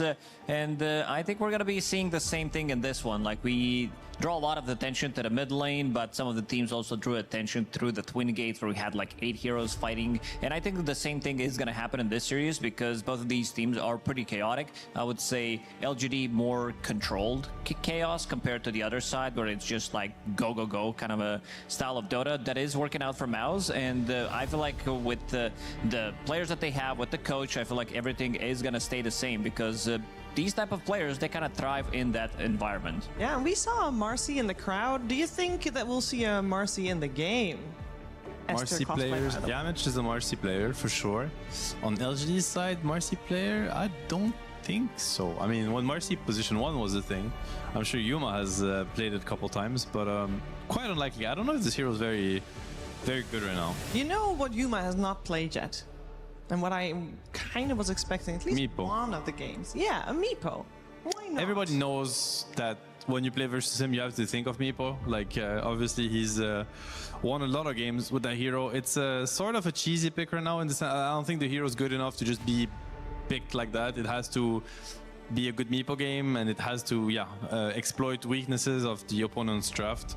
So we'll have to see. I mean, he's been big on the Laundred. I think he lost 2 games on Laundred, actually, but it was against Yandex, if I'm not mistaken. So, you know, I'm sure they're gonna have some readjustments in the draft and hero priority, more importantly. We'll have to see. I think both teams have very wide hero pools. I think it's the same for Mouse, where obviously Crystalis, we talked about his pool as being a little bit niche. The same could be said about mid one. Like with mid one, you never know what you're getting. You could get like a tiny mid one game, you could get a tanker mid, or you could get your classic Amber, Storm, you name it.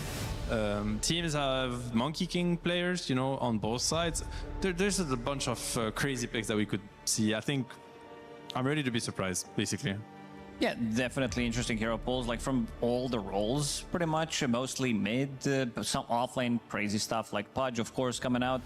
But Yamich, his hero pool is exclusively positioned for melee heroes, except for Grimstroke, that also a lot of teams don't want to touch. So it's going to be interesting to see, because Boom, he also has relatively small hero pool. It also could come down to him playing hero like Viper. They only played it one time, didn't find much success. This hero looks atrocious so far. I believe he is sitting at 1 win and 9 losses, so 10% win rate on the hero. And also playing maybe more range-oriented offlaners like a Batrider as well, something that also Whisper could try to throw in. So we're going to be seeing a bit of a different hero pools. These teams definitely don't play what we call meta, even though like meta is definitely evolving as tournament goes on, but we're going to have to see. Heavy focus on the LGD specialties already from Mouse's side. If you look at the bans like Beastmaster, Enigma, and Batrider, these are first phase bans we don't see that often, but against LGD it makes a lot of sense. And with the Enigma being banned, could it be like a setup for Laundred? I'm wondering. I don't know if Crystalis is that much of a Laundred fan though. We'll have to see. This leaves a lot of strong heroes in the pool. Like this leaves Earth Spirit, which has been one of the most contested heroes of the tournament. It leaves Keeper of the Light, it leaves Clockwork, Shadow Fiend, Drow Ranger. All of these good things are left in the pool because Mouse, as you said, they heavily focused the offlane. Not so much even the offlane, because LGD, they also played Beastmaster from the mid lane. It looked very good. You go for the same build. We saw, I think, one of the Eastern European teams as well go for the carry Beastmaster, still going for the same build. So flexible pick in a sense, and it is going to be Lone Druid for them. Yeah, there we go. I mean, they set it up with the bans. These are 3 good heroes against Lone Druid, so I think kind of telegraphed. I mean, in the sense that I'm sure LGD knew exactly what they were getting into, so we'll see what answer, you know, they were preparing for the Lone Druid. They banned AA, which is very uncommon. So what could it be? Perhaps Necro or Huskar? Like they're being a Huskar team, sure. And you know, we saw Crystalis mentioning it. There it is. There it is. So they set this one up. So honestly, like both teams should know what's happening. I mean, Enigma has been a pretty common answer for Lone Druid. So first phase ban Enigma means Lone Druid is coming, and first phase ban AA means Huskar is coming. So both teams got what they wanted from this opener, and we'll see which idea is superior. Do you think there's a chance that they potentially run this Lone Druid in the mid lane? Against Huskar, basically 2 heroes. This is something that people do against Huskar in the mid lane, try to outnumber him. No, it's actually, it doesn't sound like a bad matchup, actually, now that I think about it. It sounds like a really good matchup, actually. We'll have to see, because I saw Tai Long win Huskar versus Sniper matchup, so maybe he doesn't care. And he can handle the Lone Druid also, but that would mean that mid one would play Lone Druid, which I'm not sure it's part of his kit. Anything is doable if you're brave enough, at least that first game, and then you have to see. I mean, if you don't care about the result, it's always doable. You know, you could just like go there and feed your brains out and just lose the game. But you know, you did what was required. Yeah, feed your bears out in this one, maybe. If you can't play Ancient Operation, are there any other heroes that are like especially good against a Huskar? I think a lot of heroes are pretty good against Huskar. Like usually summon heroes are the best, but Beast is out already. Enigma is out. Lone Druid is pretty decent in my opinion. Lycan is amazing against Huskar. What else could you have? It mostly is about also the lane matchup, which is why Lacoste was mentioning, like, already, you know, taking a more innovative approach and try to shut him down, because, you know, Crystallis said it best. It's like you play versus Huskar, you can't touch creeps literally from the beginning. You don't want to play the game, you just want out. So that's just what Huskar does. It's like he essentially deletes a core from the game. One thing that you can do in this matchup is, we talked about Marcy, we saw it in the crowd as well. It's a specialty for Mouse. This is something that Yamich plays. You can manipulate the creep waves with the Flying Courier early on if you're playing the unfavorable matchup against Huskar. Interesting, actually. I didn't think of that. I have to put some thoughts into it now. I'll stay in my thoughts. Probably not gonna be, but maybe some braver teams would be able to pull. I mean, I'm not gonna say. I'm probably gonna say that Mouse is probably one of the more brave teams out there, because the way they play, they stick their own ideas, and maybe something like crazier can't even happen, because they don't strike me as a team that's just gonna be going for, let's call it, normal stuff. Yeah, isn't Primal Beast also a mid hero that can like take the creep wave into the jungle and basically jungle, or is that kind of not an option here? I mean, he can, but a lot of things can go wrong. Like Primal Beast versus Huskar is like you really can never show on the lane. It's like a horrible matchup. Worse than the Lone Druid. It's way worse. Okay. It's like one of the worst. It's like melee hero against Huskar. Almost any melee hero is like you just can't lane from the get-go. So if for some reason the support is free to mess with you trying to manipulate creep waves, then you're just starving. Yeah. Heroes that I think are pretty okay against Huskar, like Necro has been, you know, it's a big meta hero. It's always been good against Huskar.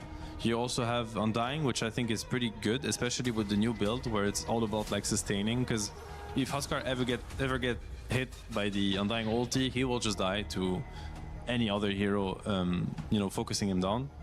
And the Soul Rip build, like Sustain essentially is good against Huskar. At the end of the day, he might be hard to kill. He's damage over time and still good target damage. So if you have a lot of Sustain, it becomes easier. That's actually interesting. I was wondering when we would see that, like the Jakiro versus Clock, because Clock has been one of the, you know, highest contested hero, like highly contested heroes, and we've seen some Jakiro. The double attack against Cog is super handy. It's very nice. It's also 4-head strategy. If this is going to be 2 heroes laning against, like, you need to kill pretty much 4 of them. You have Bear, you have his summon, you have double-headed Jakiro in this lane, and Yamich Tusk is gonna come out. It's one of his classics. It's one of his overall best, probably most successful hero. This is how they won that Wallachia that we did mention early on. It's a hero that I think at the time he had 80% win rate in the tournament, being the Tusk spammer and giving you that like soft reset as well with the snowball. Tag team gonna be super efficient against Huskar throughout the whole game. Extra bit of a damage because you get it for the Bear, you get it for the Lone Druid himself as well. Quick question, because you guys are talking about the double attack of Jakiro being good against Clock, but overall, Clockwork has always been a counter to Jakiro because the battery assault will interrupt anything Jakiro even wants to do. Does that cancel each other out? Like, what wins? What counters what? I mean, in the game, they don't really interact with each other. I mean, Clock probably has the upper hand, but one of the biggest issues about Clock is this Cog spell. It is really, it's not okay. You know, yeah, it's not okay. It's really hard to play against it, and he kind of damage control lanes that no other hero could really, you know, fix or dominates them. So it's mainly his laning presence that you need to address, I think, if you want to like deal with Clock. And if you're happy with Jakiro as a hero, well, that's like a, you know, one stone to 2 birds. You're damage controlling what Clock will do, and you're also getting yourself like a good hero. I like the combination of heroes from Mouse. I think it's a good mix of like physical damage. They have AoE, they have control, they have magic damage. Like it's a strong looking draft already. That is an interesting pick because okay, Darkseer into Lone Druid is quite surprising to me. Lone Druid used to be one of the best heroes against Darkseer on lane because he doesn't suffer the iron shells, because the Bear is just tanking the damage and you can just resummon, and you can also just chase the Darkseer down. Like, you have a lot of ways to root him. A very dangerous lane for Darkseer, but at the same time, we've seen these Darkseer players, they don't even come to the lane. What lane? When they don't want. What lane are we talking about? Because this I'm jungling. So unless there's like a bounty hunter in Invis scouting me, I'm good to go. Okay, sure, fair enough. If you're not gonna lane, then Darkseer is a good pick. Maybe that's the reasoning actually here. It's like Lone Druid, Jakiro, yeah, I'm not going there. I mean, the reason why we are seeing some of these heroes go to jungle is their fours are trying to soak up some of the damage if the lane is not strong, but this is a strong killer lane, whether this is going to be Jakiro with the Lone Druid or if it's going to be Jakiro with, if it's going to be Lone Druid with the Tusk, you still have ways of killing the heroes. And Wyvern, I would say very good pickup here, making sure that against Lone Druid, against Tusk tag team, you can always have something. And, you know, we've seen heroes also dying, even though it's not as good as it was before. Like, it depends whether you have Aghanim Scepter or not. We saw also Lone Druid, the hero, walking out of the range, breaking the Winter's Curse as well because he's too far away. And this is gonna be the counter. I believe you mentioned the Sniper versus Huskar matchup, and they, even though they have some ways of closing the gap with the Darkseer, Ion Surge on top of that, Clockwork with the hook shot, Sniper, he can still defend himself against it. Yeah, this is mainly shut down the Huskar, you know, don't give him the early game advantage he wants. Traditionally a very good matchup for Sniper.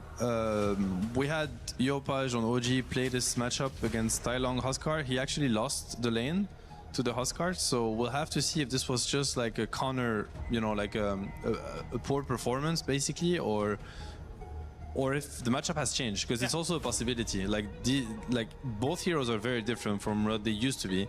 So we'll have to see, maybe the Sniper against Huskar is a bait, or maybe it works wonders. Either way, like, I'm still, you know, I'm looking at the lineup from LGD. I think it's very well-rounded. It's going to be very hard to, at some point this Huskar is going to stop dying. Like, as soon as, you know, they have this Wyvern, maybe a Blink Dagger on the Wyvern or not, like the Curse plus the Cold Embrace, it's going to be very hard to kill this Huskar.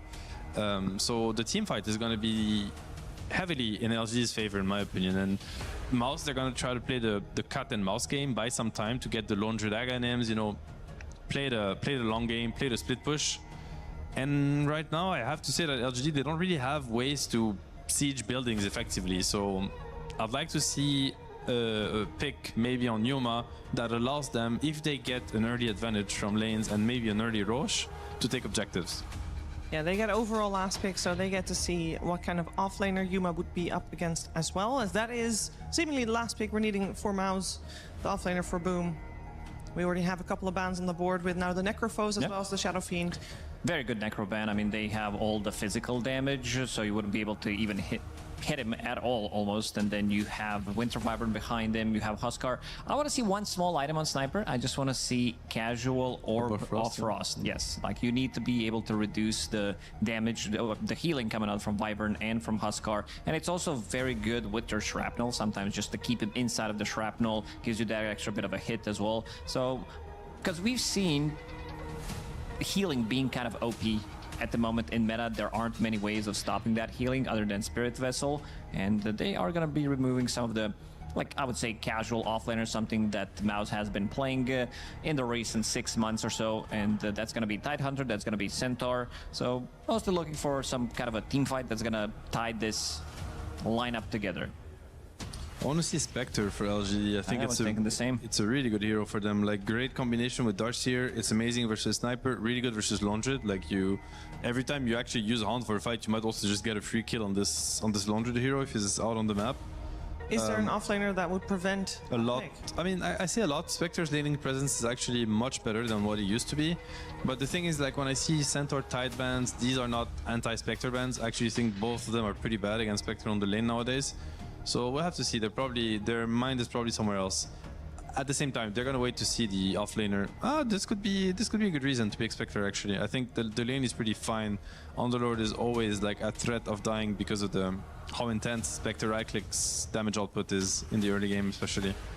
It's a really good lane with Wyvern also. Like, Spectre always enjoys the protection from Wyvern. We'll see what route they want to go. It's pretty slow. That's the only issue. It depends on their read on the mid matchup, because if Huskar is shut down, you can't afford to pick something too greedy. If they think the mid lane is fine, then they have more freedom. Yeah, right now they don't really have any playmakers in the team. A lot of the times, like Huskar, he loves to farm. Darkseer, he loves to farm, gets his Helm creep and run around. The supports, they need levels to be able to make some kind of move. So not going to be a fast draft from LGD Gaming by any means, unless they can find a way how to speed things up. And it's going to be Ursa, which is a hero that usually we don't see. I feel like this hero, like you talked about, the lineup lacking some of the tower damage as well, building damage. Ursa also doesn't provide you with any, but it's very good at some of these skirmishy team fights and also benefits quite a lot from heal from Winter Wyvern. This is not a hero that is strong level 1, level 2, and this is why we've seen quite a lot of Warlock plus Ursas in the recent times. But yeah, another jumper, another hero that can match the bear on the other side. So we're gonna have to see which bear is stronger. Is it enough to fix the activity issue on the side of LGD when you said like Huskar wants to farm, Darkseer wants to farm? Yeah, I think so. This is like 2-item hero. You get Battle Fury, you get Blink Dagger, plus also you have ways to increase his damage in the fight. So this has been the old school duo with the Darkseer, so you have Surge to reset the fight, maybe get in, get out, extra bit of the damage coming out from Ion Shell to be able to stick on the target. And the Shard I think is amazing, like the slow on the Shard, you Surge the Ursa, nobody can run away from him. It's very, very powerful combo. Do we lean one way or the other after seeing the draft coming out for both of these teams? Hard call. I feel like both drafts are very solid in my opinion. What do you think, Lacoste? Yeah, I kind of feel the same way. I feel like they might be getting quite a lot of value out of this Underlord because they have save, they have ways of potentially kiting the Ursa, Sniper Shard, the shards from Tusk as well, like the Root, the Fear. A lot of these cheap spells that Ursa doesn't really like to play against, but I would give a slight edge to LGD Gaming, seeing that this type of a draft, like this is the lineup that needs to kill Roshan. This is Ursa, Huskar, like you want to be getting hands on that. So between 15 and 20 minutes, you expect them to play very aggressive, try to go for smoke, double smoke, find a pick off, and then turn that into Roche. And maybe one thing to mention too is that since the Darkseer is going to be jungling, maybe this will free, like, we maybe cannot think of lanes as honest, you know, matchups, because maybe the Clock's gonna get a lot of space to mess with the mid lane, perhaps get angles on the Sniper, maybe the Jakiro will have access to the Twin Gate really early and attack the Ursa on his lane and change the matchup versus Underlord. So we'll have to see, because I do feel like it's hard to enter bot lane against Lone Druid and Jakiro. So a lot of early movement from supports to be expected. Oh, that's going to be a fun one for us, the viewer, to watch. A lot of movement, a lot of activity, a lot of excitement, and extra excitement, of course, from Sunsfan and Kezu. Welcome to the survival stage. 1v1, except in this case it's a 5v5. It's Mouse versus LGD. Loser goes home. Kezu. That's damn right. This is an important game for both teams. Wait, hold on. We've got the lights are being turned down. This time, you're actually not lying for once. KJ did call out that the light situation, of course, is a little bit too much for them to handle. Oh, look at him. Look at KJ looking up. Yeah, okay. He is on the screen. Not acceptable. I thought you liked him being on screen. I do, actually. He's very attractive young. Hey, you talked about his entrance into the stage here. Yeah, I liked seeing some personality. You know, they had some choreography of like who's gonna give over the key. It's a nice change. I'm used to Dota players just being completely dead inside. You see nothing in their eyes. All they do is play Dota. They don't even shower, for God's sake. Okay, that's maybe a little bit. You should single some people out instead of saying that no one does it. It is true though. There is some, of course. No one smells really good. Actually, he does smell really very good. But you know, the esport gamer events, there's a little bit of a smell sometimes, of course. But back to reality, we are in the game. We are, and we got some cool ass picks. We have a Sniper, we have a Huskar, we have so many cool ass picks, and you mentioned Huskar first. Well, yeah. We don't get to cast this. We haven't gotten to cast Huskar. Okay. Huskar is cool because it's kind of like this, you're gambling a bit. It's like you're going to win early and then just snowball, or you're just going to get dumpstered and lose. Well, I don't respect this hero at all. He is good for like speeding up the game, and you know what you're getting. Like you said, there's like a snowball one way or the other. And obviously also it's the type of hero where you can in a way also kind of see how the mid game goes, right? You want to get the first Aegis and play quickly, but let's see if the bear is in some first blood action here. As Mouse were, of course, smoked up. We'll get a courier kill somewhere as the Older Core killed it down bottom. Yeah, so talk to me about... Well, let's just start with the lanes. We can start slow, all right? We can just... Because I feel like there's going to be a lot of action this game, especially with LGD and the lineup they picked and the fact that they are very aggressive by nature anyway. How... So for Huskar... Do you have brain lag there? Just having a little brain lag, it's okay. Yeah. See a little shenanigans here on the top side. Is my perception of Huskar incorrect that you need to win the lane hard or this hero is just bad? It's close. It's definitely something you want to do, and there's only very few heroes that don't allow that to happen. I do think that Sniper is one of them, but even these matchups, I've seen Huskar kind of, you know, they are able to dumpster it. If you get boots early, which is something we did see. I believe I saw this matchup this tournament already, and the Huskar killed the Sniper in a 1v1. Really? Yeah, I don't remember who played it. Honestly, it may have been Tai Lung against like Yopaj, or I don't have the full memory, but it is something like that. But Huskar definitely wants to play from ahead. He wants to have an early Aegis, but the hero also has scaling. Like nowadays, it's not like this one-way type of guy, so it's what you want, but it's also playable if not.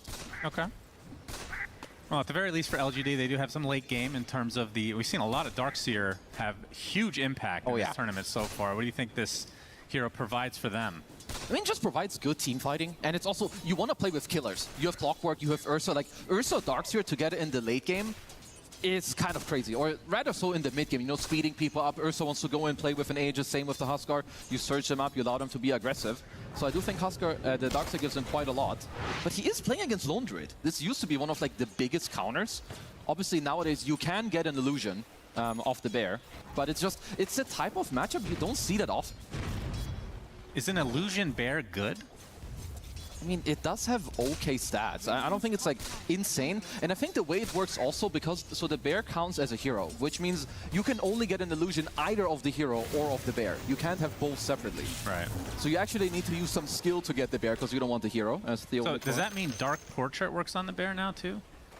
Because I feel like since he was turned into a quote-unquote hero, it's like not everything actually applies though. It's like a case-by-case basis. It should also work. Like Monkey King gets Jingu, Slark gets Essence Shift, so you know you can play around with that. But yeah, we can see that now the boots are available on Tai Lung. You saw mid one as well. You know, he has the triple slippers. They talked about the Orb of Frost, which is super good against Huskar.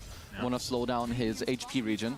Technically, it's like a lot of damage for the Sniper in this matchup. Yeah, it goes for the 2 in Berserker's Blood to start things up because of all the harassment coming out from mid one.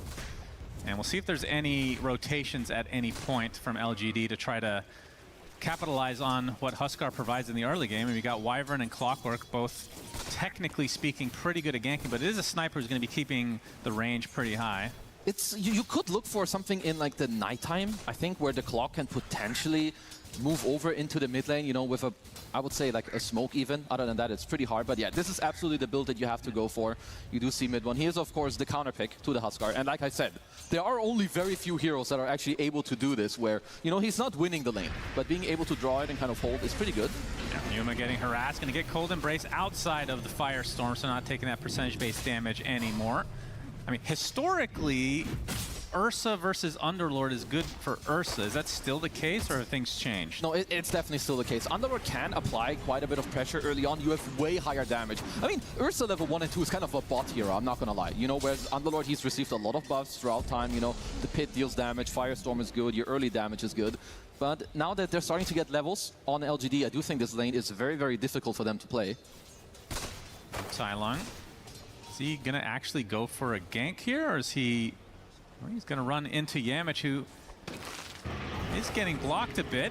Slowed now by KJ, going for the extra damage from Tai Lung, the TP, but will be fine. So a little bit of wasted time there. That leaves mid one to his own devices, the mid lane, pressuring the tier 1 all by his lonesome. I mean, especially so, like going for the 0-2-2 build, doing very well, kind of pushing Tai Lung, you know, into the jungle. Now you can get some levels in the Shrapnel to also, you know, help yourself recover, have some gank ability. So I'm also quite happy, I would say, you know, with this type of mid lane that mid one is getting here. And back he comes. So it's going to be the first item. Armlet, of course, as per norm for the Huskar players. And what do you go after that? Is this a... I mean, I've seen Blink, you go Ags like third item, something like that? Yeah, there are different builds for Huskar, and I always like seeing a Blink early, but I don't see it that often from the players. I think there's a lot of... There's like Boots of Travels, there's like Sanjin Yasha. Ags is something you want later. Obviously, you also need to kind of play with a BKB against this Radiant draft as well. And then play, you know, with your early Aegises, which they absolutely need to get in this game. You're playing Ursa Huskar. If you're not getting early Aegises, you are in a really bad spot. Yeah, that's very true. Theolacor showing off that battery assault. Very good skill. Yuma gets first blood as a result, as Tai Lung dies shortly after, so very close to first blood going the way of Mouse. At the very least for them, they do get the mid laner. 1 second, Fairy. Mid one. Is he actually dead here? Pops the Fairy Fire, will survive, but now gets brought into a lot of action with a couple of support heroes. KJ and Theolacor finish the job that Tai Lung started there. That was a good return play by Yamich, and a nice try on the snowball also to delay all of this early damage.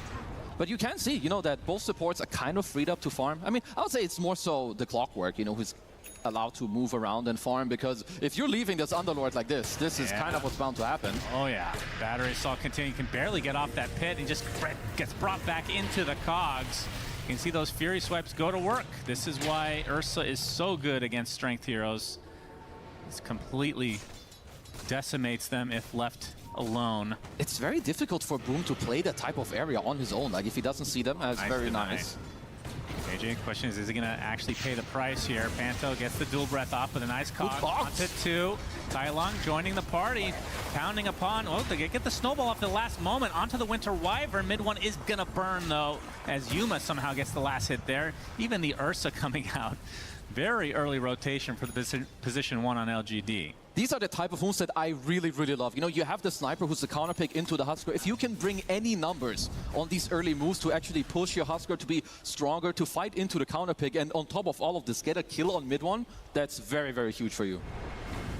And Boom, desperately wanting this solo XP. The 7-minute Wisdom Shrine's about to pop as well, as LGD putting himself in pretty good spot to be able to steal it. As Yamich only level 3 right now on the Tusk. As they're just going to get this for free, so Fiolacore not even pressured at this point. 3 members of LGD get that easily on the other side, and trying to get their own as the TP comes out, so they're going to get both from LGD's side. As Chrysalis' Bear is going to be in a world of hurt. Fiolacore might pay the price eventually. Boom is completely out of mana, but we'll have the move speed, and the last right click does the job. Oh, not done yet. Denied a creeps? No. Whisper gets the last hit there. I haven't really talked about him yet. And I feel like he has been kind of the story of LGD in a lot of these, especially the games that they're behind early. Feels like he gets on track and then brings them back in the games for so many scenarios. Now, for sure, we all kind of know Whisper is he's very much a joker, and I think most of the time, like in a very positive sense. Like this guy just busts out very good performances, even when he's left in kind of a bad situation. He does quite a lot. So mid one was able to take down the mid tier 1, which does matter. I would say it matters perhaps a little bit less, because usually when you get to do this, you get to move around a lot. You get every active rune on like your Storm, your Ember. Of course, Sniper, not the best at using early runes, still very good for them, but they did lose the double Wisdom Shrine. Yeah. Tai Lung now under the cover of tier 2. As you can see, Mouse kind of invading the jungle a bit to see how many stacks are there. Not really that many to speak of. I do like the early vision though from Mouse. Like if you look at it, very aggressive wards, bottom lane ward, one in the Dire Ancients, now the deep one here as well, and you have Underlord level 6 available for later. First life break of the game for Panto. He's dead to rights. Eventually will pops a Fairy Fire, but not going to survive. Mid one in the meantime getting chased by Yuma. Be able to kill the courier, and he's just dead. That's not worth it. Yeah, not nearly the same value of life there. There's a double kill now from Tai Lung, so 3 dead from Mouse. LGD kind of caught with their pants down in the enemy jungle. Not sure what the plan was. No, that really hurts, because as I pointed out too, I really like their vision. They had an aggressive one in the jungle, but then Panto gets kind of caught off guard. He dies, then mid one is the secondary guy, and then Yamich as well. Boom force out of the top lane is, yeah, so even though after you take the mid tier 1, like dropping all this pressure, it hurts a lot. Yeah, the supports are suffering in the levels as a result of the Wisdom Shrine as well. As smoke now comes out from LGD. I mean, at the very least, Boom did catch up in terms of his leveling, but another life break for Panto and another death for the Twin-Headed Dragon. So 2K lead for LGD, and typically speaking, this is very good news for Huskar lineups. Yeah. Now the question is, can they pressure Chrysalis? Oh, they can. They don't have any TP. Gonna jump on him with the Bear, slow down as Tai Lung. No, thought he was gonna go for it, but looks like the Bear should be able to finish it. Life break will get the slow and the kill. So Mouse bleeding a lot here. 10-2 for LGD as they keep the pressure on, as the tier 1 looks to be theirs as well. No, LGD are going for like a lot of small plays into one another. You know, you get the triple kill mid and you see them respawn. You know Sniper TP'd mid, you know Tusk TP'd somewhere else. So it's so easy for them to smoke up into this bottom area. Even if Chrysalis dodges his move, his tower will die. But obviously on top of that, they also killed him. 3K gold lead. Yuma goes back to the top area, so they're able to hold this tier 1, at least for now. Yeah, the tower's pretty healthy still, and it's not really that fearsome of a trio right now to be able to push that tower with the level 4 supports. And This is a little bit of like the other stuff. So yeah, you have this first pick Lone Druid, which mind you, we've seen it a few times and it's not looked very good. So then you pick the Huskar. You're kind of forced in a way, like not really to pick Sniper, but there aren't that many options. Sniper, Lone Druid together are very greedy. Like Sniper doesn't really move around. We all know that Lone Druid is not a hero for like 20 minutes. I mean, I feel like this is a pub thing. I only see this in pubs. Lone Druid Sniper game. Yeah, it's just sometimes specific drafts call for a specific answer, so we'll have to see how Mouse kind of whittle through this, because as well for Underlord, he's a follow-up hero. He's not going to gate first and set you up with like an Atos. You need a really good game for that. He laned into an Ursa and a Clockwork ganking him, so you cannot expect Boom to start any fights for you either. It's interesting that you say that, because he's actually going first item Aghanim Scepter. Usually this is the second or a third. I love this, because it feels like they just don't have any initiation whatsoever. I mean, yeah, if I'm playing against these Dire heroes, you're not building auras against Ursa. Fuzzy Bear just swipes right through them. Pipe is useless. Even Crimson, you know, the Fury swipes just kind of stack up. So going for something bigger and better with the Ags, I honestly don't mind it. I think it's quite good because Mouse, they need to farm. They need to sit back, relax, get some items, and see if they can weather the storm here. Will LGD let them do that, though? It's the Elder Core getting chased now by the Bear. Assassinate coming for him. The Bear eventually catches up with the help of the Ice Path, so nice hook shot on the high ground, though. Whisper keeping his ally safe. Looks like he's going to be just fine, as long as he can avoid the shrapnel. Will be cold embraced and be able to stick around for potential aggression now on LGD's side. So just, I mean, Mouse can't even kill the support in that case. That is not a good sign at all. No, that hurts. And going back, you know, to the double Wisdom Shrine, like Panto, only level 5. Maybe if you have the ult there, you probably get that kill. That's also 12-minute Battle Fury on the Ursa. LGD very, very happy with the trajectory of this early game right now. Whisper, use a surge, looking to maybe get initiation off here. Cold Embrace on the Centaur. Is they're going to turn this around onto Panta with the first ball of the game, and now the Chrysalis's Bear looks like he'll fall. Oh yeah, free gold, we like those. 245, not too shabby. Not too bad. Whisper, he will absolutely take that. We also, the lead continues to grow now. Yeah, who's building the Helm of the Overlord. We'll see what he can get done with that later. And we heard also Seb on the panel talk about the Darkseer Shard, which is very good. When you have a lot of people moving in with the surge, you know, leaving the trail around with the slows, super, super powerful. Yep, true. You talked about the Battle Fury. That's going to amplify the Ursa's farm quite a bit.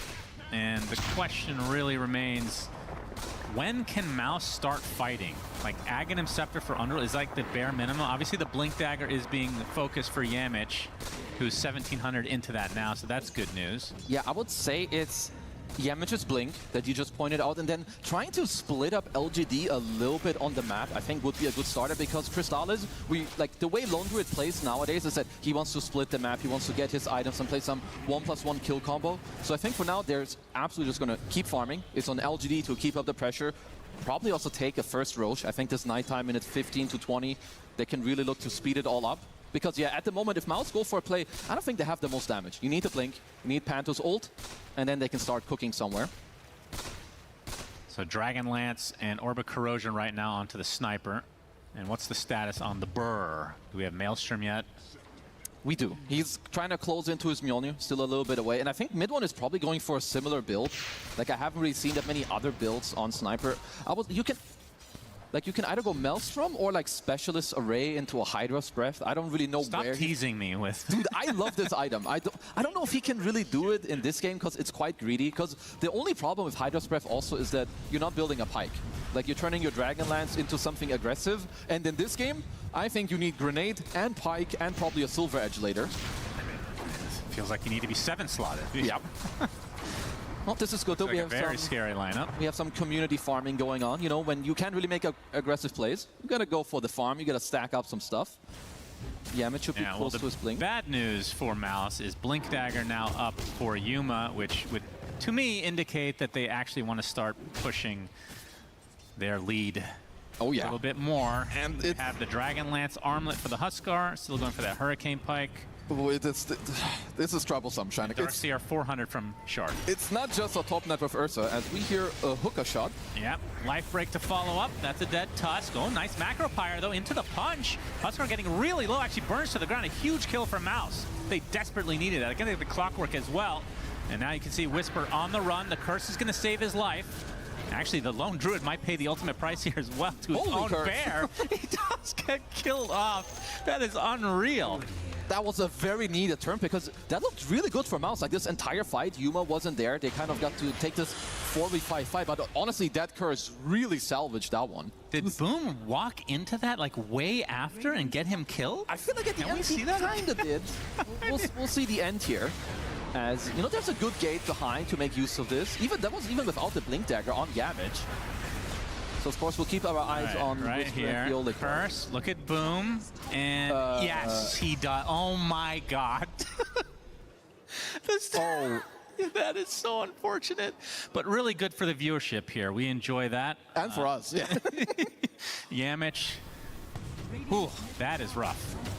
Yeah, because honestly, that was pretty good until the very end, which I'm sure we'll be referencing a few times. Yeah. Very unfortunate for Mouse. They saw a little glimmer of hope and then kind of gets brought back down to planet Earth as the first Roche being contested here. Well, not contested, rather being taken by LGD. I don't think it's going to be contested at all from Mouse.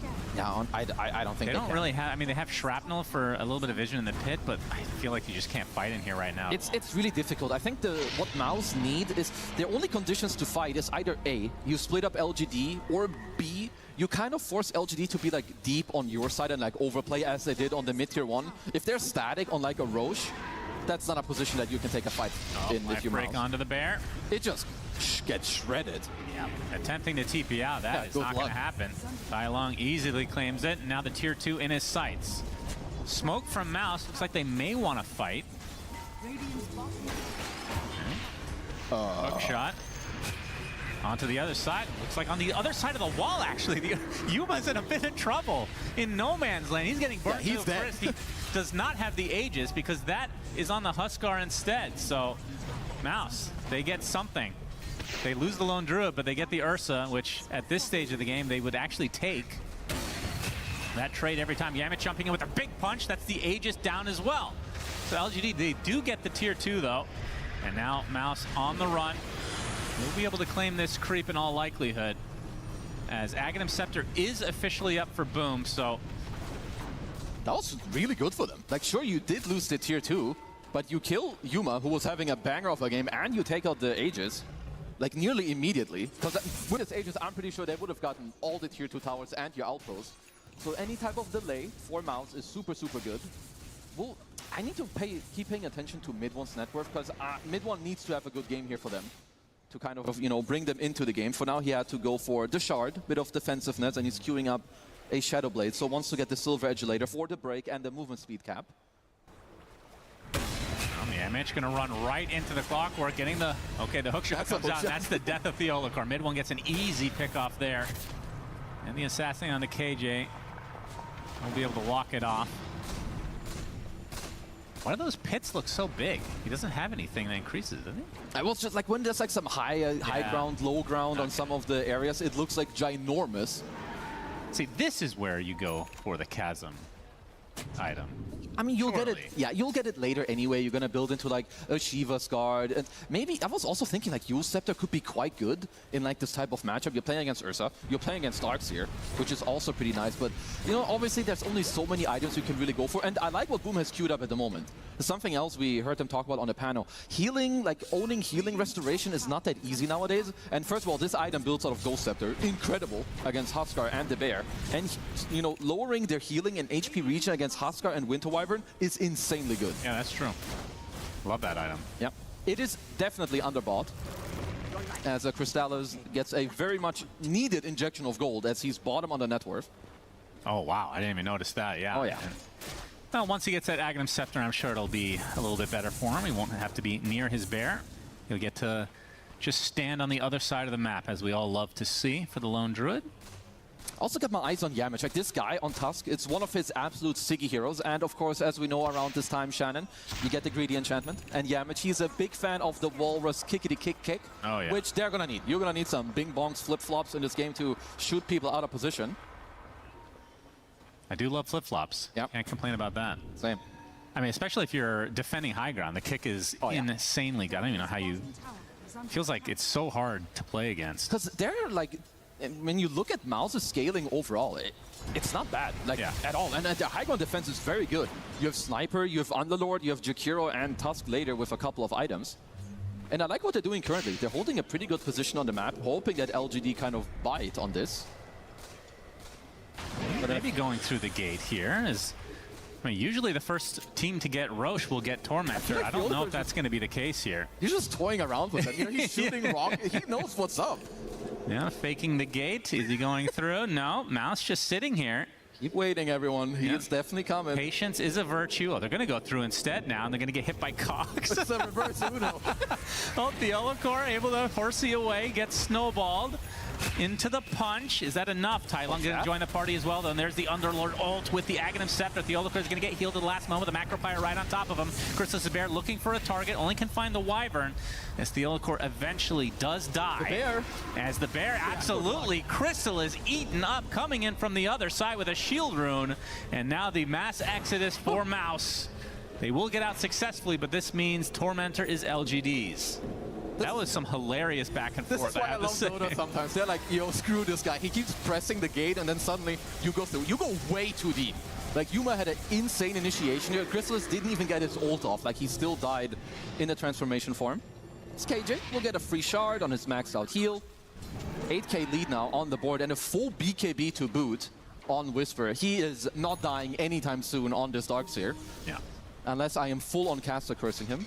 You're not Cinderin, so that's you true. Don't have to worry about that. I'm not as powerful. And this gank is successful on the Troll Summoner from Mouse. 250 gold, we'll take that. So Shadowblade mid one, you said that you think he's going to go Silver Edge right off the bat? I believe so. Like, the grenade might just be enough. Obviously, you can go for the Pike here, but the thing is, you didn't really go a full scaling item. Like, if you wanted to farm more, you would have gone Maelstrom or, of course, the Specialist Array. But now that you're going Shadowblade, I think the Silver Edge would help you unlock, like, a bit of fighting. You can break the Huskar, and if you start on them, they can't really get surged out, so I would like that. It feels like if you went for a more normal build, it would... I feel like it doesn't work with Lone Druid as your other core. Like a more farmy build? Yeah. That's a good curse. Yeah, curse onto the creep to hold the Tusk in place. Yamich is dead. Yuma eats him up. As he did place a ward right before dying, so if they paid attention to his inventory, hopefully they had their eyes open to check out that there was an observer ward Hard placed. to keep your eyes open with the lights, apparently. That's true, but that's why we pause at the start of the game to turn them off. Yeah. So what was this pause for if they're still blind? Might as well just leave them on. Not true. I guess 33 wouldn't be happy about that. I mean, this would be a great opportunity to get some sunglasses sponsorships for these teams, you know? They'd look a lot cooler. True. They wouldn't look nearly as nerdy. But then they would hide their emotions even more. I don't think we need that. They have no emotions. Okay. That's what we learned. Except for KJ, of course. Shout out to KJ. The god himself. As a smoke now from Mouse, or from LGD rather. 9k lead. Roche, we won't know for another minute. As a Blink Dagger online for Whisper. And the bear gonna run right into Crystallis, absolutely destroyed. And now the hook shot, finding Panto, easy secondary kill. My goodness. Poor Crystallis cannot get off the ground right now. They have no counterplay. He still doesn't have the Ags. I feel like we talked about that so long ago. Yeah, the problem is they have no counterplay to this jump. There is no Force Staff. There is no BKB piercing anything unless Yamich is here to punch the bear in the face. This is just a quick 1-2 punch, like Yuma just having an absolute freebie of a game. Yeah, and this is all set up by Theolocore. Rocket Flare is insanely powerful just for the vision alone. As the tier 2 will be claimed from LGD now, and we'll see how fast this Roche ends up spawning. Of course, like we've talked about time and time again, the Huskar Ursa. I mean, who do you want to see the Aegis on if LGD do in fact get it? Probably the Huskar, I think, on the second one. Like, at the start, I think it could have been good on Ursa to like keep clearing up the entire map, but you have all of the towers down. So I think you can look more so, like, they will give it to whoever they feel like will break the high ground more. Is it more about the idea of Huskar can actually hit the tier 3s later, or do you just want to give it to Ursa so he can go ham and kill heroes? Right. And honestly, I think you can make a case for both. I mean, how do you like their push in general? It's a bit underwhelming, not incredible, especially against the Radiant heroes. Like, Sniper's just going to start peeping you. There's pits on the ground. There's Jakiro just throwing spells. So yeah, they should be more playing around map play, I would say. Oh, we have a curse. As Sniper going to ham on the Tusk right now. He just two-shots the Wyvern. KJ just gets destroyed. Tyling with a BKB, though. They're going to focus on mid one. Easy kill. Yep. Into Panto as well. Nothing comes for free. 3 dead already from Mouse as Boom. Nowhere to go. Battery Assault slows him down, and that's going to be 4 dead. Double kill for Whisper. LGD just way too easy of a fight for them. Yeah, and suddenly the high grounding and the pushing is becoming real easy. 4 heroes are dead. I'm trying to think what Mouse saw that they walked up that high ground. Maybe someone from LGD was showing on the map, I assume. No, but Whisper was also in that fight. So yeah, I guess LGD just kind of getting a good jump overall there as Yuma. He's hunting. Radiant's middle tower is under attack. Still not finished. My goodness. 400 away from the Aghanim Scepter on Chrysalis. Is he still bottom net worth on the core side? I believe the answer is yes. I am not impressed with First Pick Lone Druid at all. Yeah, we've cast, I think, 3 or 4 of these now, and it's been countered very easily, it seems. Yeah, I guess this is just good positioning from KJ. Like, he's on the outskirt of this high ground ward that they have, and even though not everyone from LGD were here, with the timing of the curse, they all just get to walk over. Yeah, Ghost Scepter definitely good for the right clicks of Huskar and Ursa, but not so much against Life Break. Yeah. There's a reason there was that meme build with E-Blade. True. On Huskar himself. He just literally one-shot at one point in Dota's history. I don't know if Huskar needs any more things that he currently doesn't have. Already hate that hero as is. Hate's a strong word. I hate Huskar. Huskar. There's the Ags. Tinker. These are like Dota's Tinker I would agree with. KJ, oh boy, they're going to find mid one. They have the vision. Curse is there, only on the solo target, but Wizard's going to try to connect. The hookshot hits inside the cogs. Now the vac wall right on top. Mid one is dead right off the bat. They get the Jakiro as well. And they have lost KJ, but that's the majority of the team now for Mouse in the grave. So you get this Roche for free. This is the banner as well. It's so annoying. Like, I'm just trying to think if I'm mid one, how annoying is it that both my cores, like, they don't really want to play at the moment. In the terms of that, Underlord is global, the Bear is global. So while you're smoked up with 3 heroes, your supports aren't going to walk in, so then it's you. Look at this, like, solo sniper. Also, great reaction by KJ to get the curse into the immediate full embrace. Like, he gets cursed, walled, hookshotted, and Huskar's on top of him. What do you want from Lil Bro? He can't do anything. Yeah, in hindsight, it does look weird that you have a sniper going first. Typically, it would be your offlaner, but because Underlord has Ags, you're not going to be playing like that. And maybe at this stage of the game, they were expecting the lone Druid to have enough farm to be that guy anyway, or at least the Bear itself. Like, or also at that stage, I think you have to give up Roche. Like, if you're Radiant, if you're Mouse, you need to think about a win condition. I don't think your win condition is ramming your head into a 15k gold lead team that has a full-on positioning on the Roche pit. I think you need to play for later timings. Like, Lone Druid just got an Aghanim. He doesn't want to fight. Crystallis wants more items. If you're mid one, I believe you want more items. If you're Yamage, they need to start dreaming big, because doing these type of plays, I don't know if that's good for you. Yeah, they do find Tai Long in their jungle. KJ nearby, though. There's Assassinate hits, but not going to be any follow-up here. Obviously, the Silver Edge is something that Tai Long does have to be a little bit scared of. But yeah, I mean, you say dreaming big, I say dreaming defensively. Yeah, just like, sit in your, like, exactly. It's all about like, high ground defense, because we talked about how great their team is in theory at like that. I think start dreaming of like big items. You know, you have the high ground defense with the sniper. If the game delays and you get the kickback into potential stuff, like, you need to continuously think about a plan of how you can win. And currently, I'm not seeing like a real idea. Yeah, Yamich is going for Yule, so it's not an Aghanim Scepter as his next pick. I mean, obviously, that's a huge purchase. I teased you about the Specialist Array. Oh, it's coming. Baby. As Whisper, giving him a couple gold, so we're getting 250 gold closer to what we want to see. Okay. Also, how is Whisper's net worth this ginormous? Check him PC. Bro is up 4k gold on Yuma. What the hell? I feel like we have barely even talked about Whisper this game. So it has Shiva's Blink, BKB, Helm of the Overlord, no big deal. 3k into a refresher now. I guess it's just the idea also of having a Dominator guy in your team. First of all, Dominator is a great item, as is Overlord. And I think when you play against Lone Druid, that you can constantly put either just a creep there to deal with the incoming waves, which is, I assume, what he's doing. Or you have other cores that just threaten to kill the Bear, which both Ursa and Huskar do. I think it's a great answer to this hero. We're going to see a nerf for Helm of the Overlord. Feels like it has been extremely strong at this tournament. Theolacor getting gone on by mid one, but now Whisper shows up, and like you said, top net worth in the game, so he's going to get the solo kill. Very nicely done. They'll take that. Run Yamich.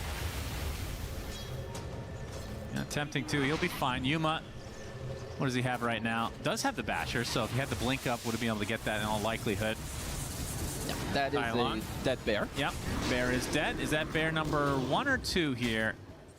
It's going to be down for 30 seconds, so 1.5, let's call it. Kind of close. But I do like the macro movement from LGD. Like, when you have this much map control and you have the outpost control, you want to push them out on the opposite side, which in this case is bottom. Once you force them to TP base, you can do exactly what they did. You flush them out of bottom, you double TP to the outpost, and now suddenly you have great map control. And what do you do here? This is a great timing of the banner and the double siege wave. By the way, great change that we have double sieges earlier, not at 35 but at 30. Like that one. Good job, Ice Frog. Good job. Deadlock, that is. Why deadlock? Keep it up. Don't worry about it. Talk about that like arena. Viola Core on top of Phanto right now as we're going to see the Fiend's Gate come out. That's a kill. And Boom a little bit late to the party, but he'll be able to go back through that Fiend's Gate into his base, but his carry, or his mid laner rather, in mid 1, getting gone on and destroyed. Nice. Along with Yamich is the BKB pop from Tylon. He's just standing his ground as a vac wall comes out on 2. Along with the curse, he's going to reposition with the Hurricane Pike. Ice Path nicely placed as Yuma's just going to jump in with that BKB and destroy Boom and likely destroy their hopes for game number 1. That's a full lane, and it should be way more than that as well. 24K lead, LGD. About to finish this game in style. They're so far behind. And LGD has very good spell casting, everything they're doing. KJ, again. Whisper also, for the people that didn't clearly see it, he has a refresher orb. He got double wall, double vacuum in this entire... This might be one of the fattest starks here I've ever seen. Anybody want to finish Yo, by the way, guys, it's a melee rank. So anybody want to click that? All right. Yeah, Whisper will take an ancient creep or any type of creep. He will take a Johnny and send it over there. No, Yuma's got it. All right, that's an ancient creep. He's right controlling there. him. All good. Probably. So 2 lanes and the tier 3 top. They're going to back away for the time being, a soft reset as it were as the Aegis expires, but 30K lead for LGD. I always like to say, when you out GPM the clock, or when you're close to it with a 1K gold lead, you know, so a 30K lead at 32 minutes, the game is like, it's incredibly hard. It's if they take a fight right now, they will 1%. out GPM it. Yeah. All right, show me the 1%, Gaben and Mouse, because I'm ready to see it. Hydra's Breath might put it from 1 to 2%. Yeah, they don't have enough data on Hydra's Breath. That's just double the win rate. I mean, it probably rounds up as well, surely. NA company after all. True. NA maths. Yeah, they're going to go the discipline round. Of course, again, this is an elimination series, so got to play it a bit safe as Tai Lung will get the shard, so that's the Cauterize old facet.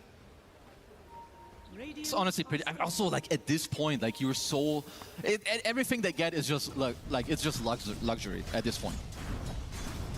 He's got the Aghanims queued up for now, which of course, you know, more control, everything is great. People start getting like maybe some BKBs, they want to get away from you. And also like Crystallis, he wants to go for a Silver Edge. Of course, anything at this point won't feel great. You have a very huge deficit you're playing into.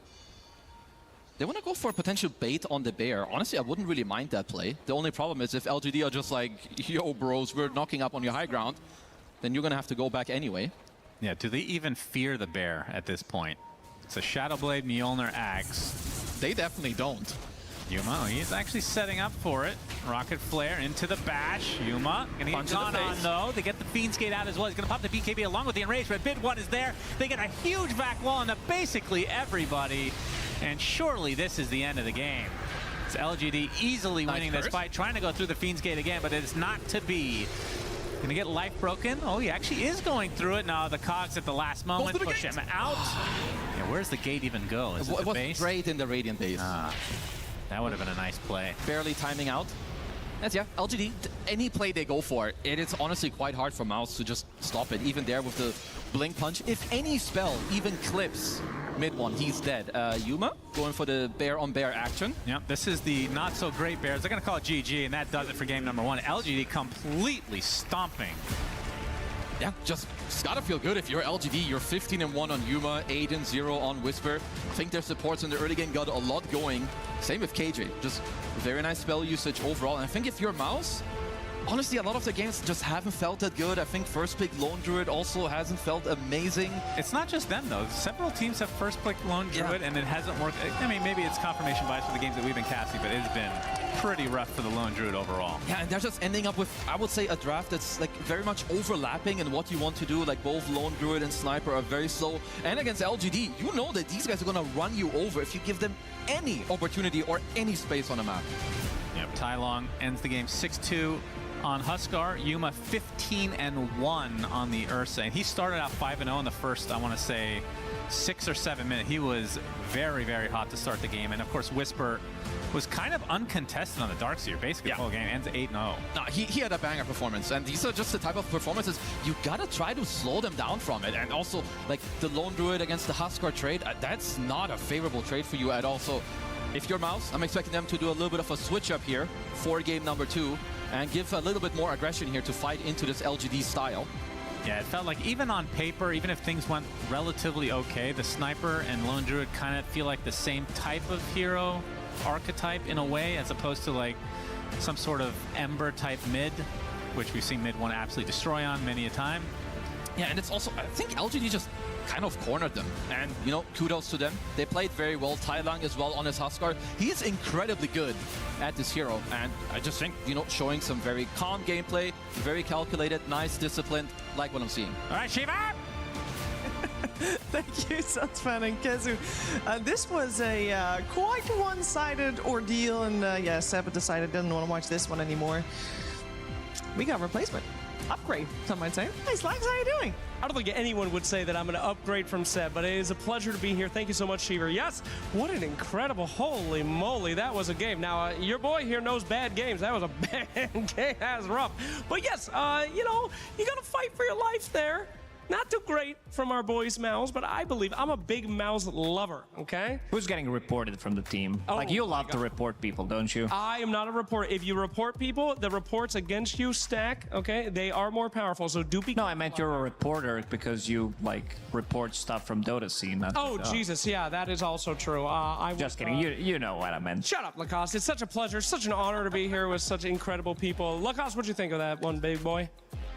Didn't look good from the start. Like, we had some like very issues with the rotations and everything. They understood what the matchup is gonna be, that they need to help him out relatively early on, like the Sniper against Huskar. We talked about the small items that they need to buy. This Orb of Frost, they bought one Sniper, which they upgraded into Orb of Corrosion, an item that we usually don't see. And we saw another small item on Jakiro, who also thought that it might be able to reduce some of the healing, but not really. I mean, when you think about it, it's a good upgrade. We talked about that it could be a very good pickup, but overall, throughout the whole game, I feel like LGD Gaming, they were kind of full pedal to the metal type of a style of Dota, and we haven't really seen Mouse do the same thing, because this is the type of a team that will try to fight you early on. The game was kind of okay for the first 3-4 minutes, and then they got outnumbered in every single fight.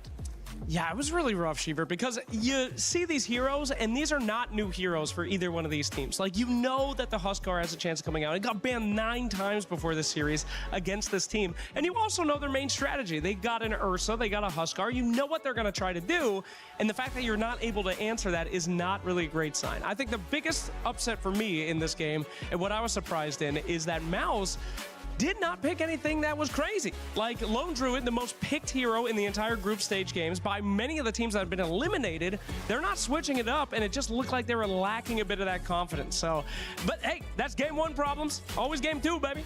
That's true. The trade for the first pick was definitely not worth it on hindsight, because we heard even Chrysalis said, yeah, the Huskar, you know, we like to play the Huskar. They like to play the Huskar. We'll want to play the Huskar, and then, yeah, they give it to LGD, so they thought that was a good trade. Was not a good trade. LGD, though, they were cruising this game. I think they had an absolute blast. Of course, Whisper never dying in this first game must have been a big confidence boost as well. I feel like Lacoste, they weren't really pressured.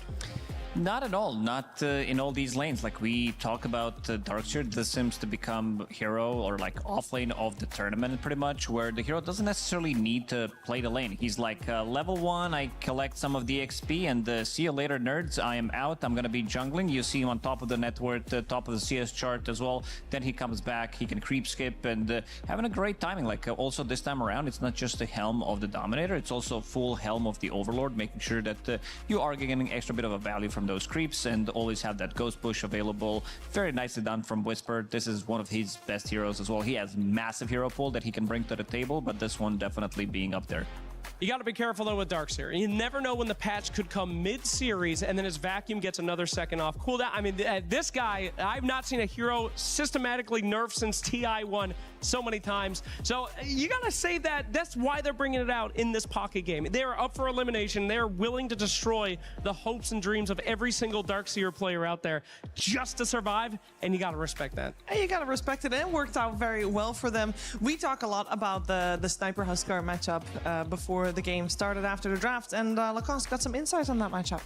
Yeah, I mean, it started really okay-ish for him. Like, love the build on Sniper, triple slippers, Orb of Frost immediately. But they said no. Like, we're not going to be playing this matchup evenly. And early on, like, they already killed him once. And 6 minutes in, they are going to be bringing extra numbers. And look at the positioning. King Jungle's coming in. Theolikor from a different side, denying that amplified damage route. Got baited.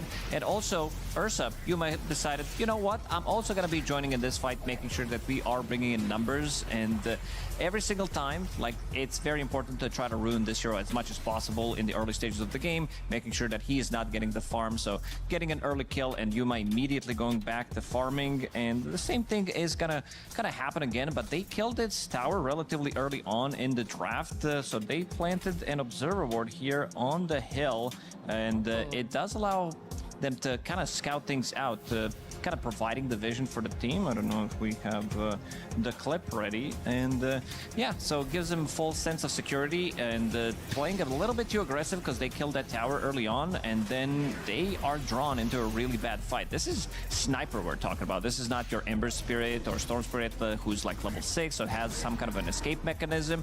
So the only thing that he can do is kill the courier and be like, you know what, I'll respawn in 25-30 seconds. So pretty difficult overall game for them, like even at this point of the game. And there's gonna be another Yuma classic, I would say, where rest of the team, they are gonna be smoking up, and they are making a little bit of maneuver there because they are splitting up. You see that Theolikor and Tai Long, they're playing together. They're gonna be able to get a pick off, and then KJ on Winter Wyvern is gonna be connecting from the other side of the map. So they're kind of pinching, knowing exactly where Crystallis is going to be farming, and Yuma with the Twin Gate rotation kind of seals the deal for this gank as well, making sure that they are getting extra value on the kill, like on the map, and immediately as soon as they get the kill, goes through the Twin Gates, goes back to farming. So very efficient, like first 6 or 7 minutes coming out from them.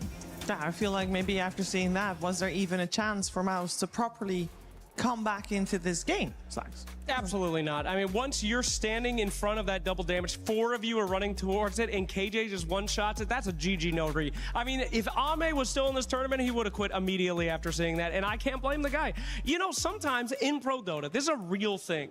You just gotta say, you know what, guys? It's over. It's just over. Start you know a new what? one. On to the next, and I do believe, no joke, that we will get a next. I don't think there's going to be a shutout. I believe in Mouse. I'm a Mouse believer.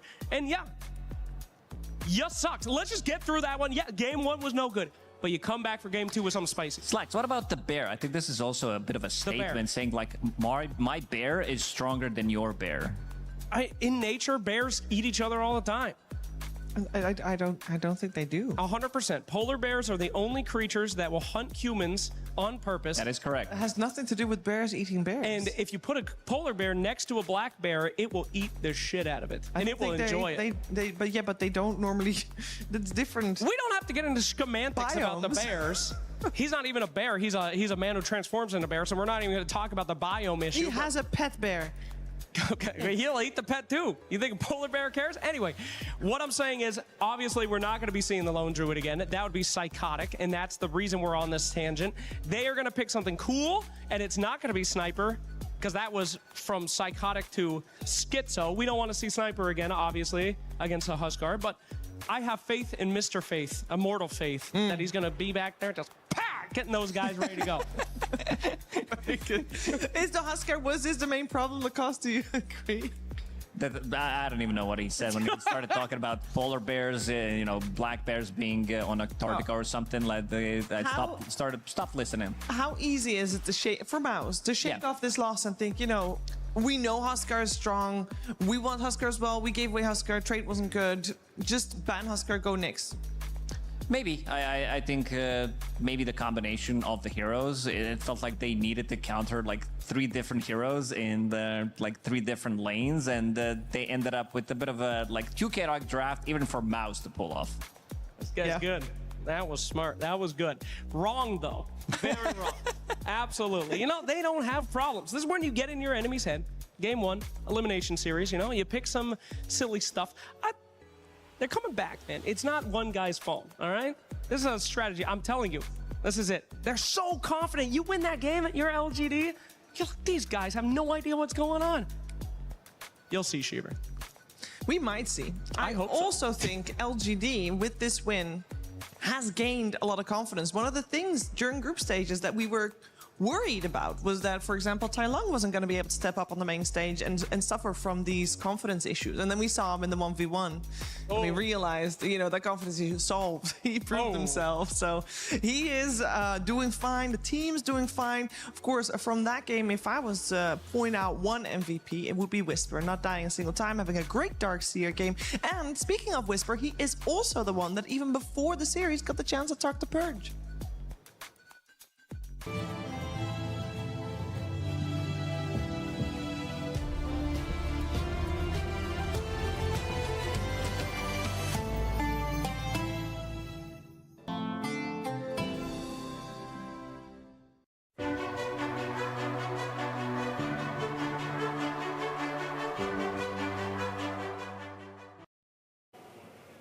Hello, I'm here with Whisper from LGD. First question, just curious how your tournament performance is feeling so far from your perspective.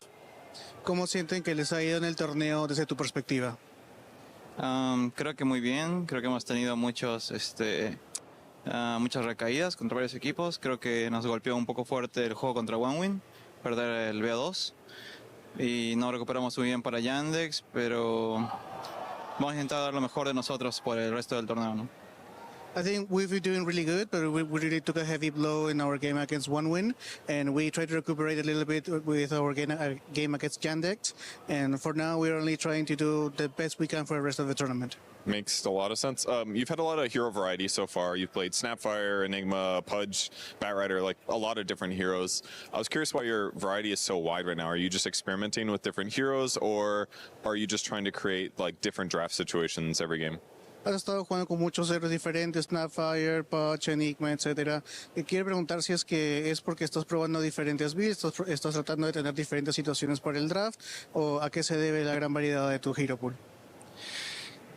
Creo que desde siempre he jugado como intentado jugar bastantes héroes diferentes. Creo que Kotal Offlane, diferentes héroes también así que no son usuales de ver, creo, en el rol.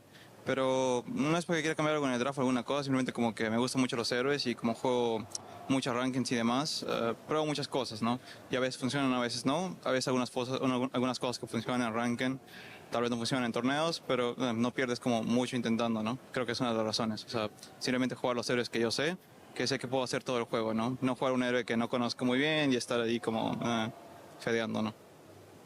I think I've always played different heroes. For example, I've played Keeper of the Light in the offlane, and I do play a lot of pops. So sometimes I grab something I do in pops and try to do it in professional matches. Sometimes it doesn't work, sometimes it works.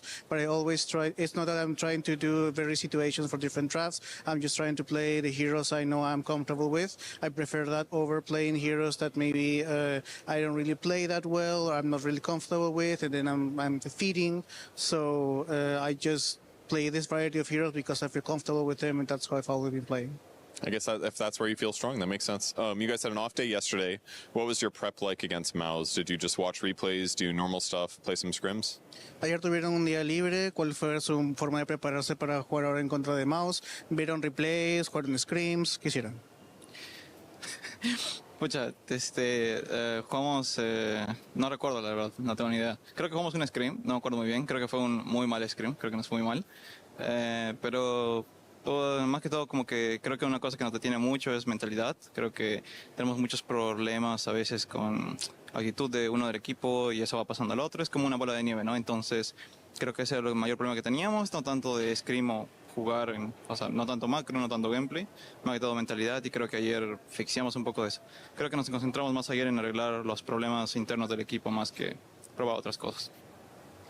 To be honest, I don't remember what we did. I think we played one scrim and we did really badly. But we don't really have a gameplay issue. We have like personalities issues. There are big personalities clashing, and then there's a problem with one player, and that player goes to another player, and it turns into a snowball. So yesterday we focused more on fixing the internal conflicts and issues with the players themselves rather than in the game. It's very, very important to solve that, so it makes sense why you'd focus on it. Okay, well, thank you for joining me for the interview, and good luck in your match. Thank you.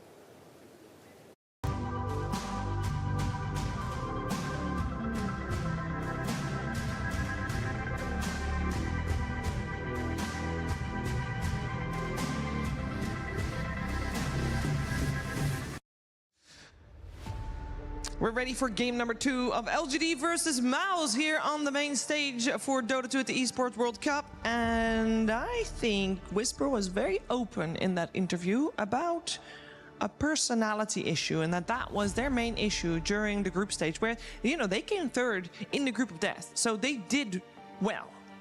Not as well as they would want to do, but Lacoste, that's big news. That's slightly worrying, because I don't think that was on our bingo card for this team. No, definitely not. It looked like, the team's doing well, the vibes are good and everything with the newest addition to the team, but apparently not. Like, sometimes things aren't as they seem. Like, for example, I think Slacks is a good example. You would say that this guy is like very normal, good human being, but then you get to know him and then you realize he's even better. But yeah. Thank you so much. I really love being gaslit on this panel, but yeah, that was actually insane. A player just saying we have internal issues, personality issues. That's what the ex-wife said to me.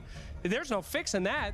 Before she walked down, that's what she said. So I can't believe they just said that. That's really cool. And trying to fix that in a day as well. In a day? Just yesterday. A personality issue? How are you gonna do that? Electric stimulation. I think that's a therapy, yeah. Yeah, right to the frontal lobe. Put those things on and zip it zap. Here we go, my friends. Hoodwink gonna be picked up first. You know what good way of fixing that is? What's that? Winning, because every team does well when they're winning. It's easy, Shiver. It's easy when you win. Like, if you're losing, this is when the problems start to arise. Like, everything's good when things are going good. And let's see some of the openings. LGD opening up with Hoodwink. Yep. Love that hero. Why? I think this is the highest winning support. Like, we saw it being one of the most contested ones as well. It feels really good, like super strong laner, and this is the type of a strat that I think for Mouse, opening up with Keeper of the Light, this is something that Yamich plays extremely well, and it also complements the hero pool from the mid lane, from mid one, like what he likes to play as well, to have a hero that's gonna go in with him and making sure to lower the cooldown. We're talking about pretty much all of the 3 spirits, Puck as well, and also have in mind this is a hero that potentially they can be played. It can be played from the mid lane. This is something that the mid one did before as well. They did lose that game against Nemesis, but it is what it is. The ideas are definitely up there. So I want to see something like maybe more stable coming out from them, considering that they did lose 6 out of their last 7 games. Gracious me. Hey, you guys want to know a cheat code? Something that y'all haven't been picking up on the panel? Okay. Okay, I've been watching a lot of panels here, been looking at a lot of data, and let me tell you, the item of the game, the meta right now, you guys haven't figured it out? Let me tell you. Heart of Tarask, baby. Heart of Tarask. That's all that matters. If you're a Centaur, yes. No, if you're any hero right now. Shiver, this is the first tournament since 2014 that 2 hearts have been purchased in 2 different games. Did you know Naga Siren's win rate went up 5% this week? Why? Heart first, then Bloodstone. This item, there's something about it. PO's win rate is going up too. If someone on your team can buy a heart, they're probably going to win. It's broke. 2014 is also the first time these 2 organizations faced each other. I made up my fact. Is that one real? The last time Mouse versus LGD was a matchup, obviously with different iterations. Yeah. 2014. That's crazy. It's all coming back. Time is a flat circle. All right, Monkey King. That is not a heart purchaser, so they've lost, but good try. It is a Crystallis hero that he's very comfortable on. That is very true. However, Shiver, we gotta do crazy stuff. But he's in the trees, and Hoodwink's in the trees, and he can scout the Hoodwinks. Nice. All right. Yep, that lore checks out. What do you think about Monkey, Lacoste? I think this is a hero that is not really meta by any means. It's a hero that can, like in the right hands, be like a menace to deal with. It gives them quite a lot of speed, gives you quite a lot of momentum. Very good against most of these tanky offlaners as well that don't want to be laning, but this is a very good response. I like Largo a lot. I think this time around, LGD, they're not a type of a team that I think would be flexing Largo. I think you need to have a flex, but after seeing Monkey King, you can trade against him really well in the lane. You have the lick to remove his extra bit of a damage, remove his Jingu, keep him inside of the Frog Stomp with the Hoodwink, so not going to be an easy lane for him by any means. Now, a very smart pro player once said to me, the weakest hero in the game at laning is Largo. This was last patch. Do you think that this still applies? Do you think Largo is weak in laning? Or oh, absolutely not. Like, I don't know if that guy who told you that saw some of the games as well where mid Largo almost like beat Lina. Which is one of the lane dominators, so probably wrong. Maybe delete that guy from the friend list. That was CCNC, so guy has no idea what he's talking about. What can you do? Oh no, is that Lone Druid on the other side? I think you got scammed. You got one of those fake ones that add you on Steam that you already have him, so you probably accepted the fake. Did he recently ask you to join his tournament? He did. I can't log back into Steam, but did you check your items? Are they still there? Oh no! Oh my God! We got a Lone Druid that is kind of worrying though for Mouse. I feel like this time around it feels more thought through compared to the first pick last game from Mouse. That's interesting. I mean, the Lone Druid we have talked about several times on the panel about how not effective it is as a first pick, but this is a very different setup. However, does Lone Druid have a good time against Monkey Coddle? I think there's a chance. I don't know how crazy they want to be if they have this flex available. It's not happening, but this is something that people did once Lone Druid was like straight up becoming meta. This is something that ATF did run from the offlane because they wanted to find a way how to deal with this hero, and because he is a hero right now, his Spirit Bear, you can lifesteal off of him, like you can get the Jingu stacks. So they tried it. I believe they lost that game, but in this one they're gonna keep the hands, keep that monkey in the hands of Crystallis, of course, and the Centaur is gonna be another pickup, which is gonna give them save, gonna give them extra bit of a, top of that, you have an extra save once you get the Aghanim Scepter, and you were right.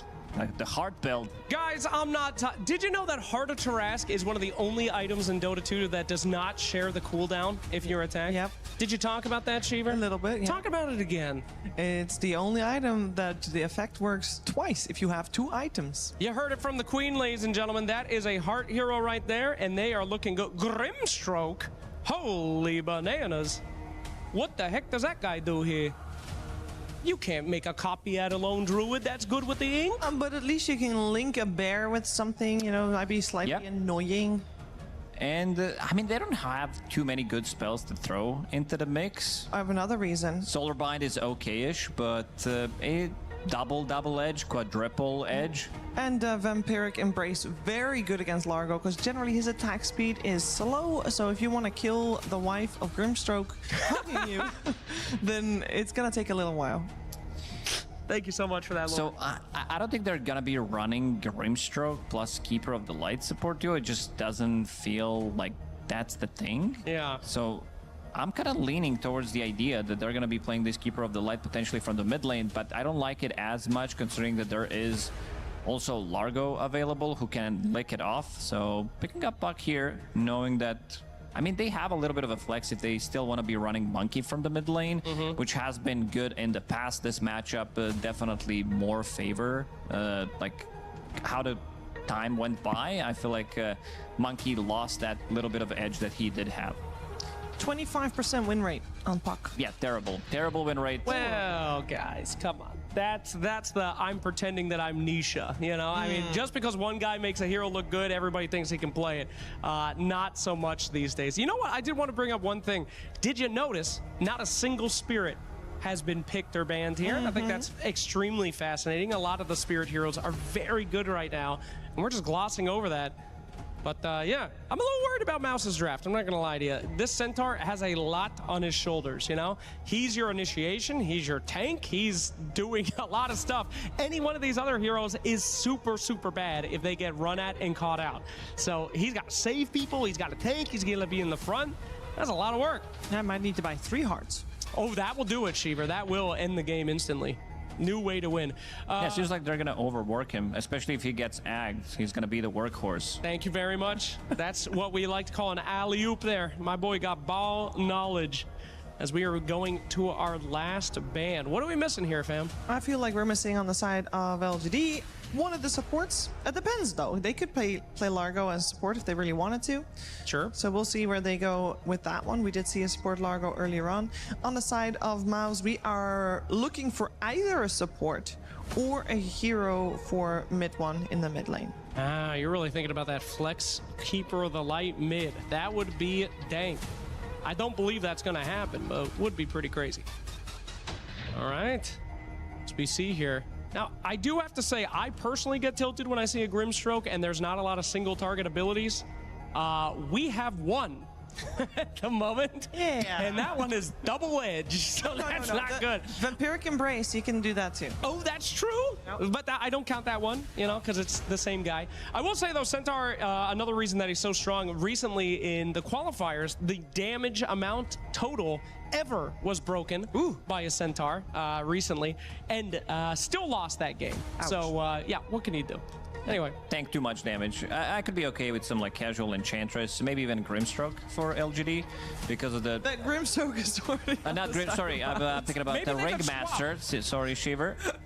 Sorry, which hero did you say? A Ringmaster or Enchantress. Yeah, then I could find quite a lot of value from both of these heroes because of the, of course, the spell mechanic, and I feel like Enchantress, she has abysmal win rate as well, but this hero, I feel like in the right hands could work out really well. This is the old school classic counter to Centaur. It's very good against Monkey King as well because of the, you know, just having that extra bit of a catch. You catch him with any kind of vision, with the glimpse is going to get him killed. Yeah, it is actually one of the traditional counters versus Monkey King. You can Q him and then see where he jumps to. The glimpses so far. And then also you can get some vision with that trap. So very, very smart pick there. I'm really liking LGD's draft. But they can still solve it. There is room, there is time to get somebody here on Mouse, but it better be a good one. Yeah, they got still 40 seconds to think about it, so no stress for them, but the options might be limited. What does well against Puck? Is Keeper of the Light good enough against Puck? It's out of the equation immediately as they saw that Puck. They removed Tiny, which good amount of teams ran from the mid lane where you pick up a Blink Dagger, Aghanim Scepter, BKB, Casual Crystallis, or you can go for the Echo Saber back. But Night Stalker is one hero that Mouse did run one time, and it did feel really good against Puck in the mid lane. This is something that people started, this was a bit of a new trend, maybe like a month or 2 months ago. And Pangolier, not sure if I like it too much. Like, if he's the one getting initiated on, he's gonna suffer quite a lot. It's very annoying for him to play against Disruptor, to play against Puck. The Lick is also very, very annoying for him. Good thing is they have no BKB piercing ability, so once he gets the roll out, I don't think they can stop him. And this is not in a traditional sense, like a range carry, even though we are in the range carry meta, something that he's going to be afraid of, something that can gun him down once he's rolling. So overall, doesn't seem too bad. I think they had got a lot of issues in that first game, but fixed good amount of stuff in the second game. Doesn't have a single target extra though, so I see you're still frowning for the combo with the Grimstroke. Yeah, what are we doing here, guys? I mean, he ain't got no... We got double edge. Good luck. No, I mean, there's a lot of comfort heroes coming out from Mouse. I mean, these are guys that they have played so many times. They are so happy on these heroes. But I do worry, who do you jump on LGD if you're Mouse and you're like, oh, yeah, this is a good idea. I mean, one wrong step, you're getting Disruptor ulted. It takes a long time to kill that bear. Largo's tough. Hoodwink's elusive. It's tough. I mean, I don't think they have the kind of lockdown really needed to do much about this. Yeah, they gotta do well in the laning stage and not let go of a lead they might be able to get from there. Interesting to note as well is that the Grimstroke will be position 4. Yeah, this is something that Yamich plays. Yeah. Keeper of the Light plus Monk, I mean, they could still swap things around because I don't think this lane has any synergy whatsoever. Monkey doesn't really need mana in the lane, so I assume it's going to be Coddle played with the Centaur in the lane and have Grimstroke. But then again, like, you're also losing some of the value. Plus, maybe they're thinking we are going to be running this as a 4 because it's very annoying for him to play into Largo, and I think that this is going to be the lane that I'm going to be looking at the most. This Largo plus Hoodwink, how much they're going to be able to achieve against this Monkey King that we don't see too often.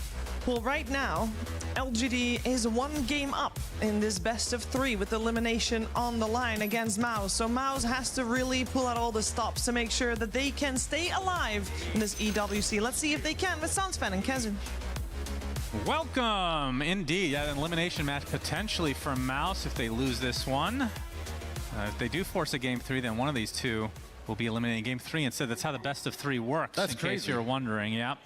LGD versus Mouse. Another set of interesting heroes. The draft totally different. We're seeing the Lone Druid on the opposite team taking in the separate phase of the draft. It wasn't a first pick. Do you think? And we've seen Yuma do really well on this hero, but the hero itself has looked kind of meh. But again, that's from first picking it. Do you think this is a better position for LGD? This is definitely better than the last game. I do also think that Mouse found a couple of good answers. I mean, first of all, they have Crystallis Monkey King. Like, I would consider Monkey King to be quite good against Lone Druid. You can get some easy stacks against the Bear later. You have good team fighting. Also, I would say Centaur and Pango, quite good overall. And Mouse backs against the wall. Crystallis Monkey King. This guy has like 2,300 games on Monkey King. If you want him to perform, this is the hero you're going to give him. Bushwhack's going to miss, as Crystallis will have to run away in tree form, getting chased by a frog. That's the state of Dota right now. Very nice. So let's talk about a few of these heroes. So Disruptor was the big kind of question, maybe not question, it was a very big surprise, though. We're not really seeing this hero at all as KJ picks it up. Yeah. Panel kind of talked about how it's really good against Monkey King. What do you think about this hero right now? I think it's not easy to make work. He is, of course, very unique and very special, right? The Glimpse, I would say, overall, it's quite valuable in this game. If you ever find the Monkey King, it's also good against Caudle. It's a hero that generally wants to play on the outskirts, run away from you, and most importantly, against the Centaur, you know, against the Stampede, Kinetic Field, Glimpse him back. It's very nice for the lockdown. But when it comes to the damage output for LGD, not the biggest. Definitely need Largo to have some levels, and then later maybe look at the Hoodwink Shard. So we'll have to see how the lanes go. Hopefully at some point this game we can get a zoom in on the Centaur set. Obviously not right now because there's action, but just put it on the highest priority list for production. Just not right now, but the highest priority. Yep, highest priority outside of actual kills on creeps here in the lane. You see, we don't want to miss first blood. There's going to be a lot of angry people, but very important to see this.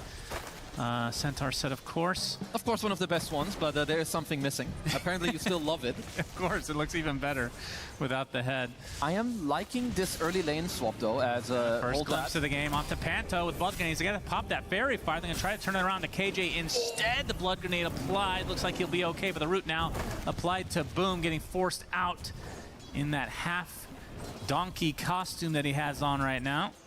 Hey, lots of trading here in the early game, but definitely a big win for LGD, especially in these early plays. It's very heads up if you can have a healing salve available already, which they did. Yamich is in trouble. Frog stomp into the lick as Yamich looks to be taken out by Whisper for first blood. So it ends up happening in the bot lane instead. Again, let's go through the list here as we start out this early game. How good is the Frog this game? Because I'm looking at the dispels. The main one that I see, I guess Phantom's Embrace and Shield Crash are the two big ones? Like the big ones is definitely, I would say it's Inkswell and Jingo Mastery for starters. Shield Crash is pretty nice. Well, Jingo you take off of allies, right? No, you take off the buff of Monkey once he's got the 4 hits off. Are you sure about that? Yeah, because Jingo is undispellable. There's nothing that gets rid of it. With the stacks that you I see, so the stacks are the ones that are undispellable. Exactly. Once Monkey has the buff, that's the stuff you're gonna lick off, which you feel quite happy about that one. Also Solarbind later as a Glimpsy Glomsy happening. Saving him there a bit. And we've seen some great combos with Caudle this tournament. This does not rank very high for me. Yeah, it's not bad. It's but decent. Pango, Caudle, we know it, but yeah, it's no Ember. It's well, the Pango, sure. I'm talking about this lane specifically, though. Oh, this lane? I mean, yeah, it's not that great. I was gonna say earlier, I like the swap up. I think Monkey King wants to play with a more aggressive hero with the Grimstroke, and Caudle is, I think, able to nullify this lane and the pressure quite a bit with the Blinding Light. But yeah, not the most pressure up here. The only thing is, now that you put Grim and Monkey into the safe lane, Whisper has 2 heroes that he can dispel later, right? The Inkswell and the Jingo Mastery. Yep, very true. But maybe you can try to make him like choose between one or the 2. One of the bad news, though, I don't know how LGD got off a double camp on the easy camp here, so that's definitely hurting Mouse a little bit, that they've been pulling this easy camp over and over. Yeah, and we can talk briefly about the Grimstroke as well and how well that fits into the game. We see, I mean, for me, the biggest picks it always comes down to the Inkswell targets, which you have Pango, you have Centaur to some degree, and obviously Monkey King melee, although it is long-range melee. So how does this hero feel to you? Because obviously Slacks, this is kind of my mentality back in the day as well. There's no soulbind targets. No, it doesn't really matter. It feels like it's kind of like the, I would say, it's like the black hole of Enigma. It's a bonus. The hero's all about the other stuff. If you get a nice soulbind off, it's juicy, it's nice, we like it, exactly. But it's you're not really playing for it. The Silence, super good against Largo. You know, Brother can't really keep playing his stupid song. You have to kill the Phantom's Embrace. You have good Inkswell targets. Level 15 talent is very good with the bonus spell damage that you're going to be pumping out. And the Dark Portrait against the Barrio. I have yet to see this, and I do not believe you. Why do you not believe me? I just don't believe you that it works. Yeah, just like last game, how you didn't believe me that Darkseid can get an illusion off the bear. He can. I didn't see it. And Monkey King can get Jingle Sacks off the bear. Open your goddamn eyes. Well, that one I agree with. Yeah, I just know that it's a case-by-case basis. Now, how good is that? Hold that thought. Chrysalis will be able to stay alive a little bit longer. Gets off the Boundless Strike, trying to kill off KJ before he untimely died. The Jingle is actually up, so he's getting some good HP back, but the Bushwhack comes out from Theolacor to finish the job, and now Whisper, Frog, trying to chase down Panto, looking for a Frog Stomp. Panto wanted to run back in, but realizes that he might die if he does that, so chooses not to do that in the end. Illuminate coming out. It's Whisper. This is so much action. Pops the Fairy Fire. Yamich gets killed under the tower. Double kill for Whisper. All the experience goes to Panto in the end. Honestly, big plays, because Panto TP'd in with a Lotus. Without that initial heal burst onto Crystallis, I think he would have died quite early on. And I'm loving some of these early skirmishes. Also, when you get to play Largo with a Face Boost Rush, you get to keep wonking people in the head with it. I'm a big fan. That leaves Boom at the top for a little solo XP. He got some nice XP last game as well after getting it off to a pretty rough start as Crystallis even coming out, showing himself to the bear. Jingle Stacks. Yep, the Jingo Stacks are there. This is proof. Is he actually just going to die here? He gets glimpsed up and just taken out. What? What just happened? Not on the same page as Mouse, and now you can see the surround tactics onto Boom. He's definitely next on the list. Good blocks from KJ on the Disruptor. Popping the Fairy Fire as well for Boom, but he still dies anyway. Yeah, that was mid weird. lane, we see the Stroke of Fate on Tai Long, gets the Illusory Orb off. Waning Rift to the high ground. Will be an active rune. Yeah, he's just gonna get swashbuckle from the side though, so no way to dodge that anymore. Using all those spells to just get away. Panto's angry, I'm all for it. He goes bottom, turns around to stuff, comes to the top rune, gets the kill onto Tai Long as well, because they really need that, because I don't know what happened in top lane. That was a little bit of a cringe play going on, which honestly, it happens. But you don't want to be pulling this out in an elimination. I don't think I've ever heard a catch. That was a pretty cringe play. It happened, dude. That's really good. A Bushwhack now onto Boom. Under the tier 1. Hoof Stomp only onto the bear, and he gets glimpsed back. We're seeing the power of KJ on this Disruptor. Kill the bear. So Centaur dead to rights as, yeah, Yuma, his bear will tumble to Pantos. That's a lot of gold going in the pocket of him. As bot lane going onto the Frog, pretty tanky target. The Bushwhack comes out, the Jingu Stacks are online as well. Whisper not gonna be able to get any TPs to help out, but he's pretty fast. Gets off the lick and kills off Yamich. Getting the Urn Charge, but no. He does fall in the end, but it's gonna be the cost of Monkey King. It's again, he's gonna beautiful dodge from Tai Long. They kill off for Monkey King for a third time, I believe, is Tai Long. He's gonna get taken out by Mid-1 in the meantime. Double kill for the Pango. Just non-stop action here. Is now Mid-1 outnumbered. KJ out of mana, gets the shield crash off, getting a nice barrier. Swatch puff. What the hell was that? Disruptor in and he's gonna get away. Oh god, I love myself. This is an incredible start to game number 2. I love myself some Dota 2. None of that was not cringe. No, this was amazing. Well, it depends who you are. You're a fan of a good Monkey King performance, and this maybe isn't your forte right now. But Whisper kind of owning, you know, the juking back and forth, got the Urn Charges, the Face Boots.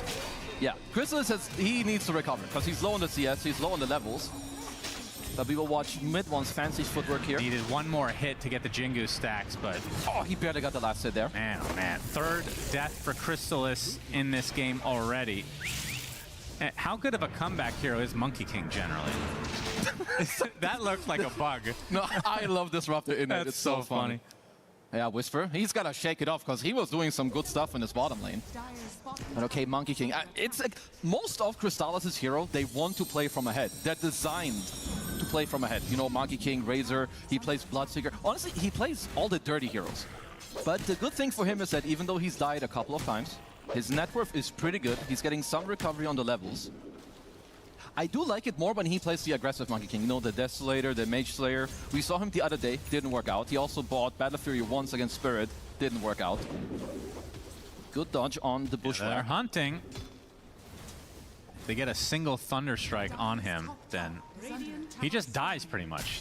Because you just open yourself up to Glimpse until he gets a BKB eventually. Yuma being pursued by mid one on a killing streak right now. Going to force out the ult, but the silence comes out. Doesn't matter. Transformation happens anyway. Also doesn't matter for Yuma getting off that ult because he dies to the 3 members of Mouse. Very, very nice move here by the Mouse side. I like that they're using the 2 supports to play through the other 2 cores, you know, allow Crystallis to recover. And what did he use ult on? He must have needed it to, like, stay alive. You know, he gets bushwhacked in the tree line. Now they get the vision. Frog Stomp to follow. That's a dead Monkey King. So Crystallis gets glimpsed up. Is that possible to dodge still with Mischief? No. The glimpse? No. It used to be at some point. I think there's a chance that you can maybe dodge the incoming damage, but not where you're gonna get glimpse. It doesn't matter what you do. You can have 10 million Monkey King games or 1. Doesn't matter how well you time it. But there was a nice pickoff. They must have seen him jump in between the trees. As LGD, they've got the whole family in the mid lane, so 10-minute rune should belong to them. Yeah, they smoke up. Inkswell onto mid one. And a dodge that is Tai Lung. He's going to get silenced up, though. As mid with a nice swashbuckle to try to finish the job here. Bushwhack just in time, but Tai Lung still taken out by the shield crash. Now we see the first soulbind of the game onto 2. The Bear and Lone Druid himself. That is going to be the death of Yuma. So nice job from Mouse. Despite the numbers being there initially for LGD, it's not over yet. A big swashbuckle double kill for mid one. Crystallis doing some nice blocks onto Whisper. As nice boom, Inkswell. the creep is there. Gonna get the Inkswell stun in addition as Whisper takes a tumble. So Panto and company, they get 4. Mouse are back, and I'm all for it. They're playing really, really nice sidestep there by Yamage. Second nice sidestep I've seen today on the sharpshooter. It looks like they're not done yet. Oh yeah, it's a big boundless strike with the Jinko stacks already up. But they get the coil onto 2. He's actually stunned off the tree, going for the Wukong's command, but again Crystallis falls. As this game is a complete shit show in the best way possible. 3 dead for Mouse now, and it's probably going to be 4 in the form of Panto. Trying to get this kill onto the Theolacore, something to take home, but it is not to be. So double kill for Tai Lung. It's feed for LGD. Immediate respawn into TP into feed for Mouse. I was just about to praise him and be like, Slackful's right. You know, game 1, they're kind of trolling on purpose, give the enemy team like some confidence, and then later sharded up. I don't know what happened here. It looks so, I don't really mind this aggression, but the thing is that earlier Tai Lung, he didn't get to use his coil at all. So on this respawn, Theolacore also living, he gets to evade the last hit from Panto. I still think Mouse are doing a very good job. Like, obviously this play right now, not good, not at all. But you have the Fusel Blade, you've got some other stuff. They're still strong. I don't know why you're laughing. They're doing well, okay? I mean, I love games like this. This is so entertaining. Mid one. Oh, is it going to be the turnaround now onto Tai Lung? It is, which means Crystallis is about to feed somehow here as well. Theolacore will be the one to fall. So 2 dead for LGD as you can see Panto dying on the other side apparently. Boundless Strike finding KJ in the tree line, so it's LGD's turn to feed away. 3 kills, Whisper. Stun, not gonna be there in time. He goes through the gate. He's gonna be pursued though. Indeed, Swashbuckle and Inkswell, that should do the job. So that's 4 dead now for LGD. Yeah, who's laughing now? You were laughing, we go straight into Give it 30 seconds. Give it 30 seconds. All right, coils back up. Okay, at 30-minute mark, we better have some dead heroes on Mouse, otherwise you're a dumbass. Because no, they're doing good. They're using mid one, I think especially, is really leading the charge. And I like the switch up a lot. You know, from game 1 to game 2, I just think that these type of heroes fit him a lot better. You can see it. He's 7, 1, and 5. He keeps playing around with the 2 supports. Early defusal. Going for the bear. Yuma farming nearby. He'll have to move his real hero soon enough. Won't be able to kill it though. Didn't want to overextend. They have a little bit of a... Well, you can understand based on what happened. What happened, what, 2 minutes ago? Well, 30 seconds, timer is over. Mouse are all alive. Sorry about that. give or take a minute here, depending on time zone. You're going to keep upping the 30 seconds, 1 minute. Yeah. Crystallis, keep going back. That's good. I'm not invested in this game. Still working on that Battle Fury. I mean, that's the thing. He's trying to join all these fights. Obviously dying quite a bit. Is Battle Fury the right item if you're going to be doing this? Is he actually going to settle down and farm? I think so. I would have definitely liked it. I think when you play with this draft, like you have Pango, you have Monkey King, you have a lot of minus armor you can play with. It's also very good against Lone Druid. Lone Druid doesn't have a lot of armor until way later in the game. Same with all of the Dire heroes. But we will see what he can get going. You know, maybe he gets the type of space for. Ailung's going to show himself, but here's the counteraction. They get their Static Storm onto 2. Mid one dead. Looks like the Grimstroke is next, still inside the coil. That's not 4. Might be 3, though, with that glimpse coming out on the Pantho. Now it just needs to be Crystal. It took 1.5 minutes, not 30, so they survived 3 times as long. That means Mouse are improving. Yeah, but LGD, right place, right time, 2-man coil into the 2-man Static Storm. Definitely can't really afford all those heroes to be in that. Like, mid one needs to be alive, or if he gets gone on, you need Panther to kind of squeeze out some heals with the Illuminate or like a fully charged Holy Rocket. And yeah, Whisper, after having a super gamer performance in game 1, now going for the Vessel into the Radiance. So he wants to, you know, make it happen himself, be a big boy. Radiance, really? Okay. I've seen it a few times from like the mid Largo. Let's see if he swaps it around. As for now, he took it away and he wants to go BK. Oh, boo. Gonna watch this replay. It was a good bait from Tai Long. He set the trap and Mouse fell for it. And that's also like the combo of Puck and Disruptor together. Like, even if you use the Stampede there, they're not able to run away. They're gonna be coiled, they get kinetic fielded. Even if they do, you can get glimpse back. I mean, you can definitely tell that they're feeling the pressure. It is somewhat of an even game, but Yuma hasn't really done much in this game yet, as he is a Lone Druid. So you know he'll be a factor later. Tai Long with the Witchblade, about 300 away from a blink now, so wants to get ultra aggressive. Mid one, his counterpart in mid, is going for the Agnum Scepter, still 1,500 away for that. Obviously has the Diffusal already. Is this a game where we see a Disperser? Is there any reason to go for that? It's quite good, but more so later on. Let's see if they can chase down Tai Long here. Yeah, he gets Boundless struck. Nice Static Storm. The Kinetic Field only holds 1 in as Chrysalis with the Wukong's command. As Tai Long does get off the Illusory Orb in time, so should be fine here. KJ not so much. Just the one sacrifice for LGD, not too shabby from their perspective. Still good, but I feel like maybe if you can time the Inkswell there before he gets to kill the Silence, a potential kill on Tai Long there, who looks like he will get himself the hands on the active rune. Still looking at mid one myself. I think he's having a quite good performance. 900 gold away from the Aghanim Scepter. The only thing is that it's not that easy for them to make plays. You're not going Blink Dagger early on Centaur, which has been somewhat normal. There's the coil onto 2. Fieldcore nearby as well with a good bushwhack onto the Pango. Sharpshooter misses though. Good sidestep from mid one. That's going to save his life. He's going to try to turn around the Tai Long instead. Very low on mana. He's actually going to go for the roll. Phase Shift will initially dodge it, gets the blink away. Okay, so no roll for a bit. At least they do survive as Panto. He can, of course, dish out a lot of heals, right? With both the Illuminate and the Holy Locket to try and keep mid one alive. This is a 17-minute Battle Fury for Crystallis. Has not really been participating in the fights after all of these deaths, which I guess is a good news considering. Well, at this point, when you have Fury, you definitely need to farm. The only problem is that I'm never a big fan of Fury into BKB, because it means you're going a farming item into like a semi-fighting item, but at that point, you're still not strong enough, so you need to wait for like your 3rd item and your 4th item. I definitely would prefer this like Desolator into BKB route and, you know, play with your team and also adjust and have the same impact at the same time as mid one. Like when he gets this Aghanim Scepter on the Pango, he's incredibly powerful. Yeah. And they get a hard on to Boom as well. Of course, this is the item of the tournament according to Mr. Sir Action Slack. Who only speaks the truth, of course. That's right. Love seeing it, actually. It's just a good item. I think especially now, I like some of the changes they've done to it. Also, probably Centaur has to be one of the best heroes that you can get it on. Perhaps want to go back to the Fury. I would assume that one of the ways to think about it is the fact that the game is going to drag on anyway. They can make moves as like 3 or 4, and this way he gets to like scale into the game. Yeah. They're going to Gonna go for the Stampede to try to take out Theolacor. Will be an easy kill.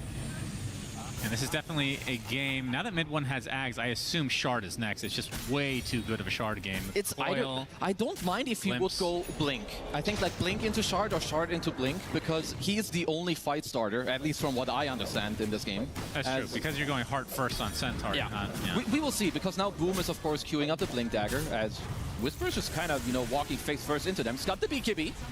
Yeah, they find Panto in the kinetic field. We'll have to use it here shortly. They kill off the Horseman, and they're going to get Crystallis as well. So trying to farm the enemy creeps with that Battle Fury. They're going to lose 3 for it. So another questionable decision from Mouse. Good to be this good. But it's a great play from Whisper to run in with his BKB, because he knows that they can't die, but you need to go hit some creeps. You bought Battle Fury and Monkey King. You cannot die first in these type of engagements. If you're LGD, you're incredibly happy.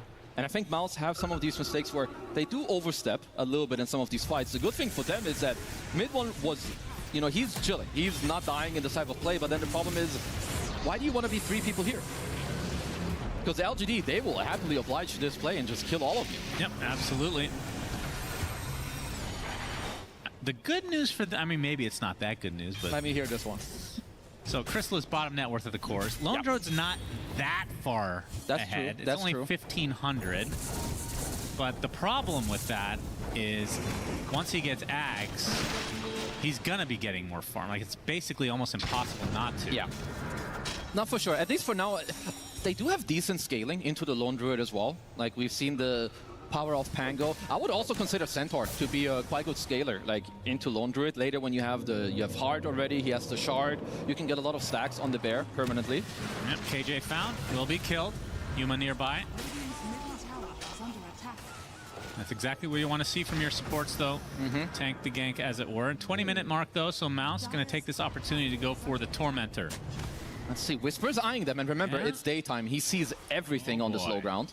Yeah, they're on the high ground right now. Radiant are scanning. As mid one's going to run right into Tai Lung. It's going to be spotted initially, gets licked up, already at half HP. They're going to use the Stampede. He's getting super low, though. The nice Coil has several heroes to follow, but the Wukong's command comes out. The Frog taking a lot of damage, has to attempt to run away as Whisper, barely with a trickle of HP, lives. But already 2 dead, though, for LGD. With that Mouse, I mean, they are hurting, so I'm not even sure. Oh, well, look at this. Tai Lung trying to finish the job onto the Monkey King. It's a lot of damage, but not quite enough to kill him off. They can't go for Tormentor, though.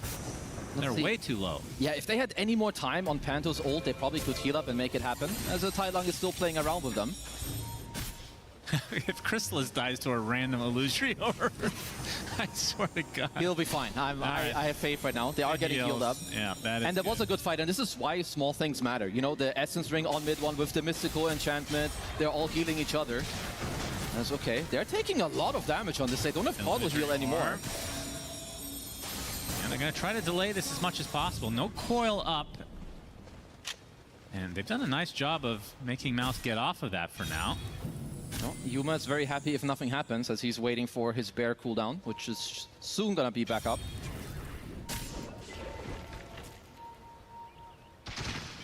KJ on the outskirts looking for a good static storm target. Obviously, if they're all grouped up next to the Tormentor, it could be incredible, but it's all about timing here.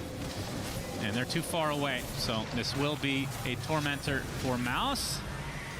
And Panto will receive the shard. So that's very nice. Double Soulbind. Solar Bind. Solar Bind. They have Soul Bind and Solar Bind. And a little bit more heal on the Luminate, which is nice. Tai Lung. Crystallis. He's ticking pretty low. KJ gets off the Static Storm. They don't want to get that the last hit, but the Illuminate comes out for the heal, so he's going to be A-OK. As the Soul Bind now onto 2. The Boundless Strike going to keep them both in place inside the Wukong's command. A good turnaround here from Mouse. Getting much needed heals for Crystallis, so they take out the 2 supports. And now they sport a 4K lead. Yeah, Panto's having a very, very good game on this Kato. Early Glimmer, early Holy Locket. You also see like all the heals just coming out. So even though you are going on the Monkey King there, it's just kind of too much HP for you to punch through. Oh, okay. What was this? BKB works. Yeah. Maybe it was forced out by mid one. You see it here again. Replay here. Yeah, it's just all of the heals, also like good Soulbind. Definitely think that the support duo here of Mouse and mid one are kind of holding the game in like a very good grip for them. Whisper is in fact going Radiance. Very cool. No, honestly, I don't mind it. I think, first of all, the evasion is quite good in this game, and just a little bit more scaling, making sure that you're also a big threat for the enemy draft is nice. Smoke from Mouse. They did scan it out, I believe, on the Dire side, so maybe Yuma has a read here. And his bear scanned out now too. He has Mjolnir, Ags, and working on Shard, I do believe. They did kill the Parasma of Tai Lung, which definitely hurts you a little bit here, especially when you're down, like you're down 3k gold. And while Caudle doesn't really catch Puck, he's very annoying when the game reaches like this 20-minute mark, right? The Glimmer, the heals. Oh, do they have the connection? Oh, the Inkswell doesn't hit, but doesn't matter. They have enough damage either way. Boom getting the last hit. Big kill for Mouse. Yeah, and this is the type of Mouse we want to see. You know, when this team was on point, it was mid one leading the charge with the two supports. They are kind of replicating that at the moment. Crystallis and the Bear having a bit of a 1v1.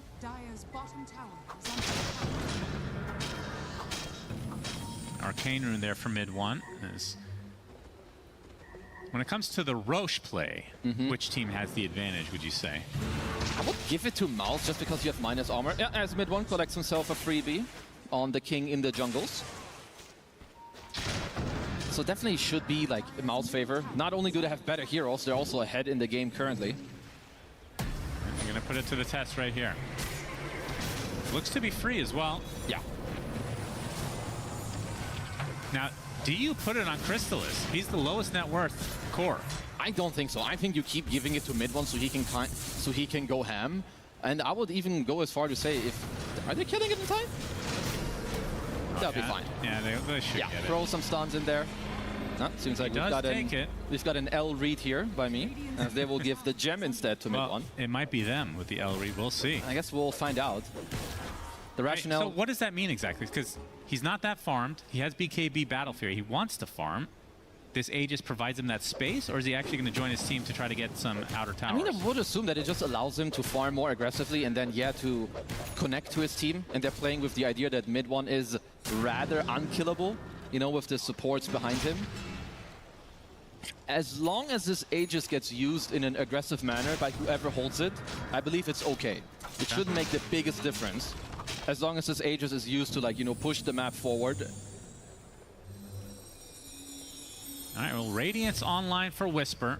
And of course, not a traditional offlane item for the Froggy Man. But obviously went the BKB and Spirit Vessel first, so he is quite farmed.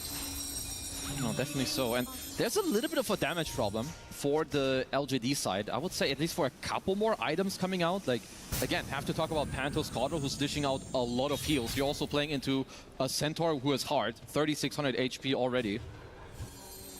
So I think until you get a little bit more going on your heroes, it's not too easy to kind of punch through them. This does feel like a game where the supports, if you're from LGD's perspective, you need to take out first if you can. Honestly, it's like very often the case, especially in like these mid-game fights, because the supports are kind of that keep the fight going. And LGD, now that you have a couple of items on Yuma, as KJ is in the vicinity.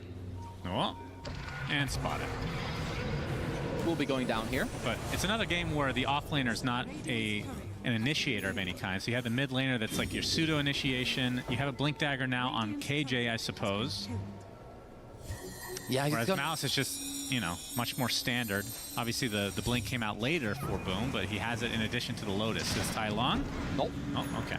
Not mid one's just fishing. You know, doesn't really have any vision. He knew that the puck was around with some of the orbs.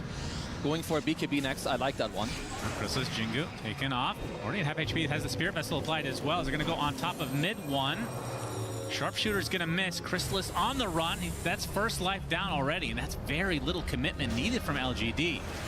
Mid one, Swashbuckle's there. Crystallis pops the BKB into the Wukong's command. That means LGD is going to run out of it, and Crystallis will as well. So we'll use it defensively.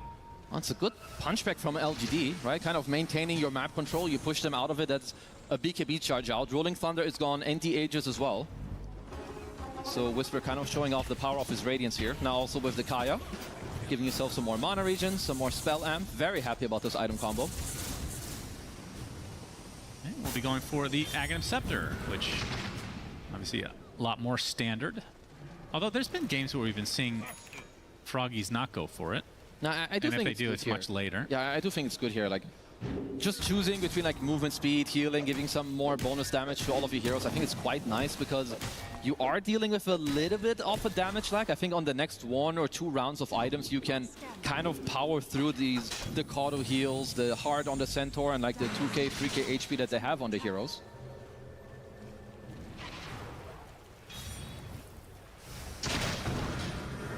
What is the Sacred Relic for? That's a nullifier, I think, on mid one. So he's swapping it up from the BKB to the nullifier just to... It is very aggressive, and honestly, I don't mind this mindset at all from mid one right now. I think you can tell that he's a little bit amped up. I think after this game 1, just making sure that you can power through all these dire heroes. And most importantly, also the A on this one, the stupid Puck hero.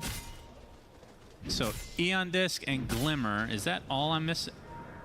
So it's basically just for the Eon Disc. It's mostly just for that, just to make sure that you can't really keep this going all the time. It's just annoying to play against this hero as Yuma.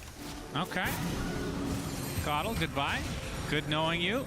Counter initiation from mid one onto the Panda, not going to happen. Up top though. Yeah, Crystal is going to find himself a Froggy with the Centaur nearby. Whisper pops the BKB. Nothing's going to keep him alive through all that. So very big kill for Mouse. Whisper, top net worth on his team. Not for long, though. As Yuma fast approaching. I mean, they have a lot of damage into this Frog still. Like, if... Until later, you know, it's not that hard for them to... Look at... I mean, he's like two-shotting this guy. 1 roll, shield crash, some lucky shot, and 1 auto attack, and that's kind of all he needs. Yeah. Interesting. He's opting to go Scotty next on Pango. That's cool. Very interesting. How does that work against Froggy? Does it not do that much anymore? I can't remember how the heal reduction works. No, you're still like reducing it, and I think it's quite nice. But the only problem is I don't think you need it on both heroes, because I see also that Crystallis is buying it. Obviously, Pango still as might be another freebie. Theolicor. He's got a Glimmer if he intends on using it. Yeah, Sharpshooter gets him some distance. Oh, pops a huge Lotus. Jeez. Back to full mana as a gank onto Yuma's bear looks to be successful. Okay, it's pretty nice. Only reason I'm a little bit surprised is because I feel like Basher is just... Who's it better on than Pango? It's just almost a guaranteed bash it's for like these Swash. Ursa and Pango who are like insane Scotty heroes, I agree with you. Oh, we have Coil top lane. Nightfall away. Should be good to go. Still 90 seconds on the deck where LGD can go kind of rampant on the map. They're going to wait for potentially, you know, you've got the gem now on Tai Long. You can squeeze out the map a little bit. That's an angry Centaur. He wants the bear, but he gets feared away. So now the Stampede on cooldown for a bit. Still a big fan of the Centaur here overall. We've been seeing it in more and more games, and top net worth. You have nice items to build. He always looks like you're just having a good game. Of course, you can go the Greedy Enchantment, which is quite nice. Top net worth. Yep, and he's very good in this game. Like also, I believe he has a Shiva's Guard flying out. Very good against the bear. Like super, super nice. Also just easier for you to catch up to heroes. You're very annoying. What a timeline we live in. Centaur can be top net worth in the game. And it's not even that difficult to get it going. And we haven't gotten to zoom in on his cosmetics yet, which I'm sure we will soon. Very important. There we go. Get a good angle there. Yes. Yeah. If they go to game 3, he will equip the helm. I'm quite sure. No way. Yeah, it's a game 3 type of thing. Tai Long. They found him initially, can't lock him down. The Static Storm now applied just to the Pango. Yuma gonna apply some pressure with the bear. Wukong's command coming out from Chrysalis. He's taking quite a bit of damage. You get the swash though. That's gonna be death number 1 for the bear in all likelihood. Coil's not enough to save him. So Coil expended just to exit here. They don't have enough damage to power through these Radiant heroes right now. Also, like, it's not just the heals, it's also that when you run into Mouse, they own the entire area of the teamfight. You have Monkey King, ult, and also the Rolling Thunder. It is incredibly difficult for them to just deal any type of damage. Another Tormentor going their way. Potentially Yamage. Indeed. It's of course quite nice. Get a little bit of a heal going. And we've seen like any type of small heal can really make a big difference.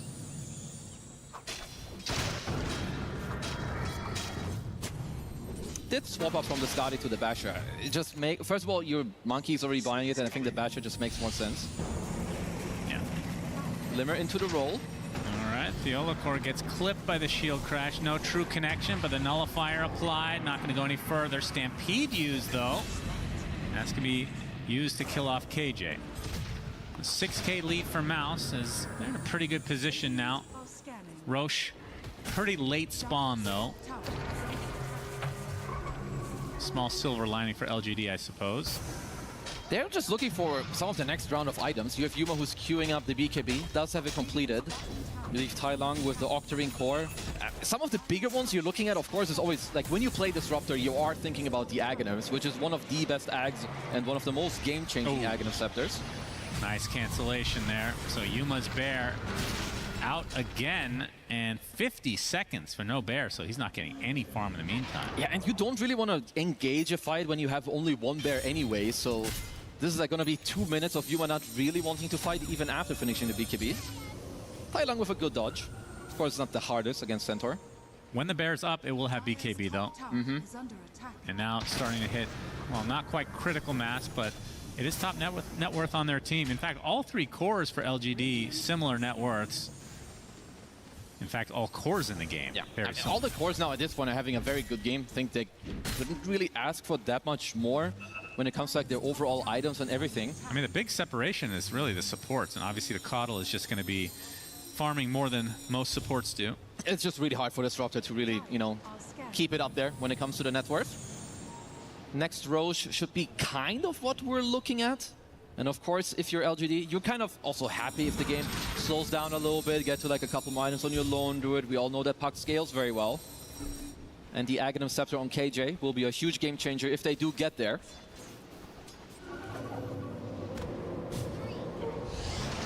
Smoke from Mouse.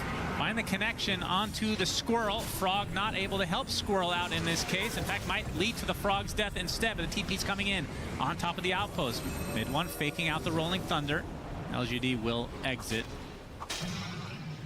Mouse just getting every pick off now as their lead continues to grow. So 8K in their favor. What is the key for Mouse to finish this game? Yeah, I think getting the next Aegis, clearing up the map more and more and more. The high ground is not that good, which means they have to just keep playing kind of on map pressure, kind of closing it out for LGD. They have had access to a gem for quite a while, but this next Aegis should unlock quite a little bit here for them. Maybe, you know, some of the tier 2 outer towers, you get the outposts, you keep claiming a little bit more on the map. As Roche goes for the Belch.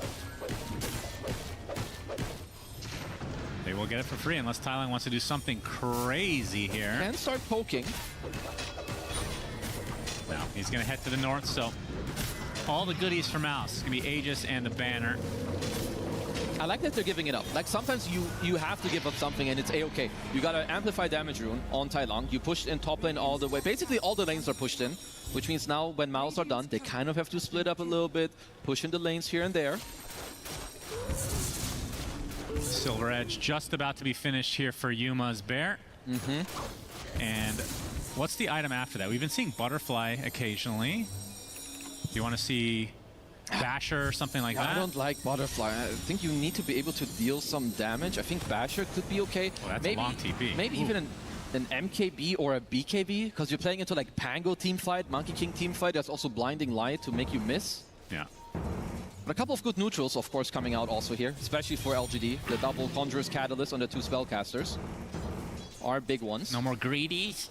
No, only on their supports, of course. I mean, KJ will not give that shit up. If I'm playing Disruptor, I'm going to some stupid neutral camp, I'm pressing Thunderstrike, and I'm holding Greedy forever.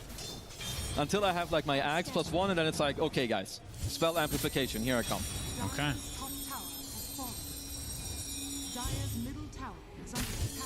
Yeah, Static Storm, aka AoE Doom, always a crazy, crazy Ags. Definitely always rated it very highly in terms of the rank list. Yeah, you top have 5 to. easily. You have to. It's a game-changing Aghanims from a support. You don't have too many of those. Definitely something, if you are Mouse, you will be talking about it, you know, potentially later. I would say Boom is the only counterplay they really have for that. Wind Waker's potential card. All right, high ground attempt. Very aggressive go. Already half HP is the Monkey King. Crystallis in a bit of trouble inside that coil. Not able to dodge out that sharpshooter. They're going to burn life number 1. Really, it was just coil. And Sharpshooter. Rolling Thunder from mid one onto the backside. They're going to turn the sights now onto the bear itself. Already at half HP. Popping the BKB as Boom gets moved inside the Wukong's command. The bear does fall. As LGD trying to reset now. Wukong's command not going to last that much longer, and the bear has to walk all the way back.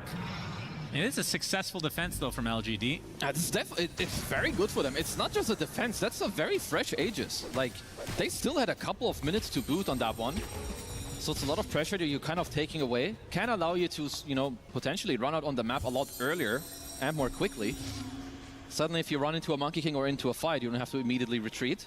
And they are going for a smoke. Shouldn't be the hardest to read, I believe, for Mouse. You did just pop a couple of spells aggressively, and you only see the puck on the map. Yeah, Tai Long, Octarine Core, so the coil's already up. Stampede up, though, in 6 seconds. But very defensive play from Mouse. Good read from them. And we'll see both the supports, of course, going for their own Aghanim Scepters, which means you will see the Dark Portrait. Hell yeah. If he's building it, you must believe in that it works. Otherwise, you think that he's stupid as well. Well, he wants the Radiance from the Frog. Oh, yeah, very important. The 40-minute stolen Radiance. Well, okay. In theory, it should work because he's a hero. I'm just saying it's, you know, I'm glad you've joined all of us.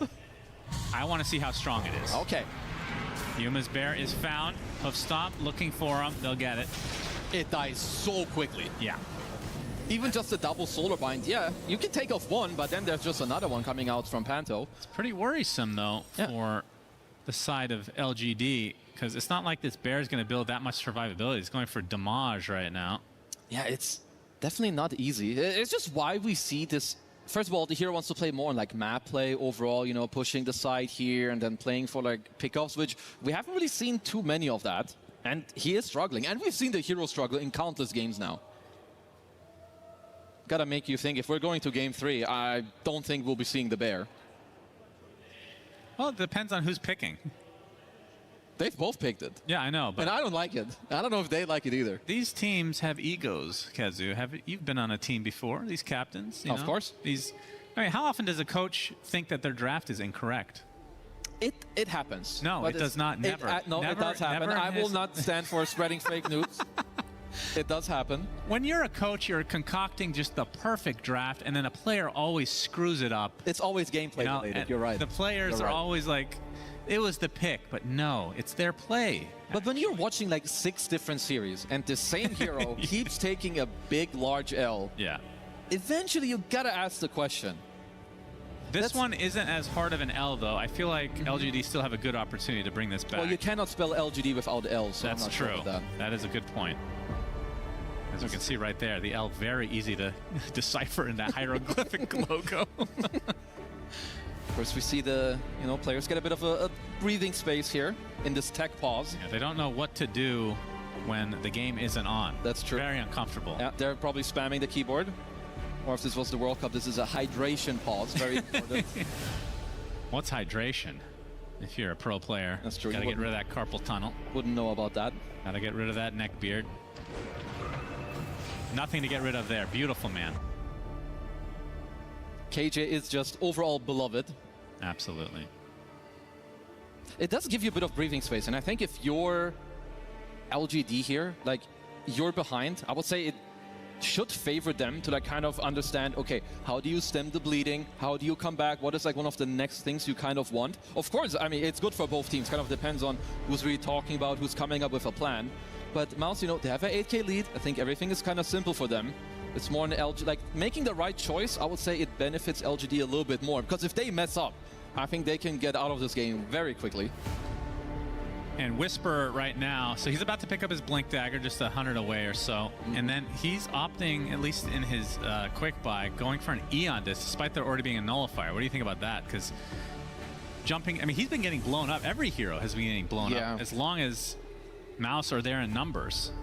I guess he just wants to make sure that he lives through like the initial stun. You can get off the BKB and then like kind of start running away. Which is okay, but the problem is also they're playing without an AC against like Pango, Lear, and Monkey King. You should eventually be looking for that one. Maybe that's like a Yuma item because Largo and Puck don't really build that one. So now, of course, we are back in the game.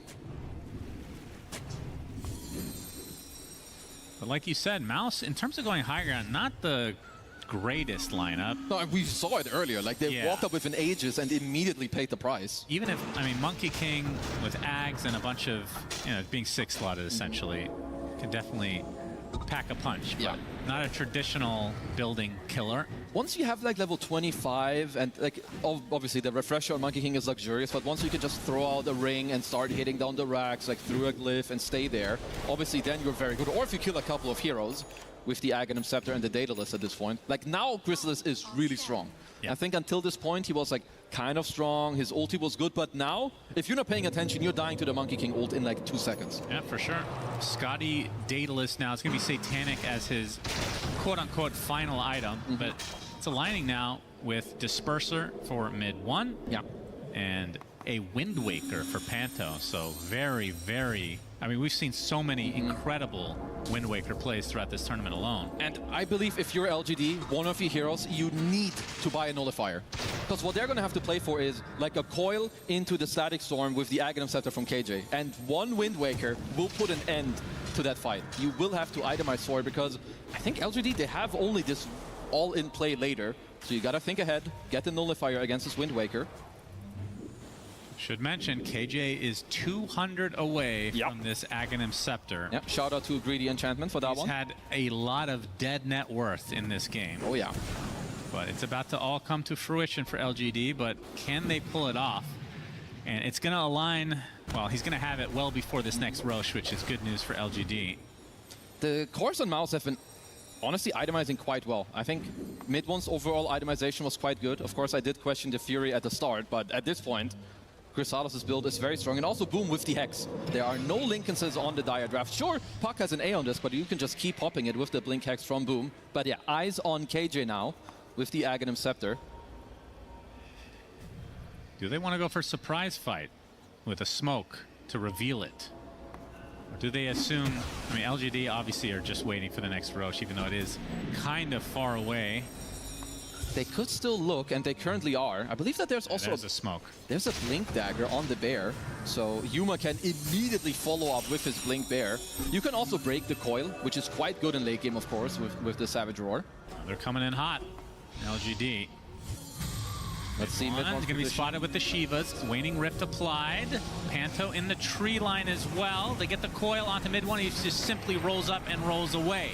As the Bear just going ham, but there's the Wind Waker on the Coddle, now taking a lot of right-click damage from Chrysalis. He's going to be able to take out the Bear.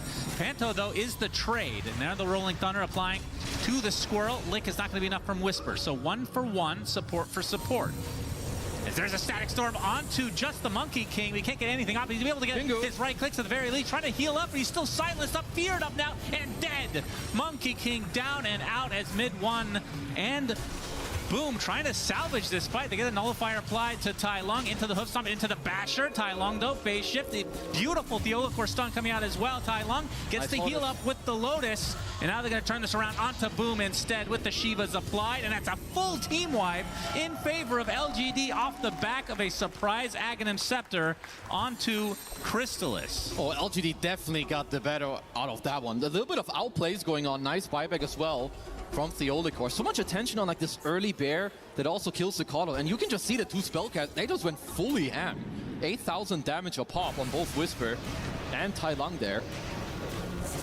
The Bear just kind of going to town. And Tai Lung did a lot of poking. Sure, you have the roll coming out here and you get one of the supports. I think Boom and mid one definitely put a lot of work in this fight. But this, just, you know, not healthy enough on Chrysalis, even with a lot of the help and some of the Jingu hits. It's not enough to live through this. It was close. Yeah, now that we look back, the Aghanim Scepter made absolutely no difference, but he already popped the BKB way before that. No, he still had it. He only popped it right after. Oh, really? It did make a difference. Oh, okay. I think without this, you get off your BKB. I thought he died while feared. Okay, my mistake. Yeah, it's only at the very end, because, I mean, now, sure, Boom, you have 7,000 HP, but it's not much to play through. And this is what LGD have been waiting for. Oh, this is, if they actually scout Roche, he's up in 5 seconds. Oh, they got so much out of this. Entire map is pushed in. Roche respawn here as well.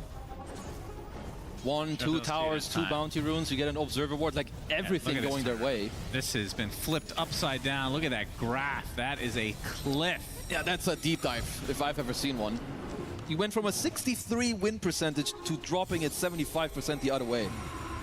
Ooh, yeah, this one hurts. Now they see that Roche is on the move. But luckily for Mouse, Silver Lining, they are all up and running again. And they're getting some big stuff. 25 talent on Whisper.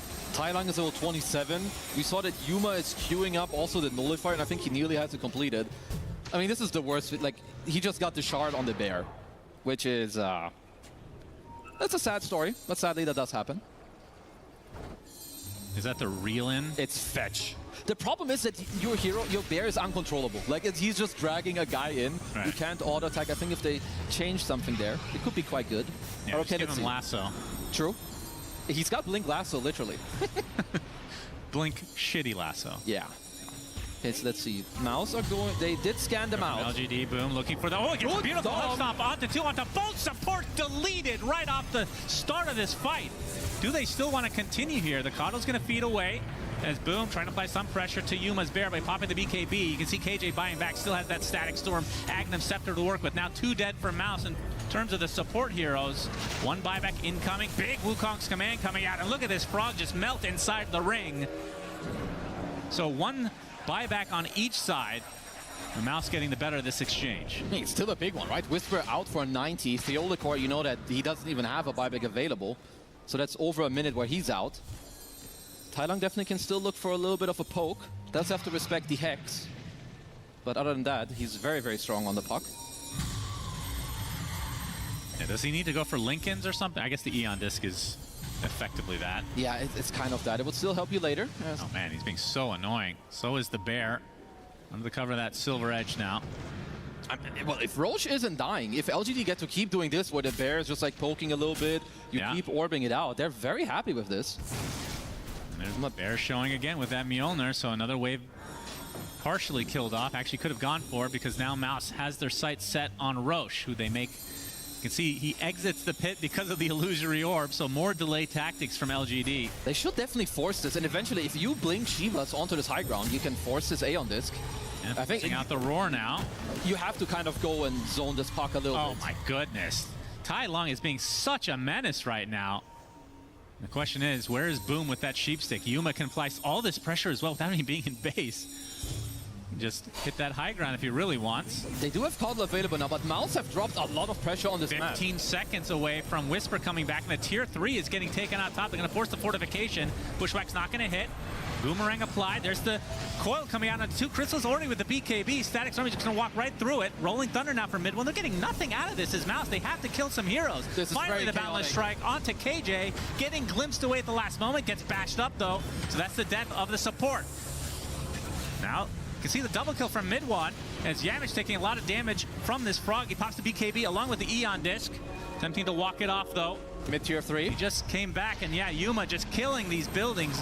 No problem at all. Nullifier applied to the puck. Again, just delay tactics from LGD. They eventually get the Aegis, but at what cost exactly? They get the bash at the last moment with the Abyssal Blade. Tailang, illusory orb, phase shift, blink away, waning rift into the pit.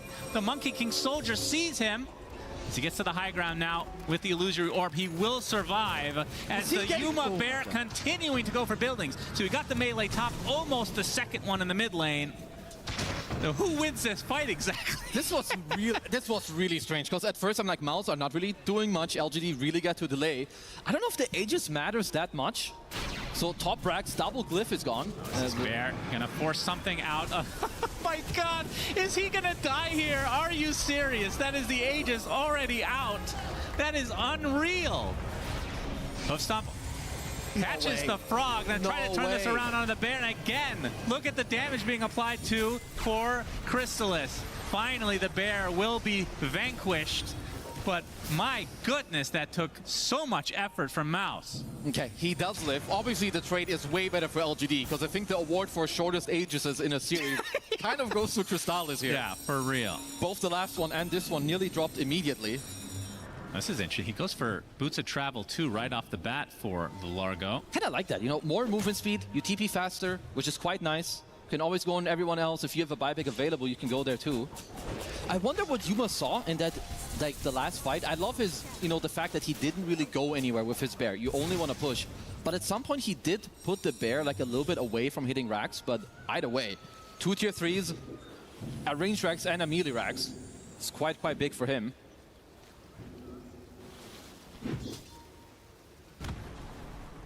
Yeah, almost got that second melee racks too. Yeah, and you gotta be careful now. Like, Lone Druid shreds buildings, and you've used your new glyph as well. Yep, 25 talent available as well. It's got the refresher queued up on Yuma for a couple of more bears if you want to later. Yeah, Aghanim Scepter now consumed by Tai Long. Yeah, he is getting incredibly strong. Don't really know what he wants to go for next on the puck. There's a BKB option. I really like the Lincoln still, even though you do have the Aeon disc. I think like the Lincolns can kind of cover the Aeon a little bit, because then when the Hex will kind of get soaked up by it. You could go for a refresher later as well on the puck, just some double coil going your way. The fact that you have to worry about this bear at all times is super annoying for Mouse. As they go through the gate. And now, see if they connect with LGD in the cover of the smoke. This is a very tense game. The bear gonna pop it onto Boom. Gonna pop that Shiva's. No vision. They got the blink Panto on in the sights though. Yeah, it's gonna pop that Eon disc. Tai Long surely should be safe here. Such a hard hero to control. At the very least, they take out the Eon disc. Yuma, bear. They get the hoof stomp. Fear comes out. Blinding light, cheap stick. That's going to be death number 1 of 2. Yeah, and they made him use the BKB on the bear as well. So still quite a big timing. Some active runes going there. Mid one queuing up a Bloodborne, which is interesting. And Theodekor in some trouble. Yes, he is. Let's see if he can shoot himself over the edge. He cannot. 80 seconds without the hoodwink. You're right, this is very tense. It's interesting because based on how gameplay has been in terms of the meta with like Roche kills, it's so weird to have this big pause, if you want to call it that, where Roche can't spawn for like 6-7 minutes. Like, it's like so long that Roche just can't spawn, like even from this point onwards. Like we're just waiting multiple minutes. Of course, LGD, I think they're quite happy with this, right? You want to keep pushing out the whole map as it's being used. This will be the second bear, so he's going to be down for quite a while if they can finish him off. Looks to be the case. Yeah, that's over a minute. Very nice. Okay, Tai Long, he's got huge cojones. He just bought a rapier, like straight up on puck. Okay. He's got an amp damage rune, Divine Rapier. You're going to croak a brother up with Catalyst. Yeah, he's a big boy. He's a big, juicy boy. So damage rune pops the Shiva's in its place, or swaps it rather. Yeah, this is dirty. Yeah, you Aghanim better. Scepter's going to go to work here. You better pay attention to this man. If you're coiled up with this Divine Rapier available on him with the amp damage and croak, you are dying fast. Mouse, you've tried to go high ground before with an Aegis, mind you. Doing it like this, like they running put the up Roche like banner that. down. Static Storm already, but the Wind Waker going to be applied to the Monkey King. Mid one with the Rolling Thunder on the outskirts of this. Where's the puck is the question. Still waiting for that coil. There it is. Only onto the 1 with the BKB pop from Chris. He's going to use the Wukong's command, but there's a fortification. He's going to nullify most of that. Sharpshooter not going to hit anything. They're going to get the tier 3. You can see the bear in the bottom lane, so he can apply a lot of pressure. There's Whisper with a big blink into a lick, into a double lick, in fact, into forcing Stampede. They're going to keep chasing. The horse is very scared of the Frog Tongue, popping the BKB to avoid that glimpse now. It's continuing the chase. Yeah, the bear is just going ham in the bot lane, going to force out the TPs. You can see Chrysalis able to get out just in time. Boom, not so lucky though. Not sure what the high ground plan was for Mouse. No, not really. Didn't work out at all. Especially with Crystallis. I don't know if he's looking for interest or what, but he's got 10,000 gold saved up. What? Yeah, you got to spend some gold if you want to go for some of these plays. He's going Rapier then. He's got it. I guess he's eating. So he wants to consume, have Divine, and buyback. All right, all right. And now we have Refresher for Lone Druid himself is starting to get items. That's how you know how late the game is. So he'll be able to have 3 bears, essentially. Pretty much. They still have Glyph available, at least on Mouse. You should, I think something Mouse could look for is like set up a trap against it, because you need to keep tabs on the bear. All that matters is like this bottom lane, if he can keep clearing the tier 3, so placing some observers and sentries on the bot half of the map, just to find this bear, I think would be incredibly big for them. Yeah. Probably mid one also. I think a Wind Waker or like a BKB, anything to help you play against this Static Storm would be quite nice for you. Also, Yamich, he's definitely eyeing this Dark Portrait. We've been talking about it, and eventually he had to buy back, and he gave up his greedy enchantment because he's looking at bigger things. He took the enchanted Bober Curva. Oh yeah, that's a good one. To start going for the late game, as did Theolicor. All the supports are dreaming big. I like it. You know, KJ can keep upping the Timeless on his Bauble. A little bit sad we won't be seeing that on Tai Lung, though. That's true. When I think of Bauble, I think of Tai Lung. You have to think of Tai Lung, Zeus just killing everyone. At least he's still going, you know, for the big plays with the Rapier on him, as he is the top network slot of the game. So last step for the Spirit Bear is to consume Ags, and then he goes Butterfly, which is a bit awkward for Chrysalis, because it's not like he can fit... I mean, I guess he can eat Ags for an MKB, but what else would you go for, I suppose? I mean, I guess the Ags at this point is already the Divine Rapier slot, right? So MKB is annoying. That's true. Maybe this is where the Bloodthorn can come in from mid one, who just, you know, was fishing a bit with the roll here. But of course you can dispel the Bloodthorn in multiple ways later on the bear. We hear a coil. Yeah, coil, okay, mid one, almost killed off just from the right clicks alone. My goodness, this Rapier is going to work. He does They get the clips on a boom, he pops the BKB. You're right, 90 seconds, no Pango. Now the Divine Rapier coming out for Chrysalis. They're left in a 4v5 situation. Question is, does LGD know that there's no buyback? You have to assume that he has it, right? Like, you see him buy Boost of Travel 2 on Pango. That doesn't really... It's not the item you, like, really buy out. Yeah. So they should assume he has buy. They should have seen the Rapier now if they do click Monkey King on the minimap, as Chrysalis showed himself. Tai Lung's so annoying. I mean, there's a reason that this guy is seen as one of the new prodigies in the scene. Yeah. Some pressure now to the Centaur. Yamich at half HP, despite having an infinite amount, seemingly. I think Yamich sold an item he had for the Aghanims. I don't know if he had Blink or Lens or Glimmer. Another tier 3 bites the dust, and so just the racks are available for the taking. And of course, like you said, if they knew that Pango didn't have buyback, they would be going in really hard right now. Well, they can just keep playing it lit. The coil now onto the Grimstroke. You can see how much damage that does as Yuma's Bear. Static Storm are going to be applied. Give him some space, but nobody's inside of it, I don't believe. They're getting toyed with right now. Yeah, they're just being pulled left and right at the seams as Boom has to use a Stampede just to get away. Still 18 seconds for mid one. As the building's getting...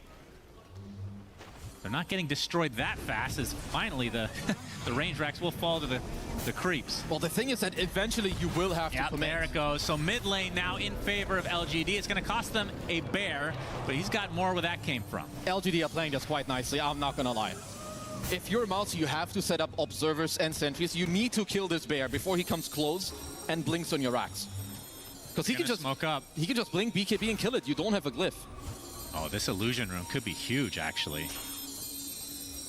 Although they are smoked. And the illusions kind of suck. So, not that strong.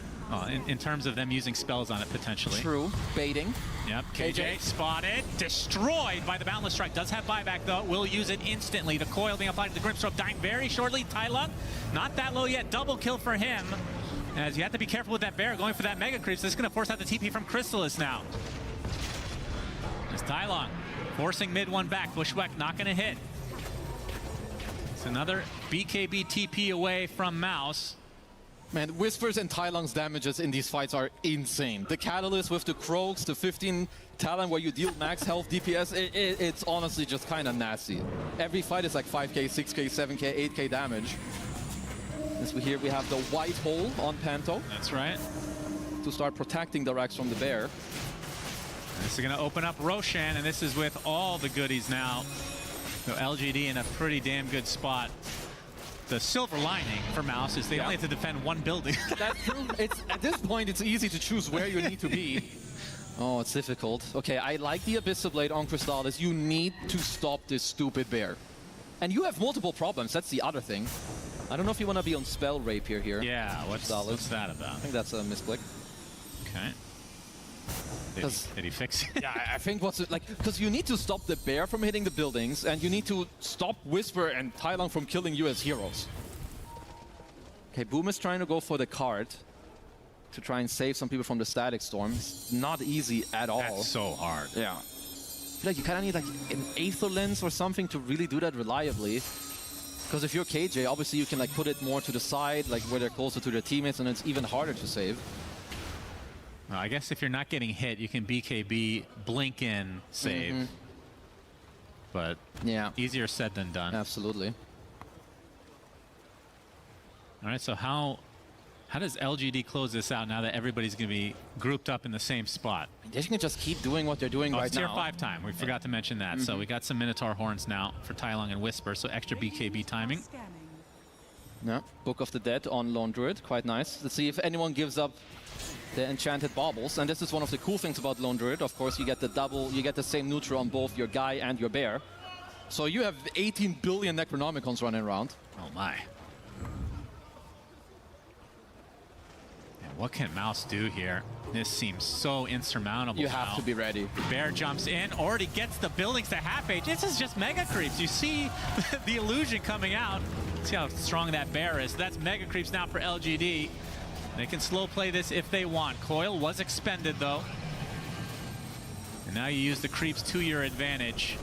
They're just slowly getting whittled down. Like, they can just keep toying with them. Puck, you know, Tai Long, he keeps going in and out. He's got all the slots he wants. There's Necro Books on one lane, Bears hitting you on the other.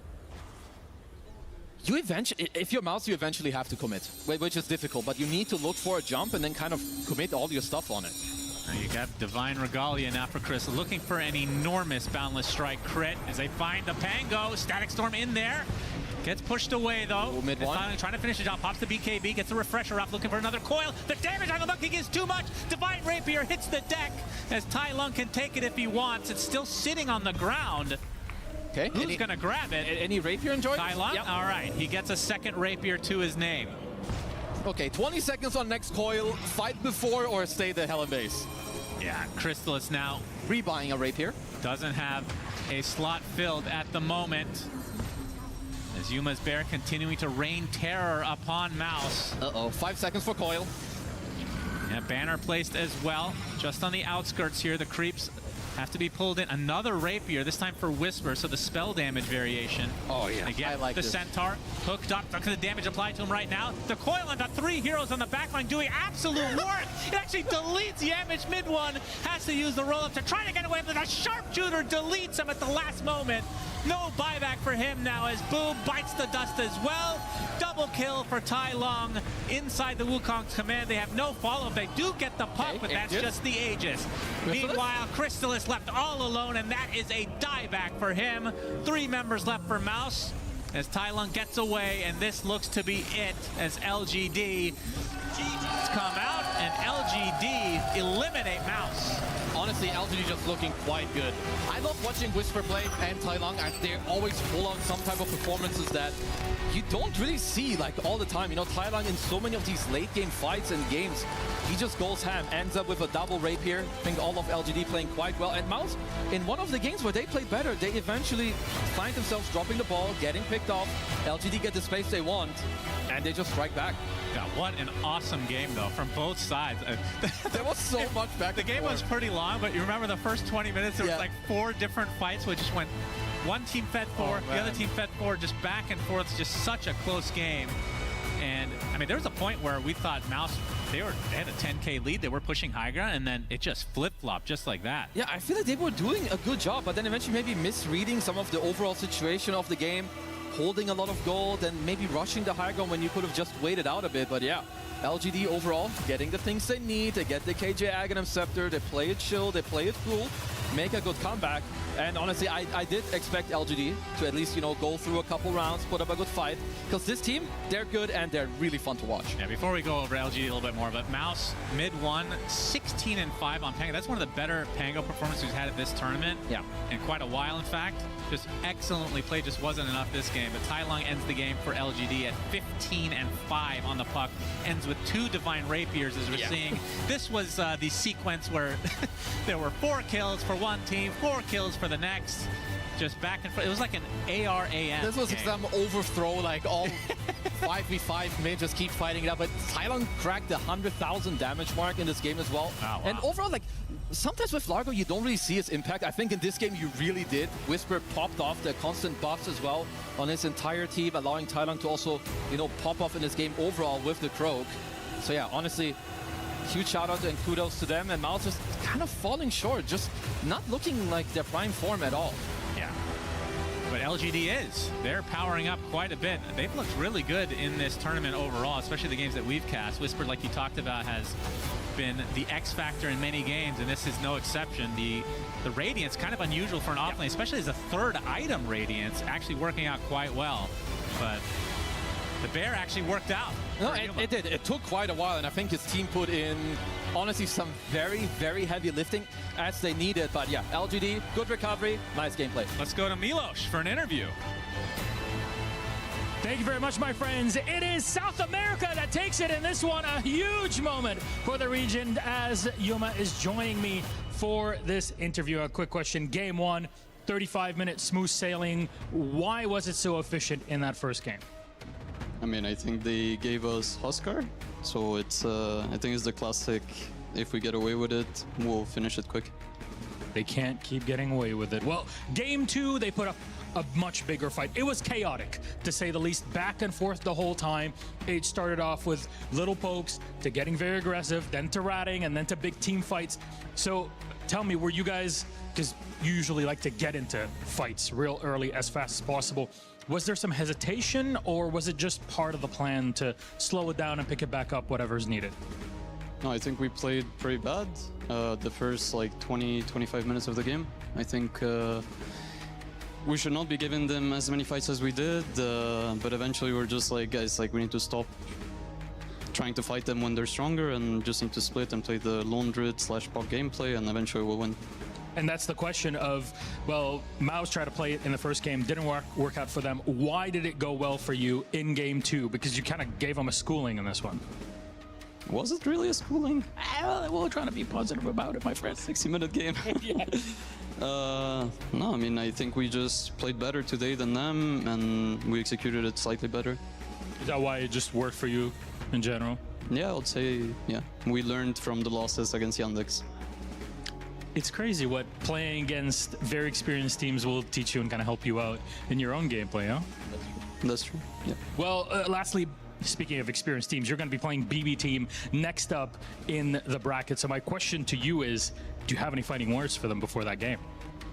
Any fighting words? Or just words in general? No, let's just make it a good showing, and maybe the games will last 2 hours. We'll see. But yeah. We're here all night, now however long it will take. Thank you very much. Congratulations on the huge win. And for now, we have to bring out the rest of the team, because this is part of how things work, is that we crush your opponent's key and you get to do it. Who do you think wants to do it from the team, or would be you? Let's ask him. Come on over. KJ, come on over. Who do you think wants to crush Mouse's key? Me. Tylang's got it ready to go, so let's take LGD over to our crusher. Let's give him one more hand. LGD victorious today. What a game. Game 2 especially had everybody on edge, back and forth the whole time. And it's time for our door to open up. Let's get in. No, you're gonna go in this. Yeah. And you'll see how it works. The key of Mouse is already in the machine in our crusher. And along their hopes and dreams, it will also be smashed. Tylung, you pull it towards you. There you go. There's a bit of mechanics, a bit of tech in this one. There you go. All the way, push it away. No need for a Spirit Bear in this one. Crush it! My God, really gets you up in it. That is it, LGD take down Mouse, and that is a continuation for our Latin American team. Our panel is ready and set, and is that Slacks? Did you betray me? Well, Slacks, I'll let you take this one. No, I didn't betray you, baby. Somebody had to come up and look at that key. Look at those crush streams. Look at his reaction. He didn't react at all. He just killed a team's dream, and look at his face. He's laughing. He's laughing. That's their dreams you're crushing, and you're laughing, dude. Yeah, he wasn't really good at pulling because this is the core player we're talking about, but he was really good at pushing that, and he crushed it, really. That was he literally did. I want to talk about this game we just witnessed, though, because this game too, you know, you must say that they are kind of not so good in the first 20 minutes, but those first 20 minutes, that's about 2 kills a minute. I enjoyed that. It's kind of crazy. I think this is how MOUZ won, like that previous Wallachia that they participated in at the end of 2025, quite some time ago. But this has been their play style ever since they have been formed, where they're just completely running at you, not allowing you basically to breathe. And this is something Yuma talked about in an interview, saying that we need to slow things down. Like, we have this play, and they showed it throughout the whole game after they got Aghanim Scepter on Lord Druid, making sure that there's always something to play for, try to outnumber them. By outnumber, I mean like outpush the lanes and make sure that they can't really contest this, and they couldn't, lacking some catch, like forcing Centaur to pick up Hex, which is not an item that's kind of traditional on the hero. It did some work, but not enough. LGD, they said, you know what? We had enough of these shenanigans. We don't want to be like playing Dota on your terms.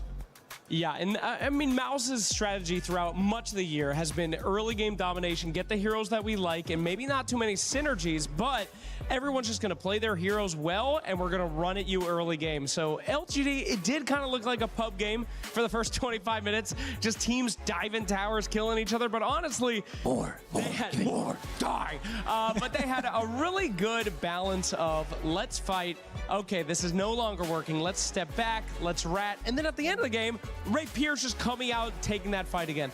It was really a clinic from LGD. They should be super proud of what they did in this game. They gave them the heroes they wanted. They fought them on their terms. They fought them with a hero they just pooped on the first game, and then they ended it out. So, I mean, really, really impressed by LGD in this series. Yeah, very much so. I very much enjoyed that when they were fighting and they were allowing MOUZ to, you know, do their fighting thing. They're like, you know what, we'll fight you and we'll drag that fight out. But in the meantime, oh my God, my bear is just in your base. Killing your buildings. Papa Bear is pounding on the door and nobody answering, all right? He is eating all the cookie. That was rough stuff to watch. Because it's at that point, you're in the Roche pit.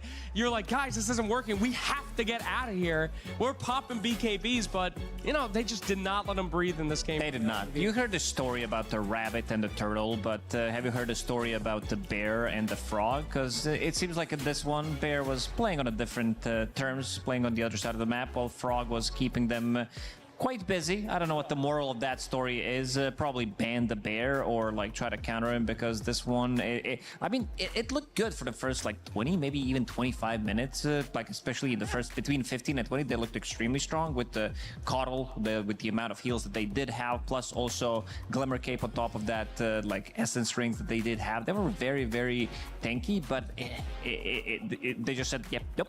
Do you want to play Dota on these terms? Nope. Nope. I mean, it is really cool for LGD. It's so great to see their journey from heroic to ex-heroic, losing their org, then getting picked up by such a big tournament. I mean, it's fantastic. But I have to say, as somebody that has supported MOUZ for the entire year, big fan of that team, something's just not working, man. I mean, they got everything that they needed. Didn't make it to TI, not the placing that they were hoping to have here today. So I love these guys. I think they'd had a really, really great year, but something's got to change after that, man. It does. We're first going to also take a look at, from this game, something that went right for MOUZ. Because you mentioned a lot of regeneration. No, he's saying no. You mentioned a lot of regeneration. It was at the time. Yeah, they looked good, you know, with the turnaround plays, fighting inside Wukong's command, maybe some like turnaround plays that they did. But the game lasted again for another 60 minutes, and this was pretty much the turn point of the game when it took a pretty wrong turn turn. Sorry, it's been a long day for Mouse because they're kind of forced to use the Rolling Thunder immediately after the coil, and then I think LGD realized we need to take out this Coddle straight away. Like, we need to kill him, and they're also using quite a lot of resources, using the roll, using the Stampede as well, and also using the BKB on Monkey King almost immediately. So he's forced to kind of, like, this is Aghanim Scepter, so he doesn't even get to use it straight away. That's my bad. And then uses it after, dies immediately afterwards. And it does feel like they can't really take the fight anymore because, again, Tai Lung, he's just toying with them at this point of the game, making sure that they are getting these two-man bushwhacks, something that Yolikor really shined in this last game. And also afterwards, as long as they kill this Monkey King, it does feel like their damage output is extremely limited. So they were unable to get much done out of this one. And there's going to be, Shiver, another great point, because there has been a very long Roche team fight while the Bear was taking all these barracks. They're like, okay, we get the trade. Like, we get something out of this. Sure, you got the Aegis, and then Invisible Bear hunts you down, takes off that Aegis. So quite a lot of effort for nothing. They're at least going to be taking down the Bear, getting some XP, getting some gold, but this is pretty much where the game kind of said, yeah, LGD, we see what type of a game they want to be playing, and they don't have the answers for it on the side of Mouse, unfortunately. Very sad. Yeah, I mean, Mouse has always been, this entire season, their best when Midwood is leading the charge. He's in the front, they're taking somebody out, and they're moving. And we saw that in the mid game, you know? Midwood was just able to instantly blow people up, but once that HP started getting up, once they couldn't immediately eliminate somebody, Tai Lung on the puck is just so much better at that. Getting in, dealing damage, getting out. He won on the puck. Can we just take a moment? Yeah. That hasn't been happening a lot. He has got a 25% win rate. He won. Able to beat the odds. Not enough to get MVP for him, though. It was a tight contest. But I think Tai Lung was at least third. You know, good for him. But it was not in. We talked about two players in particular that we thought would be the MVP of this series. Yeah. Whisper was one of them. But at the end of the day, it's got to go to the Bears. There was one guy that played Old Bears. Yuma got MVP. There we go. A man that certainly deserves it. I mean, you can see from game one, seeing this poor little guy get smacked around, absolutely horrific, this Bear action. I mean, you should really get the Ursine out of this draft if you're up against these guys next series, boys. No Bear is safe from Mr. Yumas. Yeah, he got all the Bears. He got that, you know, we say we got that dog in him, but he got that bear in him. Sorry about that, go ahead. No, he definitely had the best performance, I would say, of them all, especially those like earlier rotations when he was playing Ursa in the first game, making sure that he's ganking Sniper 5-6 minutes into the game, 20-gate rotation, making sure that they are going to be punishing the enemy carry, and also speeding things up. In the second game, like he realized, he talked about it in an interview, where they just needed to realize, I'm not sure whose call it was, probably his, saying that I can win this game. Well, pretty much 1v5 or 2v5 in this case, because he does count as two heroes. Okay. That can't be real. I mean, it's still the same hero. Still counts as another hero. Sure, whatever you say, Lacoste. You're a much smarter man than I. But I will say, yes, I agree with your assessment of there. Scary Barry coming through, looking strong. Yep. I'd be surprised if he got that again. I mean, Lone Druid, there's not too many teams that are still playing Lone Druid. These guys are the reason that it is still so scary. Yeah, I think maybe some teams that we already see have made it through to the playoffs might be the ones you might not want to pick it against, because a lot of the higher up teams do seem to have some answers, but you could tell Mouse did not in this game too, and that's why they will take their leave. The key has already been crushed. We can take a look at what's been happening today, because that is the end of the games today. We had two series on this stream, and gonna be slightly biased here, but that first series, oh my gosh, Flax, that was a banger. That was a banger. You know, clear your schedule if you missed that first series. No spoilerinos, but I guess it's right there. If you can't read, let me tell you, that is a good one to watch. That is pure Dota, baby. Yeah, that was we are good. just in it to win it. People are like, babe, come to bed. Why have you been watching this series for 5 hours? I don't have time, babe. I gotta see what happens here. It's only been 80 minutes, all right? Leave me alone. So yeah, absolutely. It was a great series, Lacoste. Maybe some mistakes here and there, but that makes it more fun. Yeah, absolutely. I mean, the first game was extremely good. The second one even longer, but also showing that the Mirana can look like almost like the MVP of the game as well. Yeah, like, she's back on the menu. She's definitely back from position 5 only, exclusively. If you play it as 4, probably only if you're tough. You can't get MVP if you play it as position 4. So I think a lot of the teams are probably listening. They're like, yeah, you know what? We want that 5 Mirana. Yeah, we're seeing that more and more, right? Do supports even exist in this game? It feels like now it's basically like everybody is the core, right? Yeah. It's like, hey, you know what? Give me enough time. I'll buy some magic rapiers. We'll see what happens. I think she did something like 2,000 damage in one fight. 2,000 damage. I thought you were gonna say like 200,000 damage. She did 70,000 damage in that game. 70,000 damage. Holy moly. But the game was very long, so I feel like those numbers, we can't really glean too much from them. Shiber, that's almost 1 damage per gold they were ahead. That's not okay. That's not okay at all. Let's see, now you make it seem real bad. That's gambler. We can't have that again. Ice Frog said no on that.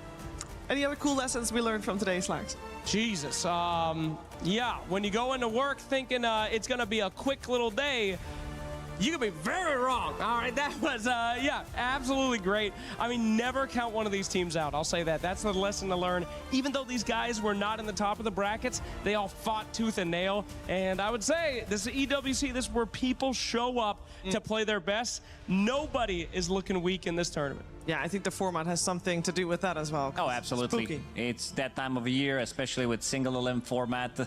We are seeing some teams really powering up. Like we saw even Extreme Gaming powering up. We had to say goodbye to one of them, unfortunately, but Team Liquid looking like, again, like a top contender. This is the type of, you know, environment that does power them up pretty strong, and they do feel like they could potentially do the whole run. You know, there's only 4 series left for them potentially, 3 BO3s, 1 BO5. It's pretty much anyone to grab, Shiver, but we have still a lot of strong teams left in the tournament, so gonna be very exciting.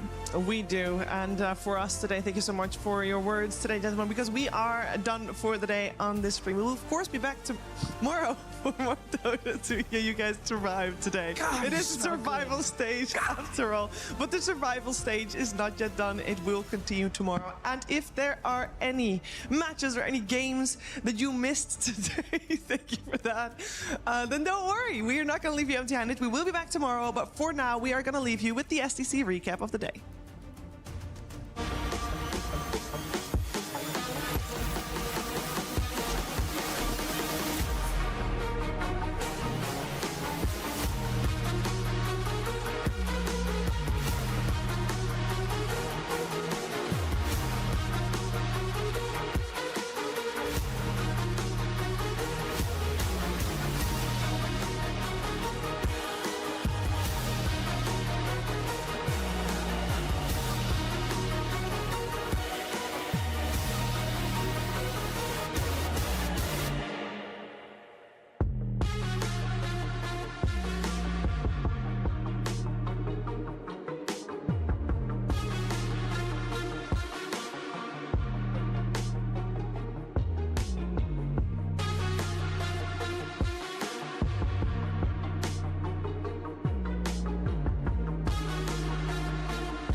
A very good morning. It is survival time for the teams here for Dota 2 at the Esports World Cup. We're live from Paris, and it's the second stage of the tournament. The survival stage is gonna be brutal. We got a lot to talk about. We got some eliminations upcoming. We got some advancements upcoming to tomorrow, because you don't survive with just one series. You're gonna survive two.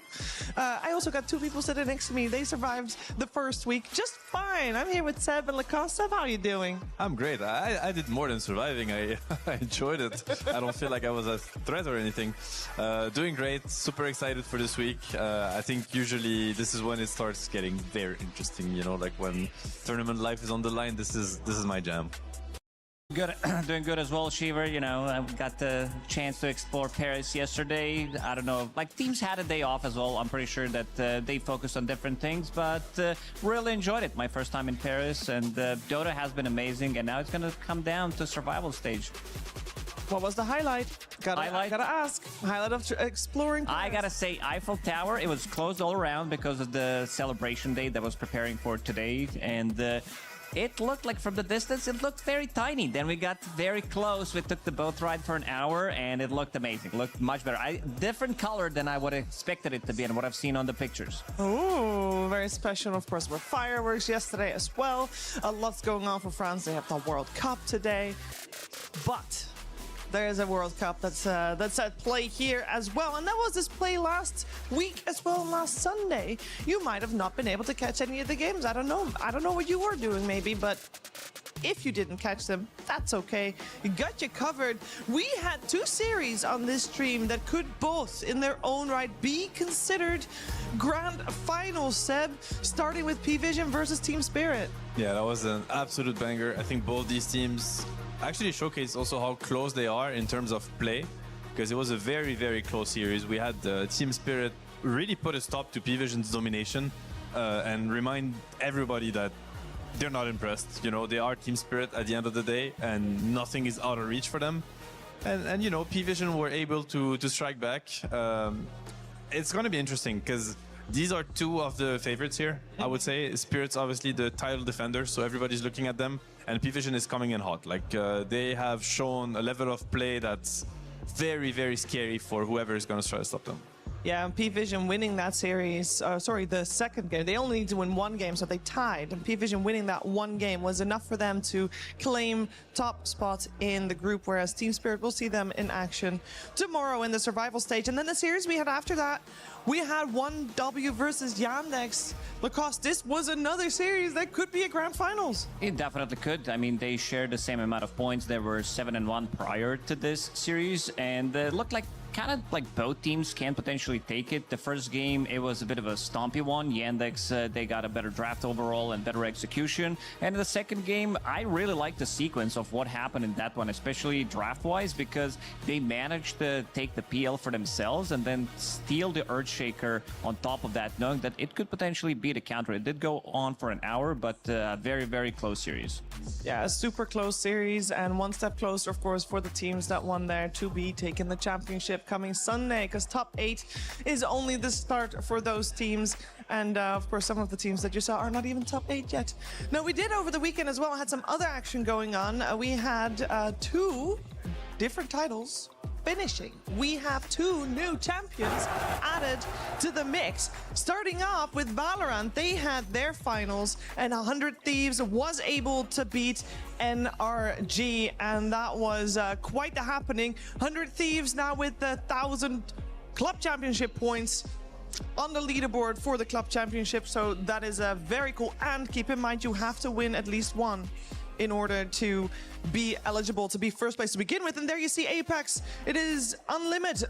They won the match point and they take the crown. That happened over on the other stage, and another extra 1,000 points for the leaderboards as we can start shape. I mean, it's just a couple titles finished so far, but you know, it's getting there, and that is cool to see. Seb, yeah, where are you? It's very early stage in a sense, so you know, it's kind of like your first day of groups or something. So you know, I think if you're Navi, for instance, or 100 Thieves, I've been there. It feels good. You know, you look at the scoreboard and you're like, yeah, number one. You know, there's like something very positive about it, but it's going to be a marathon. So nothing, everything is very, very much up in the air. Nobody should get out of themselves. Yeah, I think there's like, on average, 3 games, different titles per week that finish Lacoste. So, I mean, we were like, what, week 1 just finished? It's a good way to start for these orgs, like orgs that have multiple teams and that are competing in multiple titles, but also starting with the W, like getting that potential championship as well. It's very interesting, and it makes it easier. I think it relieves some pressure from like the other squads that they are competing in with their own orgs, because you already have that guaranteed title. Yeah, and we can also take a look at our bracket and see what's coming in the survival stage, because a couple of these teams, you know, if you're in the survival stage, you don't get any points yet. You need to be top 8 for that. And there's quite a few names on this list that definitely want some points. Most notably, I would imagine actually Team Liquid. They have come 2nd years in a row, and they really want to get some points out of their Dota squad, let me tell you that. They could really use those. But this is our survival bracket. We are going to see today 4 teams eliminated, Lacoste. 4. Yeah, from now on, it's just going to be single elim. It's going to be painful. I think teams had a little bit of extra time to prepare for this, and looking at the matchups and looking what's going to happen to them potentially in round 2, it's looking scary, because you have to go through BB Team, 1Dub, Team Spirit Aurora. All of these 4 teams, like, they got 2nd in the group, but these teams are also top contenders to take the whole thing. I think if you're Liquid or Extreme, you're like, no, thank you. You know, it's like, can I go like backwards? Oh, and then back up or something? Like, how can we work this bracket differently? Because I don't want to move forward. It's going to be a tough one. It's going to be so scary for all teams. Single elimination as well. It's like, yeah, there is no second chances, and a lot of these teams in the past have relied on those second chances. This is what's coming your way today. So you saw that there's on the round 1, there's 4 series. We split them up over 2 different streams. So you're watching stream A. There's also stream B going on. Make sure you check that out. But right here, you're in the right place for LGD versus Mouse, and starting the day with Liquid versus Extreme Gaming. And well, I chose this time around. What did you choose, Fever? I think it's pretty obvious which series I chose Obvious to you. For the Sony story of the day. Come on, you can't choose me. I hope it's the second one. I hope it's the Liquid Extreme. Of course it is. I'm messing with you. I agree. We're on the same page here. Great minds think alike. We would have made the exact same choice, which is why we're here sitting together. Yeah, what happened to democracy, Shiver? Like, we were choosing and you were not happy with our choices, so you decided to... this is fine, because I thought we were aligned, so I'm like... You're in France, you're in Paris. We don't like being, you know, overruled. Like, the people do not enjoy when there's somebody making all the calls. Just watch out. Let's start it over. Hey guys, there's 2 series today. Yes. Which would you like to see as the Sony story of the day? I'd go with let's go with Liquid Extreme, Shiver. And how about you? Just to make sure that we get every opinion. It sounds great to me. Liquid Extreme. Okay, great. Glad to There have we that go. sorted Done out. the proper way. I'm glad we had that sorted out. We're also going to take a look at what's happening in the Dota so far, because of course we're at the halfway point, and we have a couple of things that seemingly have been figured out a little bit in terms of heroes, picks and bans, and we can take a look at some of the most picked heroes and see how that is updated, because for example, Shadow Fiend, that was in this list just a couple of days ago, is gone. I think the cool one to see there is the Bane. I don't think, Seth, that was on my bingo card to be one of the most picked heroes. Yeah, I mean, everything makes sense. I think to me the one that makes the least sense is maybe the Wind Ranger, because I mean, and I guess we have the Wind Ranger here too, but that's definitely the feeling we've had watching the games, where it didn't feel like the hero had a lot of success. Earth Spirit, very dominant hero. Hoodwink, I think 58% win rate for being the most picked is a lot. Like, I've been enough in these tournaments, like these numbers, I'm quite familiar with the numbers now. This is a big win rate, so I don't know why people stop picking. Like, we haven't really seen it much on the games that we covered. Like, it has been picked a lot, but nothing really changed. There were some, like, smaller nerfs to the hero, but other than that, the hero looks extremely good. And I think, like, we also have to check the most banned heroes, because these are gonna stick out the most. Like, I think the one that has a big question mark for me is this Puck. That has been banned a lot. That win rate is atrocious.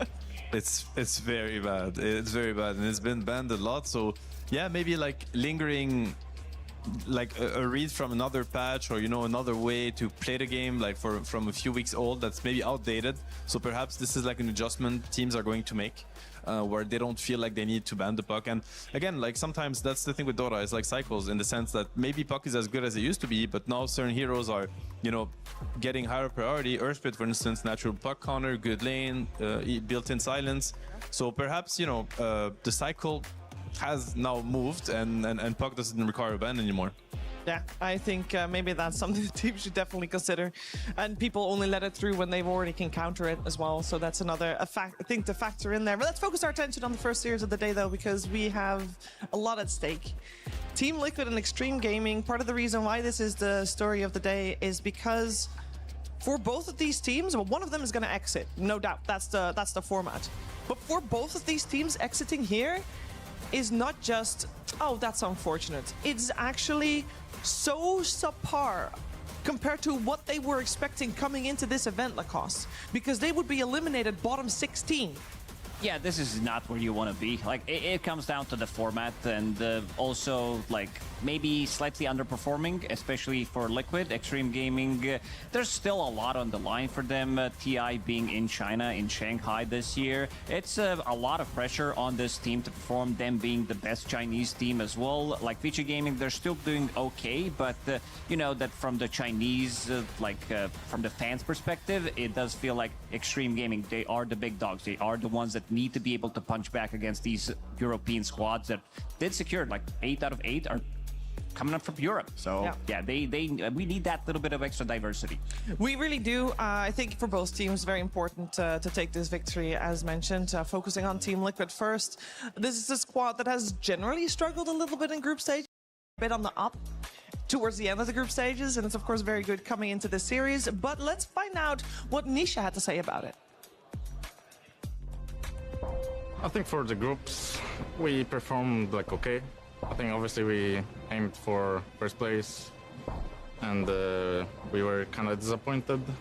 Had some talks, but in the end, I think the better teams deserved the first spot, and we're gonna try to like show what we've got in the playoffs. He's all in. He's all in. He's going back in. He's gonna get both these kills. I think we're gonna try to keep playing what we kind of practiced, and just kind of try to be good better. I think we're facing Extreme into Spirit, which should be like a nice matchup. I think we played some scrims. It was kind of close, and it's not like super scary, but also like they're a good team, so confidence boost if we beat them. And I think we will play Yandex, which is like a favorite kinda, or like up there in like the top 4, I guess. So yeah, you know, you gotta do what you gotta do. Survival stage is kinda scary, but I think you know, kinda good as well if we like get through it. One loss and you're out is kinda like in there. At the same time, I was kinda happy we didn't get first place because I think we still need to like improve a bit throughout the tournament. So just gotta like get it done. Nisha is already talking about facing Yandex. That's a couple steps ahead there as they're going up against Extreme first. And Extreme is not a team to slouch on. Extreme is a very strong team, and they have also powering up throughout this group stage and throughout the year as well, as we're going to check out their road to EWC. Extreme Gaming has been a powerhouse of Chinese Dota for many years, and they remain that way to this day with their current roster of Ame, Nothing to Say, XXS, FY, and XNova, which was built in the last few months of 2025. While Extreme Gaming is an incredibly strong team, it would be considered by most to be the strongest team in China by a fairly large margin. They do struggle against the top teams on a global scale. Knock him out! Extreme Gaming! Even with the extra lives, they have nothing on Yandex! They have a large amount of top 5 finishes, but you'd have to go back multiple years to see big tournament wins for the team. Their road to the Esports World Cup 2026 was more spread out than almost any other qualifying team. With no tournament wins to speak of, the majority of their points instead came from getting top 4 in Dream League Season 27, Dream League Season 28, and even ESL 1 Birmingham 2026. Will Extreme Gaming finally manage to break free from their pattern of getting barely within reach but not quite making it to the end? Tune in and find out here, the Esports World Cup 2026. There's so much to unpack with this best of 3 series coming our way, and I actually want to start with something that Nisha touched upon, Seb. He's happy that he's in the survival stage, and this could also be the case for Extreme Gaming, because he feels like he wants to play more. He feels like they're still figuring it out. How do you feel about that view on a tournament progression for a team? I think you must. It's always scary to sit out and have the other teams play like 2 best of 3s and gather a lot of experience. It's like best of 3s, you know, you're just more involved, right? When you're like part of the competition, like you're watching the games more closely out of it, and you just sit out and you have to watch, and eventually you meet them, especially in a single elim format where you could just get caught off guard by, because like watching and playing is just different. Like you get much more conclusions. So I understand where he's coming from. I think it makes sense that you want to get as much like playtime as possible, and anyway you're gonna have to beat every single team here if you want to take it home. So in that sense, having to face them, you know, now or having to play extra games should not be a worry. But I have to say that usually pre-game interviews, you don't get much from them, or I mean, I don't know, like this one really changed my mind on Liquid, because he seemed so confident, even though he didn't want to sound confident, but he's like, I don't know, he didn't, it's just like, you know, Spirit just went out of the window too. He's talking about Yandex, and I'm like, there's Spirit on the way, there's like Extreme, and he's telling you, yeah, Yandex, they're top 4, but I think we can do it. You're like, maybe he's confident because he knows it's just going to be a smooth sailing. I don't know. And I think his gameplay definitely shows it, because we've seen him being just... I mean, he like showed the best performances so far from Liquid, because we talked about whether it's going to be Nisha Prime showing up, maybe it's Nisha who didn't play pubs. It was definitely Nisha Prime, especially that game on Ember Spirit that he did solo carry the game against Aurora, where everybody else was kind of like, yeah, somebody has to do it, and he really stepped it up. He did, and Team Liquid also has a history of course, doing well if they're in a long tournament. Thinking back to before they won TI, there was a TI where there was the last chance qualifier, and they went all the way to the top 3, which was, of course, a lot of games in like a span of, 3 weeks? So they maybe thrive on this one. On the other side, it's Extreme Gaming.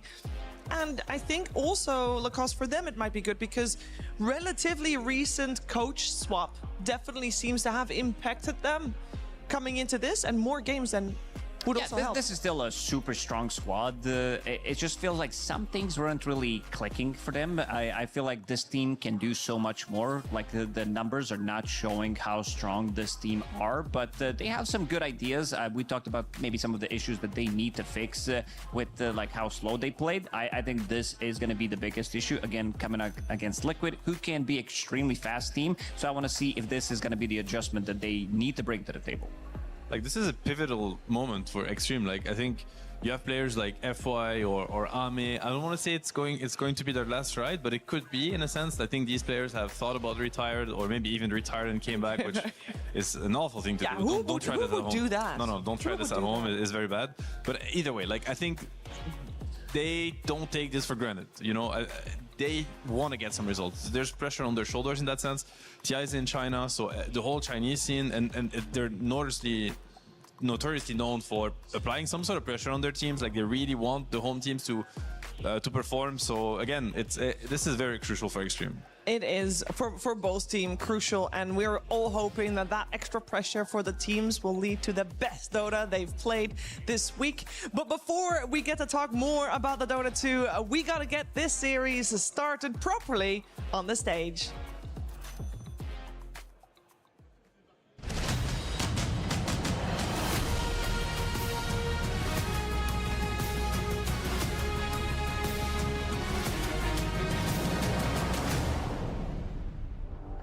Ladies and gentlemen, welcome back to the Esports World Cup Dota Edition, baby! We are back. We took a day off to gather our strength to bring you the greatest Dota you've ever seen. It's Elimination Day. How we all doing out there? Oh, we are alive and well here in Paris. Good to see. How you doing, Milos? Honestly, it was a great day. Yesterday, we got to relax for a bit, as you're saying, but something was missing. We weren't here either practicing or getting into heavy Dota, because we've had a full week last time. Woo! All group stage, 12-hour days minimum, because we're enjoying so much of what's going on. Big stories. We had to say goodbye to a bunch of teams, and we got to see some of their keys being crushed, and that's kind of the big thing over here. Doors open and your opponent's hopes come crashing down. And we're going to continue doing that today because we're starting off with our survival stage. And that's right. It's kind of in the name at that point. It is. Today we're playing the survival bracket. Every single game that you see will be a elimination game. We're going to send a lot of boys home and talk about our first 2 teams coming out here today. Fun little fact from Knoxville on Twitter: the most amount of competitive games ever played is going to be on this stage coming up. 23,000 competitive games between all these teams. So let's get this party started. We're going to bring out your first team of the day. You guys ready? Let's hear it. All right, ladies and gentlemen, let's bring out Team Liquid. Team Liquid is a team that likes to grief the group stage so they can learn. You can't learn unless you lose. A lot of teams coming in here thinking that they can destroy. We're going to find out today if Liquid has learned those lessons and they're ready to survive against a powerful opponent. I, for one, am ready to ride that wave with them. I think they could do it.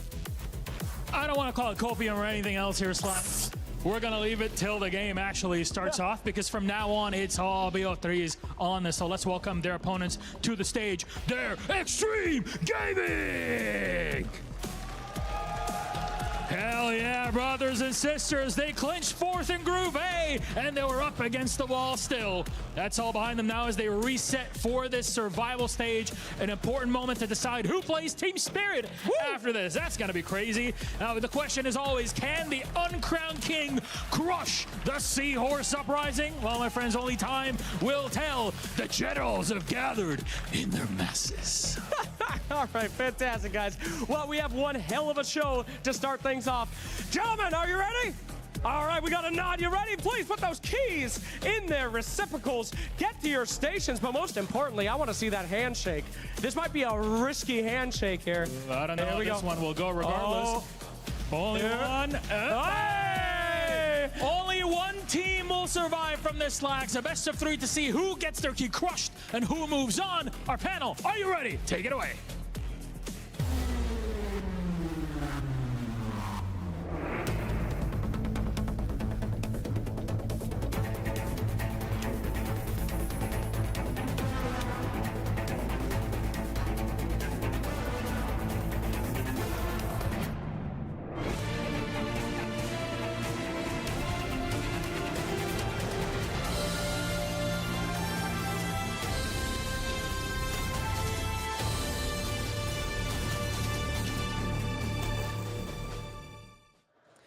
Flax and Milos shared some stats on stage. I would like to share some stats as well. It's scary stats, actually mostly scary for Extreme Gaming, because in the last 10 times that these 2 teams faced each other, one head and shoulders above the rest. There's been 1 tie, and that's nice.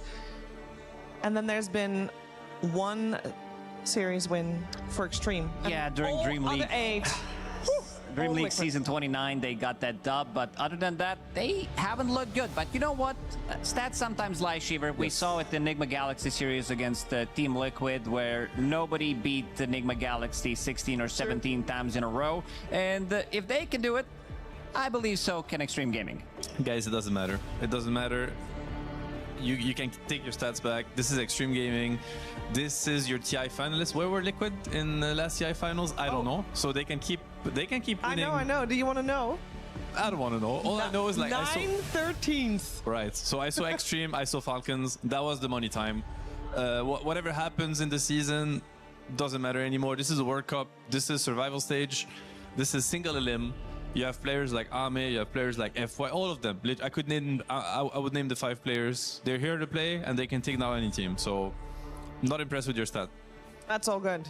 I just want to focus on the action anyway. That's normally much more impressive, and we talked about the pressure already. I want to talk about some of the lanes that we want to see do well, because I know there's been a lot of discussion when it comes to Team Liquid regarding the offlane. And when it comes to Extreme Gaming, we have seen the offlane also. They XSS popped off, especially on a Snapfire earlier this week, last week. I want to focus on that again. What do we want to see? Or maybe there's something that you just really don't want to see, Lacan. I don't want to see Rubik straight away. I feel like Rubik in current meta just doesn't feel as good. There was one game where they opened up with Rubik on 9. I think in this current meta, there are multiple heroes who are much, much stronger than Rubik, and that was their downfall. I think it was against the BB team where they got crushed in 20 minutes. And also, maybe don't go too greedy from the offlane. I think the combination as well, because NTS, he looked pretty good in most of the games that he played. When he was the one when they were playing against Gamer Legion on Nature's Prophet, where he was solo kind of handedly bringing the game back in the first 20 minutes after the other 2 lanes they did lose. So I want to see something like more lane oriented, because they will need it against Liquid. The key of the draft for both teams, in my opinion, like on one side, Liquid finding their groove with the offlane. I think with the 3 and the 4, the player combination, as in the player-hero combination, how do Boxy and Ace, like what kind of plan do they build for themselves? I think this has been off for Liquid since the beginning of the tournament. As we were saying earlier, like Nisha, he's been popping off, Mick is there, you know, Tofu, I feel, and they need so much from Boxy and Ace. Like they're so important to their success. That is one thing. And on Extreme side, to me, is mostly the support and mid hero pairings, which I think have been very, very lackluster and has essentially disallowed them to play these games and at a pace that Sam, just say it. Just say which hero you don't want to see. I mean, I agree. I 100% agree with the Rubik. I think, again, it's like, it's not only just Rubik. It's like, there's one more.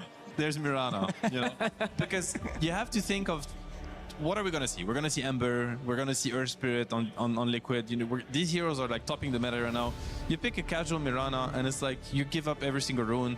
Like they need to find a way to enable nothing to say. I think is really important because that's how Dota's played right now. You enable your mid laner so that he can enable the side lanes afterwards. Like this is a give and take.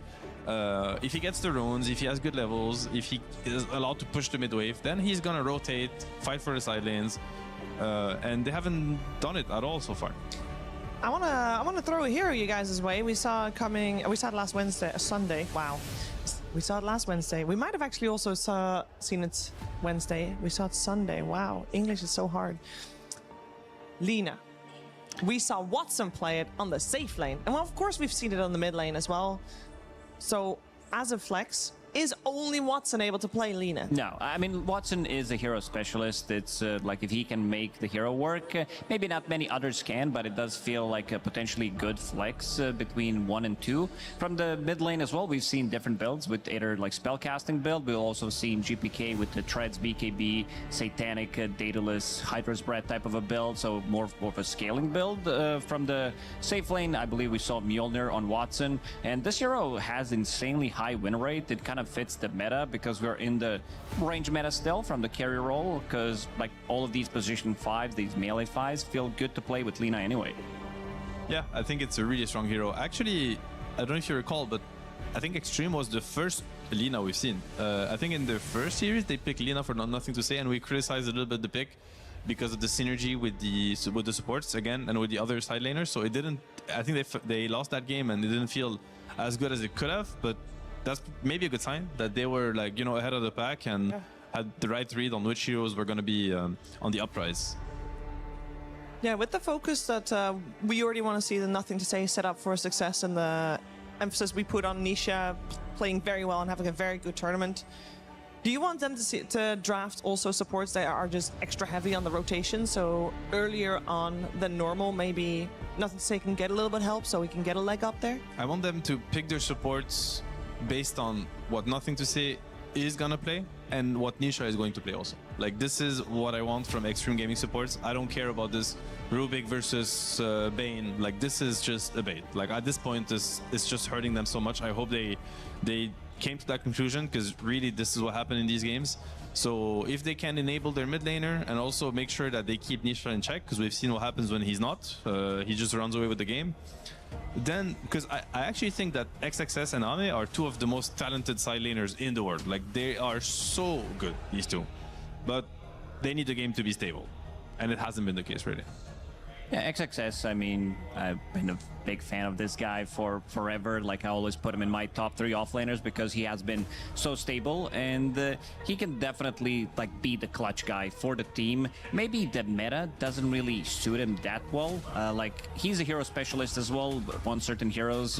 Maybe, again, we're going back to, like, the position 4, position 5, like, what they're picking, and I also gotta say that Xnoa, his hero pool hasn't really impressed me this tournament because he only exclusively played range heroes compared to like the pairings that we've seen with the melee plus position 1 carry that is range most of the time. Even though Kaori has been bringing out like some of the old classics with the warlocks, with potentially, you know,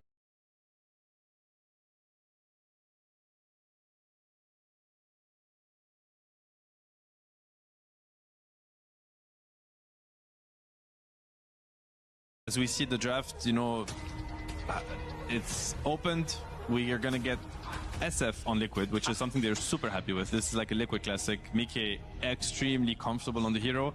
And Liquid is a team that strategizes in a sense that they always try to build on top of, you know, what the hero wants and kind of set the key heroes of their draft for success. So SF is a perfect Dota hero for that, you know. I bet you're happy to see the Mirana being banned, so you don't have to think about her. Yes. But yes. are you not worried about the Darkseer, who has proven to be the strongest counter to Shadow Fiend? It's very, very strong. It's not so good in the lane. Like we've seen Darkseer, like 33, also going to jungle straight away, making sure that he is getting something out of the lane, because lane can be a bit more difficult. And they have multiple heroes that they can pair with this Darkseer in the lane. Like if we think about the Tusk King, for example, that's FY right there. But also another one that I would probably give maybe slight priority to is potentially picking up Spirit Breaker. I think this is one of the better counters in the current meta against Shadow Fiend whenever you have a laning partner. But for now, it's just going to be Hoodwink. Just pick the highest winning heroes. Like, you don't have to... They check the numbers. Yes, easy. Check the numbers and comply. So that's good. I'm looking at the Liquid bans and I'm like, there must have been a lot of scrims going on. Like, we're missing inside information here. Because this Senking ban, this Mirana ban, you're like, what is going on? Because these heroes have either not been successful or not seen at all. We haven't seen a Senking on Stream A, but perhaps it was picked in some other games.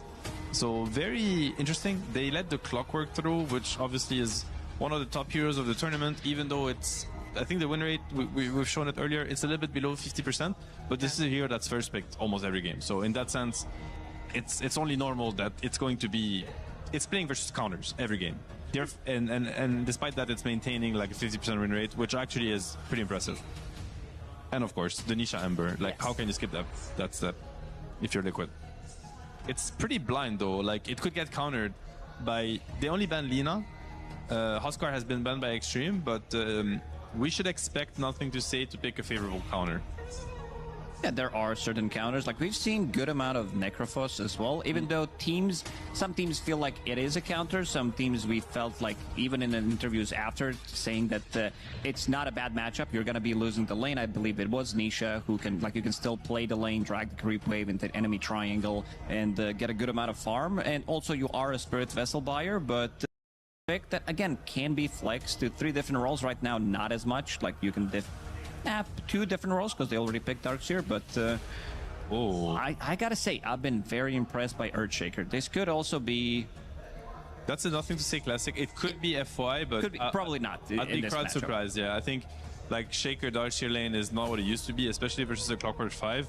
So to me, this looks like the answer to the Ember mid. It's a good matchup for Shaker, I dare to say. I don't know how good it is anymore, in a sense, because I think Ember is like very, very buffed and Shaker has been nerfed for a while now.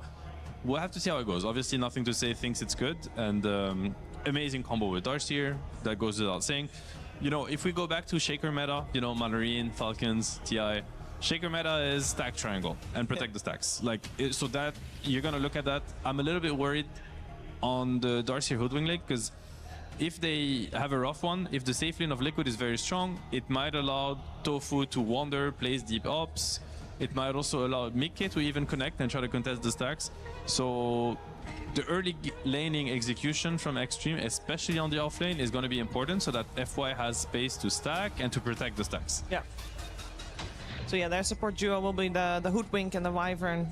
coming out. We'll see how active they can be in the early stage of the game. Yeah, it's a little bit better. I mean, I'm not a fan of the Wyvern pick in a sense. Like, it's good against SF, but not good against Ember. But hopefully, if Shaker has a good enough game, these three heroes are going to be strong enough to match the Ember pace in the early game. Like, again, you want to picture in your head, you want to think of these three heroes fighting versus Ember Clock +1 for the runes, for the stacks, for aggressive positions on the map. I guess Wyvern Hoodwink Shaker does the job. What do you think, Lacoste? Yeah, it looks like it's quite a lot of team fight, and also the early game should be okay on paper. I'm just wondering how much Darkseer is going to be able to get out of this lane, because it's not an easy lane for him by any means. And if Shaker's off to a good start, if you're the one like maybe getting a better rotation, getting the kill on Ember Spirit, getting level 6, your supports are stacking in the meantime, this could be a pretty good Shaker game. Other than like it has been pretty bad through Dota like history. You are playing against Clockwork, which is super annoying for you to play against. Can you buy Ags, or is it not the builds? I've seen good amount of Ags, yeah. Like we've seen, like a counter to we've Clock. seen Shaker only 2 times so far in the tournament. He didn't lose yet, but I mean, I have to say, Liquid are selecting the meta heroes. Like, I think these are the heroes that have been some of the heroes that have been the most successful, in my opinion. Like Centaur has looked very good, very good, very good. There's like a bunch of different builds. I think the hero's laning presence is very solid. It scales greatly into the late game. Ember, obviously, we've mentioned that. SF, Clock. These are like top 4 of the top heroes this tournament. Yeah. So they did their homework. You know, Liquid is, I guess, playoff mode. Yeah, they did. They did choose ones with better win rates. maybe that's why Nisha was so confident in the pre-game interview. He's like, we opened the stats. We know now. We have the knowledge. Yeah. The only question with that is, are they on the meta on the right time? Because obviously last week this was very good. Maybe Extreme Gaming is one step ahead and is seeing something in the heroes that they have that maybe is not as obvious yet. Yeah, they'll have to showcase it. I mean, just from a hero composition, I feel like Liquid is in a pretty decent spot right now. There's some pressure on their last pick, in my opinion, but Boxy, I think, has a lot of cool options. I just want to see like a nice hero pairing, basically, with Clock Ember, because this is like a little bit lackluster. You need some follow-up on Ember's aggression. Like follow-up in terms of disable, follow-up in terms of damage? Yeah, pretty much. Yeah, both. All of the above. all of the above. Exactly. Yeah, so I don't know what you're thinking for Boxy, but... I was thinking Willow, it got banned. I'm thinking maybe Coddle, potentially Lion that can come out if they feel like they need slightly more control. I'm okay with Coddle, maybe Coddle slightly more, good. because you have like the combination. It's probably one of the best, if not the best hero pairing with Coddle, except for Pango. So it feels really nice to play. You also don't know the matchup, so you're going to be showing up the wave relatively easy with the Centaur plus Keeper Coddle of the is Light. banned, by the way. Coddle is banned, never mind, Shiver. Banned, okay. Yeah, what else is there? What else is there? Is Kai an option? I mean, it's not the best versus Darkseer, but it's very good in early game against Shaker. It's a good Ruby game. It's a decent one. But I think it wouldn't be first pick, so that surely is better than, you know, what but you think. Clock, Ember, Rubik, I think they lack damage, if I'm honest. I feel like Wyvern Embrace is too strong. Okay. Early game. Like, they actually are not going to kill heroes. But, I mean, we'll have to see. They have the Stampede also to help them. I like Sky for some reason. I feel like it's a good Sky game. Like, they need more magic damage in the early game. Because, again, you want to think of Centaur and SF as like, they're not going to get involved that early. I'm talking first 10 to 15 minutes. So, again, it's going to come down to this Clock Ember. Like, can they go and contest stacks? Or are they going to let Shaker... you know, get huge. Again, the last pick is on Extreme side, so they will secure themselves a win condition. It's a first pick SF, so Liquid is gonna be, you know, I'm quoting that, but on a timer in a sense. We're gonna see an Ame hero that will win the game eventually. So you want to be able to bring the heat to Extreme if you're Liquid. And Boxy hero has... Okay, so they're actually gonna... do Clock 4 and Witch Doctor 5. It's a 5 Witch Doctor. Interesting. I mean, very good against the Wyvern save, because obviously Maledict, and you still, you know, keep them in place. You want overwhelming amount of magic damage is always good. This hero has looked really good, right? It looks very, very good. Like with the heal and with a bit of a newer build where you skip the cask, you get it at level 3. Sometimes even level 4, so you're playing off your heal and Maledict early on. And Clinks, this hero, I've been pretty impressed with how well this hero scales. It's another or block hero in the lane, like we've seen good amount of Draw Rangers, of course, like we've seen some Vipers from time to time. It's very difficult to lane against these heroes, and this hero is a bit more like deceptively tanky compared to other heroes, especially if you have Wyvern with the Fairy Fire, with the Wand, with the Death Pact. Not the easiest hero to kill. But why Clinks over a Drow Ranger, for example? I think it's more active. I think this hero also sieges the high ground better. Like we've seen teams with Drow Rangers also struggling if you don't have Aegis to go for buildings. Clinks is a bit of a different type of a hero. It's also more active hero that likes to get involved early on, and I think that's the type of a hero they needed. And much more tanky too. Like you think of the Liquid lineup, Ember, Clock, Centaur, they're gonna be running at you. Like they will be jumping this draw, trying to kill her. Clinks doesn't care. Like we've seen the Axe build too, where it's like you want to enter, like jump and enter the fight, be my guest, you know, you use the Aghanim Scepter ability and all of a sudden they have to run away, like, because it's just an overwhelming amount of damage. So I like the Clinks pickup.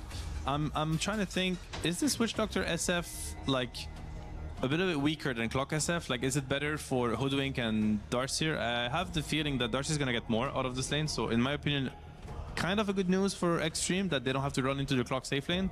But at the same time, I understand the adjustment for Liquid. Like you see, this Wyvern Clinks is so much for us. It's a very toxic lane. So their plan is just going to be to be pulling waves. Like Boxy's going to pull waves, Ace is just going to chill, farm between towers, and Boxy's going to do Boxy things. I think we could expect him to even play through the safe lane at some point. Like as soon as Ace gets his first region item, for instance, then Boxy's just going to TP safe lane or gate and play around SF and try to bully the Darcyr and fight for the stacks in the Extreme Gaming Triangle.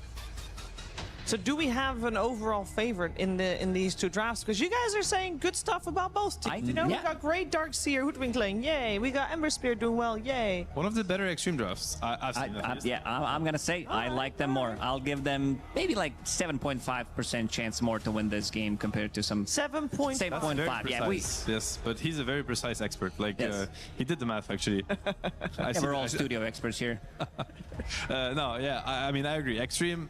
Very cool draft, one of the better ones. I'd give them 8.5% extra chance. I mean, I did the math. I think you were mistaken. I missed that 1%. Yeah. But and Liquid, solid as usual. I mean, yeah, you mentioned it. This is very much a meta draft.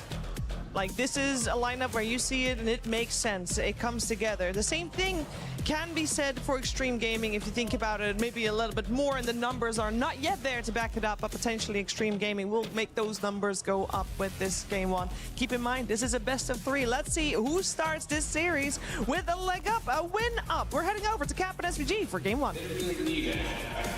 Liquid versus Extreme, a matchup that is full of prestige and age. This is a matchup full of players that have been through Dota for years and years and years.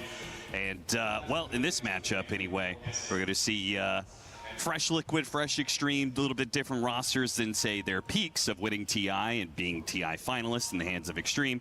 But they've been kind of rough lately. And now they have to go through the gauntlet of this survival phase and to make it through the playoffs in the first place. I mean, Avery, they have to win this, and then they have to go match up against Spirit after this. Going to be a tough road to those finals for both of these squads, though I do think both these squads have shown they can be one of those teams that makes the run. They have that kind of history of, you know, gaining a little experience, gaining a little momentum, one series, one game at a time, and finding their oomph in a tournament overall. So I'm not going to count either of these out. In fact, I'd probably give them the dark horse status of the tournament from this survival stage. As in, whatever team makes it through here is likely to have a lot of momentum. Exactly. If one of these makes it, they're going to be a strong competitor. You just got to get over that hump.